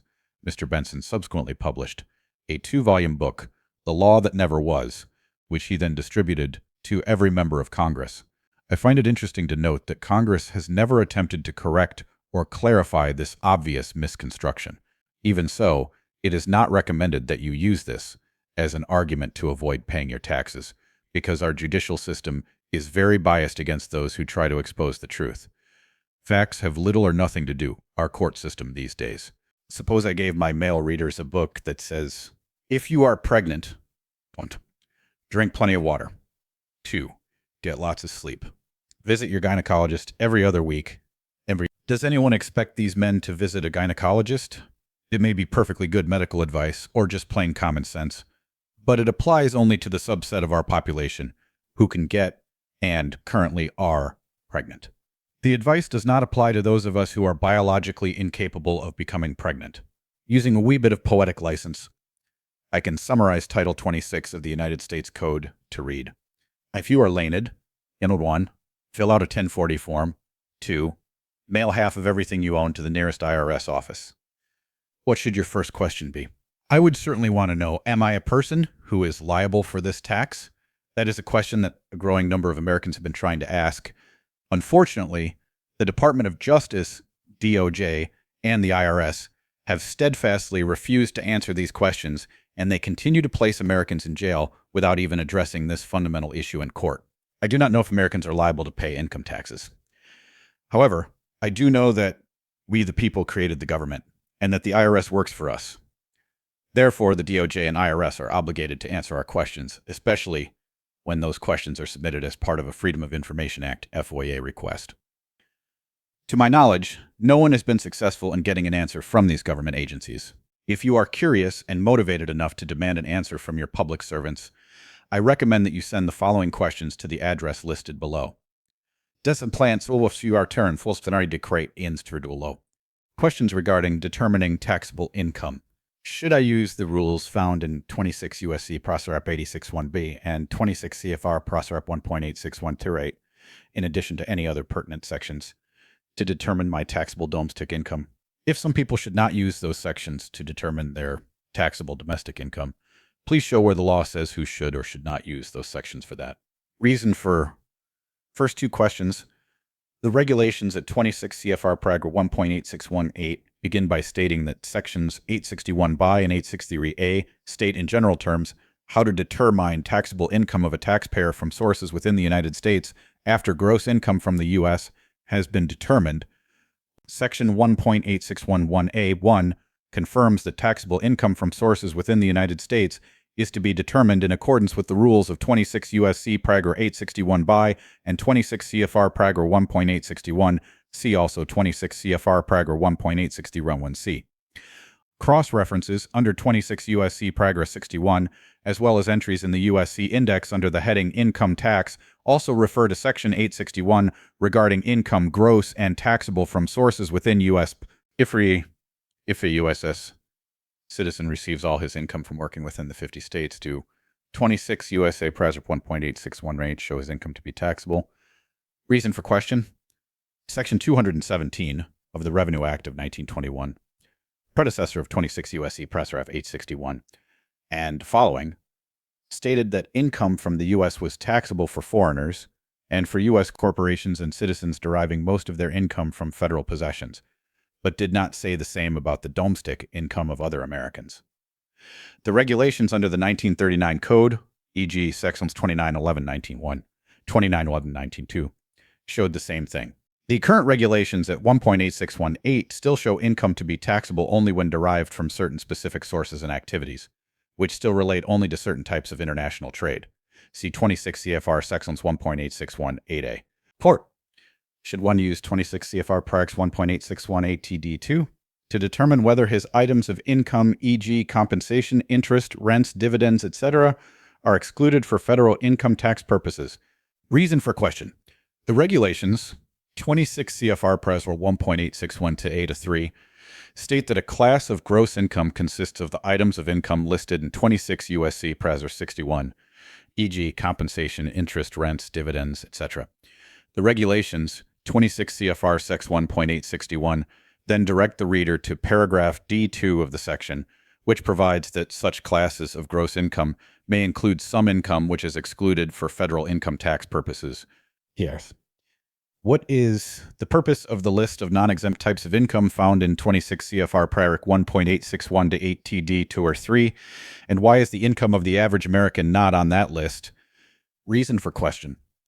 After defining exempt income to mean income which is excluded for federal income tax purposes, 26 CFR Paragraph 1.861 to 8 TD 2 set, the regulations list types of income which are not exempt, i.e. which are subject to tax, including the domestic income of foreigners, certain foreign income of Americans, income of certain possessions, corporations, and income of international and foreign sales corporations, but the list does not include the domestic income of the average American, 26 CFR Paragraph 1.861 to 8 TD2 set. 6. What types of income, if any, are not exempted from taxation by any statute, but are nonetheless excluded by law, i.e. not subject to the income tax because they are, under the Constitution, not taxable by the federal government? Reason for question. Older income tax regulations, defining gross income and net income, said that neither income exempted by statute or fundamental law were subject to the tax, Section 39.21 through 1, 1956, and said that in addition to the types of income exempted by statute, other types of income were excluded because they were, under the Constitution, not taxable by the federal government. This is also reflected in the current 26 CFR Paragraph 1.3. Please send your questions to Secretary of the Treasury, 1500 Pennsylvania Avenue, NW, Washington, D.C., 2022. Knowing how flagrantly our government has lied to us in the past in order to take our property and violate our rights, I think that it is very probable that the IRS has been taking our money for nearly a century without the constitutional authority to do so. More and more people are becoming aware of this simple but disturbing fact, and I predict that the IRS, as we know it, will soon be abolished by we the people. When that happens, death will remain the only thing that is certain in our lives. Chapter 22. Amendments 18 and 21. Article 18. Proposed 1917. Ratified 1919. Repealed 1933. Section 1. After 1 year from the ratification of this article, the manufacture, sale, or transportation of intoxicating liquors within, the importation thereof into, or the exportation thereof from the United States and all territory subject to the jurisdiction thereof for beverage purposes is hereby prohibited. Sections 2 and 3 omitted for brevity. Article. OPEX. Proposed 1933, ratified 1933. Section 1. The 18th article of amendment to the Constitution of the United States is hereby repealed. Section 2. The transportation or importation into any state, territory, or possession of the United States for delivery or use therein of intoxicating liquors in violation of the laws thereof is hereby prohibited. Section 3, omitted for brevity. The 18th and 21st Amendments are unique because the latter repeals the former. No other amendment has yet to be removed in this manner. At issue was the consumption of alcohol, something I suspect humans have done since the moment it was discovered. The process of fermenting sugars is so common that even animals can become tipsy from eating overripe fruit. What amazes me most is the audacity of the federal/no government assuming the authority to regulate such activity. Imagine the outrage of sports fans everywhere if they needed a permit to buy a six-pack before the big game. One of the necessary and fundamental assumptions about individual rights is the axiom that everyone owns his or her own body. To suggest that someone else owns your body or has control over what you introduce into your body is to consent to being a slave. I have the right to do whatever I wish with my property. If I own a pile of wood, I can set fire to it, even if it is currently nailed together in the shape of a barn. Cigarettes may not be healthy for me in the long run, but I have the freedom to smoke them anyway. Drinking alcohol may or may not have negative side effects, but even if it does, the government has no authority to prohibit you from consuming it, even if it is in your own best interest. Since when do we let the government decide what is or isn't good for us? What the hell does Congress know about nutrition anyway? For that matter, what does Congress know about the Constitution? If the government can use force whenever something is in our best interest, then government should force everyone to wake up at 6 a.m. every morning for calisthenics in the front yard. Fast food establishments should be torn down and replaced with bars that serve carrot juice and alfalfa sprouts, since it's in your best interest. This paternalistic attitude that the government knows best and that you are merely a helpless child is insulting and reprehensible. Hitler used the same attitude to persuade the Germans to subjugate themselves to the fatherland. The one thing that conservatives and liberals have in common is the stupid notion that there ought to be a law to force people to behave the way someone else thinks they should. These laws are based on two insane assumptions. The first is that it's for our own good and that they know what that is better for us than we do. The second assumption is that we are going to pay any attention to the laws that they write, especially when those laws are so incredibly stupid. Imagine passing a law that prohibits Americans from having sex until they are 25 years old. Don't laugh. I'm sure there are puritanical groups who would eagerly propose such legislation if they thought they could get away with it. I was addressing a group of college students recently, and I asked them if they would comply with such a law. The young woman in the front row gasped and hid her blushing face in her hands, capitalizing on her embarrassment. I said, "That answers that question. Some legislators think they can even pass a law to modify the laws of physics." In 1897, the Indiana state legislature considered passing a law that would round the mathematical constant pi down to 3.0. Amending the Constitution is far more dramatic and time-consuming than just passing a law. It requires a supermajority of the state legislatures to ratify it. But even a modification to the supreme law of the land did nothing to prevent people from drinking alcohol. All it did was to change the way people went about acquiring it. Consumption of alcohol before, during, and after Prohibition remained the same. The only thing that changed was the cost of alcohol, and a black market grew up to provide liquor because it was now extremely profitable to do so. Al Capone and his contemporaries defended their territories with force against a determined but vastly outnumbered Eliot Ness. Almost everyone has seen images in black and white movies where early model cars squeal around the corner, while several thugs wreak havoc with Thompson submachine guns as they drive by. Bootleggers were the drug lords of the 1920s. At their root, they were simply businessmen who were providing a product to their very willing consumers. The fact that the transaction had been deemed illegal and unconstitutional didn't even slow the process appreciably. It is said that failure to understand history dooms us to repeat it, and the war on drugs is like a cultural Groundhog Day. Congress, in its infinite wisdom, has once again decided that some substances are not in our best interest. For several decades now, the philosophical descendants of Eliot Ness have used force and modern technology in a futile attempt to prevent people from doing something that they will always find a way to do. When criminals can sustain a thriving drug business inside of our prisons, where armed guards and cameras watch the inmates 24 hours a day, the average police officer doesn't have a hope in hell of diminishing the amount of drugs being sold on our street corners and school playgrounds. No matter how fast you pump water out of the Pacific Ocean, you will never be able to drive your car to Hawaii. This fact is so painfully obvious to anyone with a brain that there must be another ulterior motivation for the continued war on drugs. Drugs are the only commodities more profitable than theater popcorn. People sell drugs because they can become unimaginably wealthy in a very short time.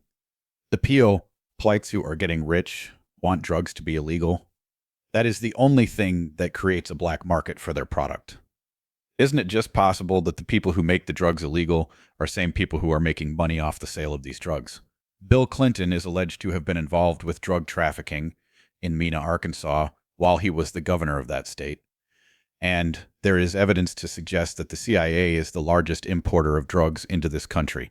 If that is true, then the war on drugs is not intended to eliminate the use of drugs. Its only purpose is to eliminate competition on the sale of drugs. Given that the war on drugs is unlikely to prevent our children from gaining access to these substances, what type of drug policy accomplished that goal? As a volunteer fireman many years ago, I learned that there are many ways to fight a fire.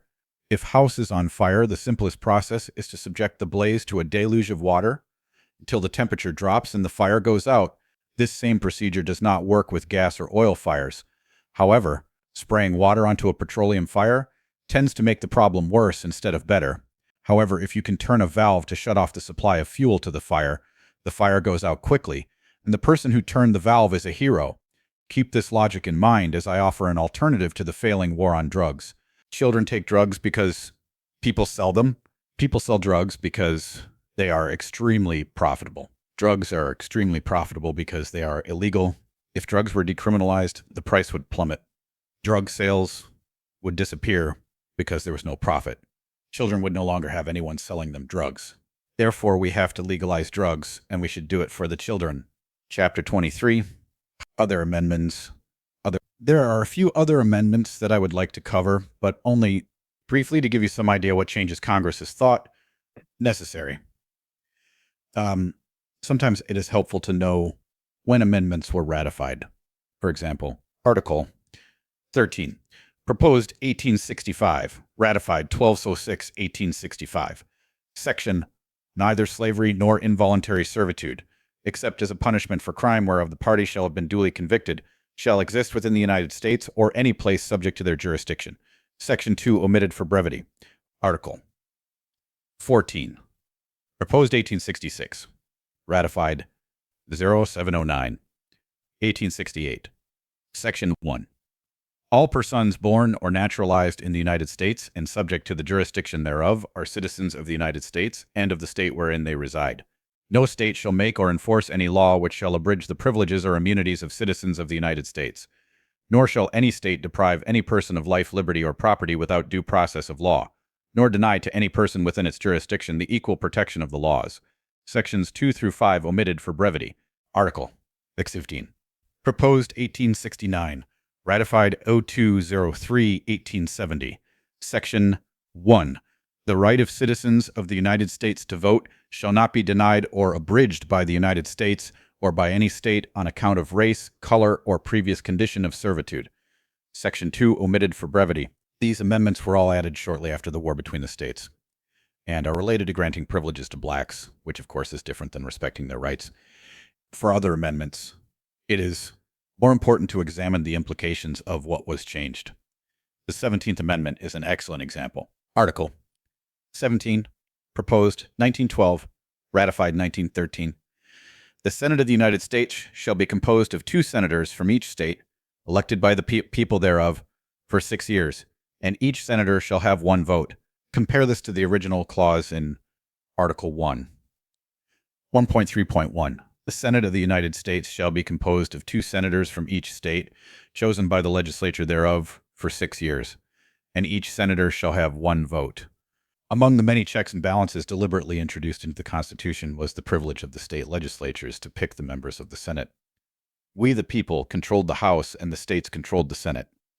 This established a check on the powers of the federal national government, balancing authority towards states' rights. State legislators could jealously guard their authority by electing senators who would prevent a gradual shift toward a more centralized government. This was also seen as a way to provide more stability to the government, since the people were thought to be more fickle, basing their decisions on the heated emotions of the moment. When the 17th Amendment was ratified, it was like untying a boat from the dock on a calm day. The boat slowly but surely drifts away from where it was intended to be without any interference by the states. The federal/no government has been allowed to assume a vast array of powers previously retained by the states. Nearly every federal national grant requires the state government to comply with certain requirements. If states want federal national money for building new roads and bridges, and all of them do, they must agree to enforce speed limits and seatbelt laws. giving Washington, D.C. control over aspects of our lives that were never envisioned by our founders. The 18th Amendment establishing prohibition was ratified on January 16, 1919, having been thrust upon us in our own best interest by the axe-wielding Carrie Nation and a rapidly growing women's movement. It should be no surprise, therefore, that 1 year later, women claimed their right to vote with the ratification of the 19th Amendment. Article Axe. Proposed 1919. Ratified 08/18/1920. The right of citizens of the United States to vote shall not be denied or abridged by the United States or by any state on account of sex. People tend to take their freedoms for granted. However, it always causes me to speculate on the implied value of women relative to slaves when I observe that black men were allowed to vote 50 years earlier than women. Of course, the 15th Amendment only made it legal for blacks to vote. It was necessary to pass the 24th Amendment as recently as 1964 in order to eliminate the Jim Crow laws that made it difficult, if not impossible, for blacks to exercise the rights they presumably had for 94 years. Article, proposed 1962. Ratified 01/33/1964. Section 1. The right of citizens of the United States to vote in any primary or other election for president or vice president, for electors for president or vice president, or for senator or representative in Congress, shall not be denied or abridged by the United States or any state by reason of failure to pay any poll tax or other tax. George Washington adamantly declined a third term in office, and every president since then has respected that unwritten rule. Every president except Franklin Delano Roosevelt. In spite of FDR's popularity while in office, Congress decided to protect themselves from another king elected by the people, so they ratified the 22nd Amendment article, proposed 1947, ratified 1951. Section, no person shall be elected to the office of the president more than twice. In 1967, while Lyndon Baines Johnson was in the Oval Office, an amendment was passed that established a procedure for the president to temporarily remove himself from office. Article XXV, proposed 1965, ratified 1967. Section, whenever the president transmits to the president pro tempore of the Senate and the Speaker of the House of Representatives his written declaration that he is unable to discharge the powers and duties of his office, and until he transmits to them a written declaration to the contrary, such powers and duties shall be discharged by the Vice President as acting President. Section 4 of this amendment establishes a similar procedure for the Vice President in Congress to temporarily remove the President from office. Finally, to amazement of many, the Supreme Law of the Land was last amended in Article XXV, proposed 1789, ratified 1992. No law varying the compensation for the services of the senators and representatives shall take effect until an election of representatives shall have intervened. Can you remember what you were doing on the day we changed the Constitution? Did you participate in debates around the water cooler discussing the pros and cons of this amendment? Probably not. What is interesting about this amendment is that it was proposed in the original Bill of Rights, had 12 proposed amendments, where the famous well-regulated militia was listed as Article 4th. The first two amendments were never ratified because they had nothing to do with individual rights. However, various states voted to ratify number 2 over the course of many years. Eventually, enough states had done so that it met the required 3/4 tool and was adopted. Although it is obvious that the Constitution can be amended, I would like to dispel the popular idea that it is a living document that has to be loosely interpreted as times change. This idea is a devious and dangerous excuse being used to eliminate the few remaining limitations that the federal national government still respects. Keep in mind that the only purpose of the Constitution is to protect your individual rights by establishing strict limitations on government. The principles of the Constitution remain valid as long as we are human. I do not want Congress loosely interpreting my rights or granting themselves permission to ignore the limitations on their power whenever they find them inconvenient. The Constitution is supposed to make it inconvenient for them to exceed their authority. Thomas Jefferson said, "Let us bind down the government with the chains of the Constitution." He did not suggest that we bind down government with the bungee cord of the Constitution. We want the Constitution to be rigidly interpreted. As a 16-year-old girl once pointed out to me, the rules in Animal Farm began as all animals are created equal. However, they were later amended to include, but some animals are more equal than others. I'll leave you with the words of Patrick Henry, who in 1788 said, "Guard with jealous attention the public liberty. suspect anyone who approaches that jewel. Unfortunately, nothing will preserve it but downright force. Whenever you give up that force, you are ruined. Chapter 24. And lawful money versus legal tender. The only thing you really need to know about economics is the law of supply and demand.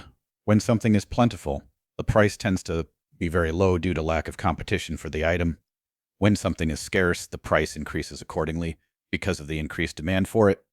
That is why, over many centuries and across numerous cultures, gold and silver have frequently been used as currency or a medium of exchange.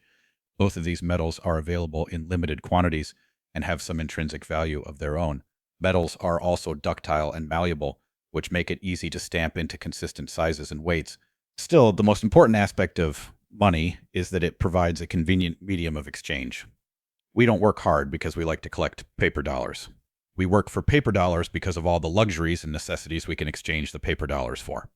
Occasionally, people will refer to money as the blood of the economy, and I think this is an excellent metaphor. If the doctor administers an intravenous medication, your blood pressure will slowly increase. If your blood pressure gets too high, it could be fatal. If the hospital staff mistakenly draws several pints of blood in the same hour, your blood pressure will drop and you may not live long enough to complain. In order to maintain your health, your blood pressure must remain between a high and low danger level. The same thing is true about money. If the volume of money increases or decreases beyond an acceptable limit, the economy begins to suffer. Inflation is a condition defined by having too much currency in circulation. Imagine for a few moments that you are self-sufficient in nearly every way. The only commodity you need to buy or sell are bales of hay. It just so happens that there are exactly 1 million bales of hay available and also exactly 1 million paper dollars in circulation. Given this convenient ratio, the cost of a bale of hay will be $1. Notice that the paper dollar has no intrinsic value except that it can be traded for some hay. Through hard work and clever negotiation, you manage to acquire 100 bales of hay. However, your one-room apartment does not provide enough space to store your hay. This is not a problem because you can trade your bales of hay and walk away with 100 paper dollars. Eager to protect your savings, you place the dollars in your gun safe as you take out your trusty rifle. You lock the safe, turn on the perimeter alarm, and brew a pot of coffee to drink as you protect your hard-earned money all night. During your nocturnal vigil, the Federal Reserve System prints another million paper dollars out of thin air and distributes them into the economy. As the sun comes up and you begin to think about breakfast, there are still 1 million bales of hay, but now there are 2 million paper dollars to represent them. Because of the new ratio, the cost of a bale of hay will be $2. You open the safe to replace the rifle and grab the $100 you deposited there the night before. Unfortunately for you, your money will only buy half as many bales of hay as it used to, so without triggering your alarm, walking past you and your dangerous rifle, or discovering the combination to your safe, the Federal Reserve has managed to steal half of your buying power. That is why inflation is bad. Sometimes we are told that the inflation rate must remain at approximately 5% in order to maintain a healthy economy. Why do we accept that as true? If your doctor recommended that you gain 5% of your body weight each year, how long would it be before you were too heavy to get up off of the couch? The opposite problem is deflation, which is an economic condition defined by a lack of sufficient currency in circulation. In October of 1929, the stock market experienced a catastrophic crash. That event marks the beginning of the Great Depression. However, it was not the cause of the depression, as most of us have been led to believe. The Great Depression is characterized by almost universal unemployment and widespread hunger. Did the male population of the early 1930s suddenly go out on strike? Did husbands across the country tell their wives, "I think I have a vision problem, I just can't see going to work today"? No, of course not. Men were begging for jobs, selling pencils and apples on street corners in an effort to buy food for their children. So if it wasn't the stock market or an epidemic of laziness, exactly what did cause the Great Depression? The Depression was caused because the Federal Reserve deliberately contracted the money supply by collecting all of their outstanding loans and refusing to make any more. Money became extremely scarce. The day the stock market crashed in 1929, there was enough money in circulation so that every person in the United States could have $2,400 if evenly distributed. 1 year later, there was less than $15 of currency in circulation per person. People couldn't buy food because there wasn't anything to exchange for it. Companies couldn't hire anyone because they had nothing to give them on payday. Imagine what would happen to your poker game if someone came by and took away all of the poker chips. You could shuffle the cards, but there wouldn't be any way to keep track of who was winning or losing. Cheating people out of their money is not a new phenomenon. Here are some quotations that refer to this chronic problem. Of all contrivances for cheating the laboring classes of mankind, none has been more effective than that which deludes them with paper money. Daniel Webster, all the perplexities, confusion, and distress in America rise, not from defects in their constitution or confederation, not from want of honor or virtue, so much as from downright ignorance of the nature of coin, credit, and circulation. John Adams. In a letter to Thomas Jefferson in 1787, if the American people ever allow private banks to control the issue of their currency, first by inflation and then by deflation, the banks and corporation that will grow up around them will deprive the people of all property until their children will wake up homeless on the continent. Their fathers conquered Thomas Jefferson in 1802 in a letter to then Secretary of the Treasury, Albert Gallatin. Give me control over a nation's currency, and I care not who makes its laws. Baron M.A. Rothschild, 1744-1812.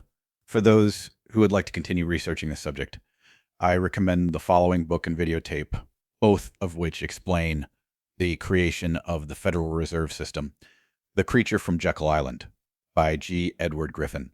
American Media, $20er, ISBN A912986, 212, www.realityzone.com, and The Money Masters, How International Bankers Gained Control of America, 2 3-hour videotapes. To order, call 1-888-THE-PLOT.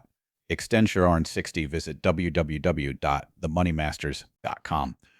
Or write Money Masters Video, Box 114, Piedmont, OK 73078. Chapter 25. Corruption in the United States.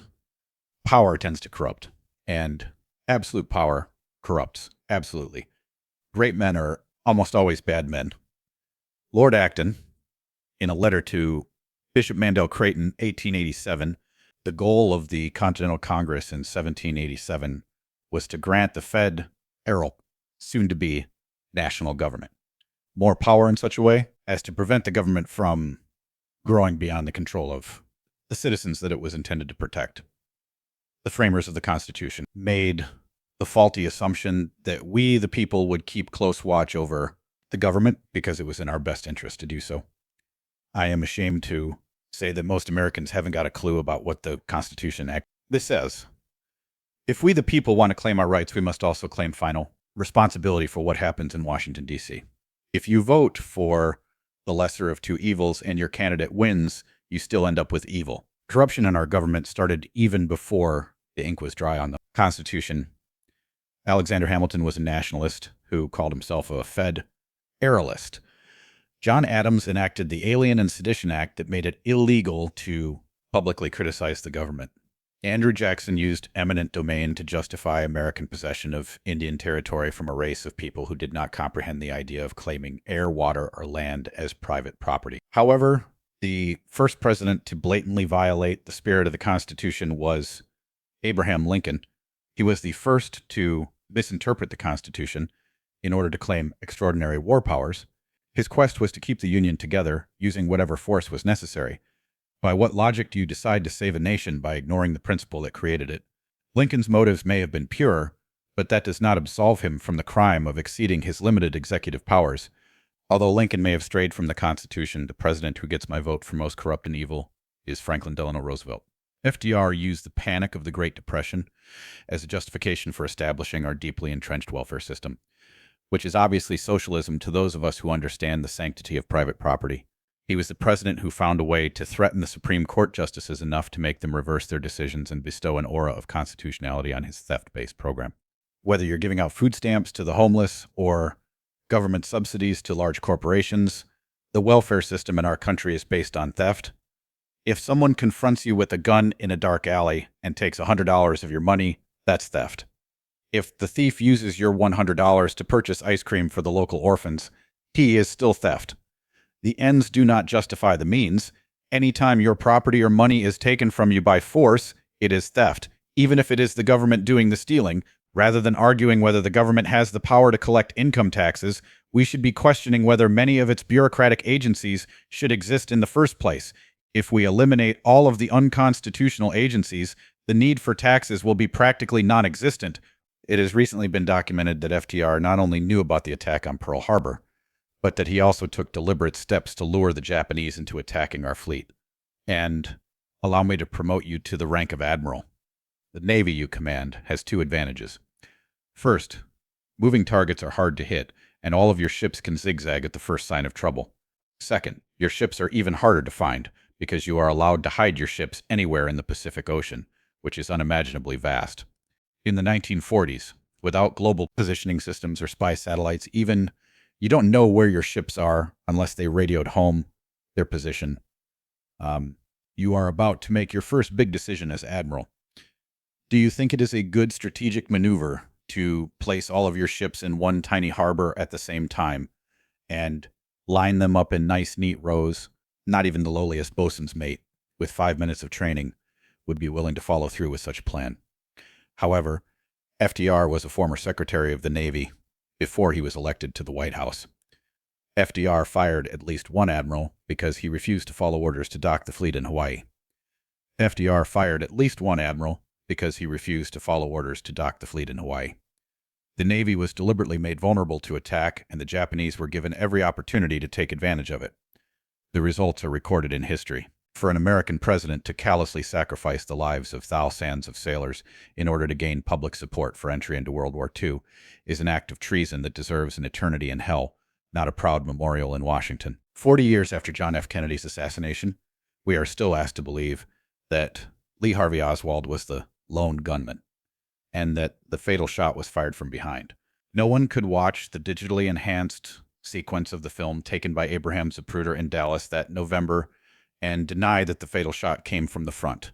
I don't claim to know the truth behind that tragic event, but it is clear that the Warren Report is not an accurate analysis of what happened.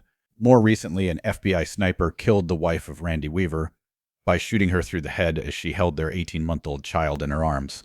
Mr. Weaver had relocated his family to live on an obscure mountain in Idaho because he didn't trust the government. They wanted to arrest him for sawing off a shotgun 1/2 inch shorter than allowed by law.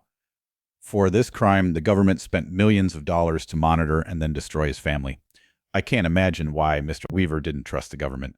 You're only paranoid if they're not out to get you. The Branch Davidians established a church in the quiet little community of Waco, Texas.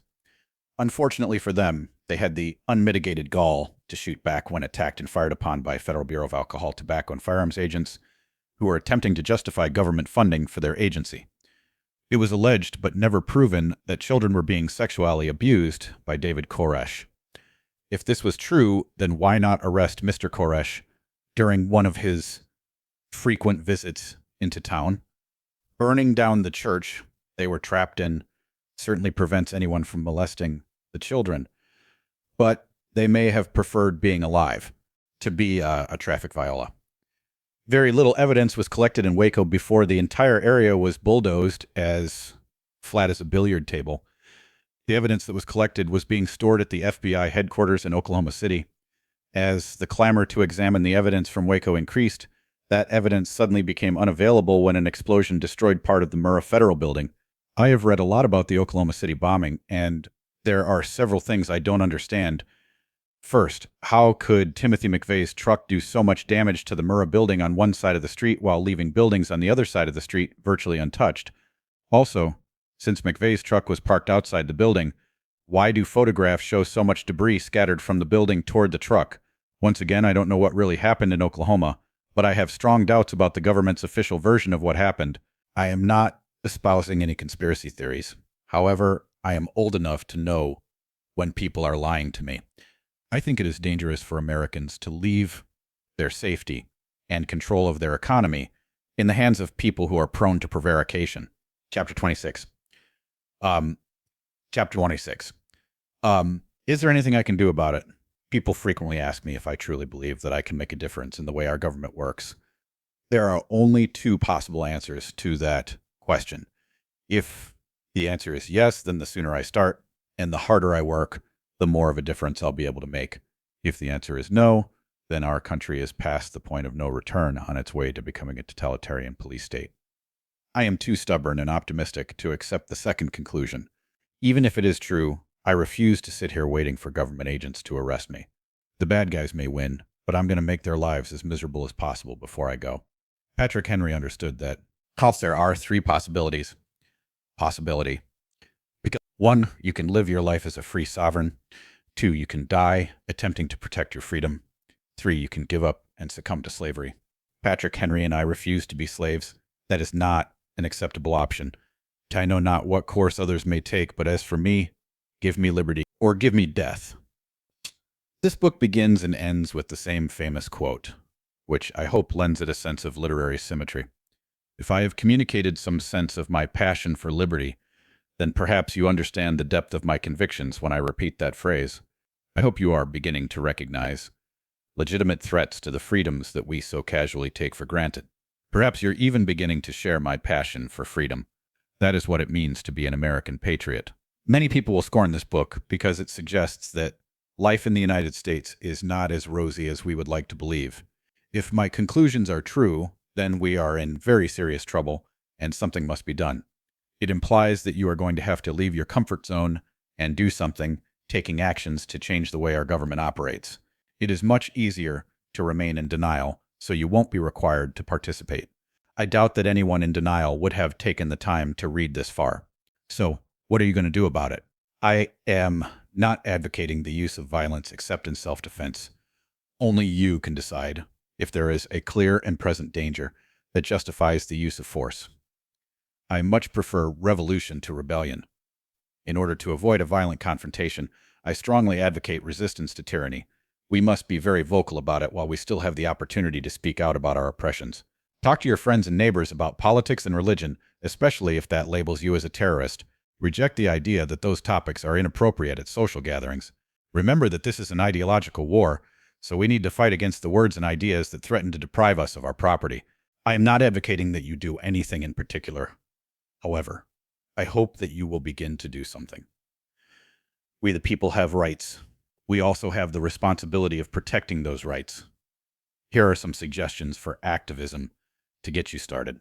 I'm sure that a brief search of the internet will uncover several other opportunities for you to express yourself. Get involved. Do it now. The most important thing you can do is to educate yourself about what is going on. Compare what you've learned about the Constitution to the news reports that you watch each evening. This will undoubtedly take time and effort on your part. In the appendix, I've included a list of books, videotapes, and audio tapes. There is no best place to start. Find something that interests you and get started. You can join a political third party, such as the Libertarian Party, Bookway. We libertarians call ourselves the party of principle, insisting that you are free to do anything you want, as long as you do not initiate force against another person or another person's property. People sometimes complain that libertarian candidates all sound alike. Why is that a bad thing? If I see a libertarian candidate on the ballot, I know that candidate wants a much smaller government. He or she is pro-Second Amendment, and he or she opposes the loss of liberties caused by the war on drugs. You cannot make a similar claim about a Republican or Democratic candidate with whom you are unfamiliar. It is impossible to know where their candidates stand on an issue until they address it. Even then, their answers tend to be ambiguous and are likely to contradict something they've said on a previous occasion. The good news is that joining the Libertarian Party does not prevent you from voting for someone else if you are still convinced that you will be wasting your vote. However, by joining the party, you are still sending a message to Congress that you will not tolerate further violations of your rights. You can help return America to value, $1 at a time, by becoming a Liberty Associate and using a new silver-based currency called the Liberty Dollar. This is private money that is 100% backed by substance, in contrast to the debt-based fiat currency provided by the Federal Reserve System. Offering merchants the Liberty Dollar helps raise awareness of the runaway inflation of our economy and gives us a non-violent method of changing the system. You can also create gold-based accounts on the internet that allow you to purchase items and services from pro-liberty merchants. Very soon, it will be possible to do all of your business privately and secretly using secure servers on the internet. When that happens, the Federal Reserve will collapse from lack of use. You can learn more about our convoluted and corrupted system of laws by joining the Fully Informed Jury Association, 50J. It provides information to prospective jurors explaining that they have the power to judge the law as well as the facts of a case, contradicting the jury instructions typically given by a judge. There are also many good books about common law, that will explain the jurisdiction our courts used to respect. Hopefully they will do so again in the future. If you can find an honest candidate you trust, offer to volunteer for his or her campaign. Better yet, you can run for office yourself. It's not as difficult to get started as you think, and you will quickly dispel any feelings of helplessness brought about by your lack of action. For those who are willing to vote with your feet, the Free State Project has recently selected New Hampshire as the place where 20,000 liberty-loving activists will move in an effort to change the state through the legislative process. I am proud to be among the first 5,000 to join the movement, recognizing that something must be done and that I am one of the people who will do it. And for the most radical of readers, there are even a few groups, especially in Hawaii and Texas, who are talking seriously about seceding from the Union. A group of Texans has gone so far as to write the Texas Constitution 2000, known as TC2K. Terrain, I have read this Constitution and believe it to be even better than the federal national Constitution we have just studied. We have come to the final chapter of this study of our government, the Constitution, and what I believe about liberty. As an instructor, I hope you have found it both enjoyable and enlightening. If you feel a more personal connection to the documents that define our great nation, then my goal has been achieved. I will be using this book as the text of an 8-hour class that I will continue to present until I discover a more effective way to promote the ideals that our founders left to us. You can find out more about my class by visiting my website. In the meantime, I leave you with a quote from Thomas Paine, who wrote this for George Washington to read to his troops at Valley Forge. These are the times that try men's souls. The summer soldier and the sunshine patriot will, in this crisis, shrink from the service of their country, but he that stands it now deserves the love and thanks of man and woman. Tyranny, like hell, is not easily conquered. Yet we have this consolation with us, that the harder the conflict, the more glorious the triumph. Thomas Paine,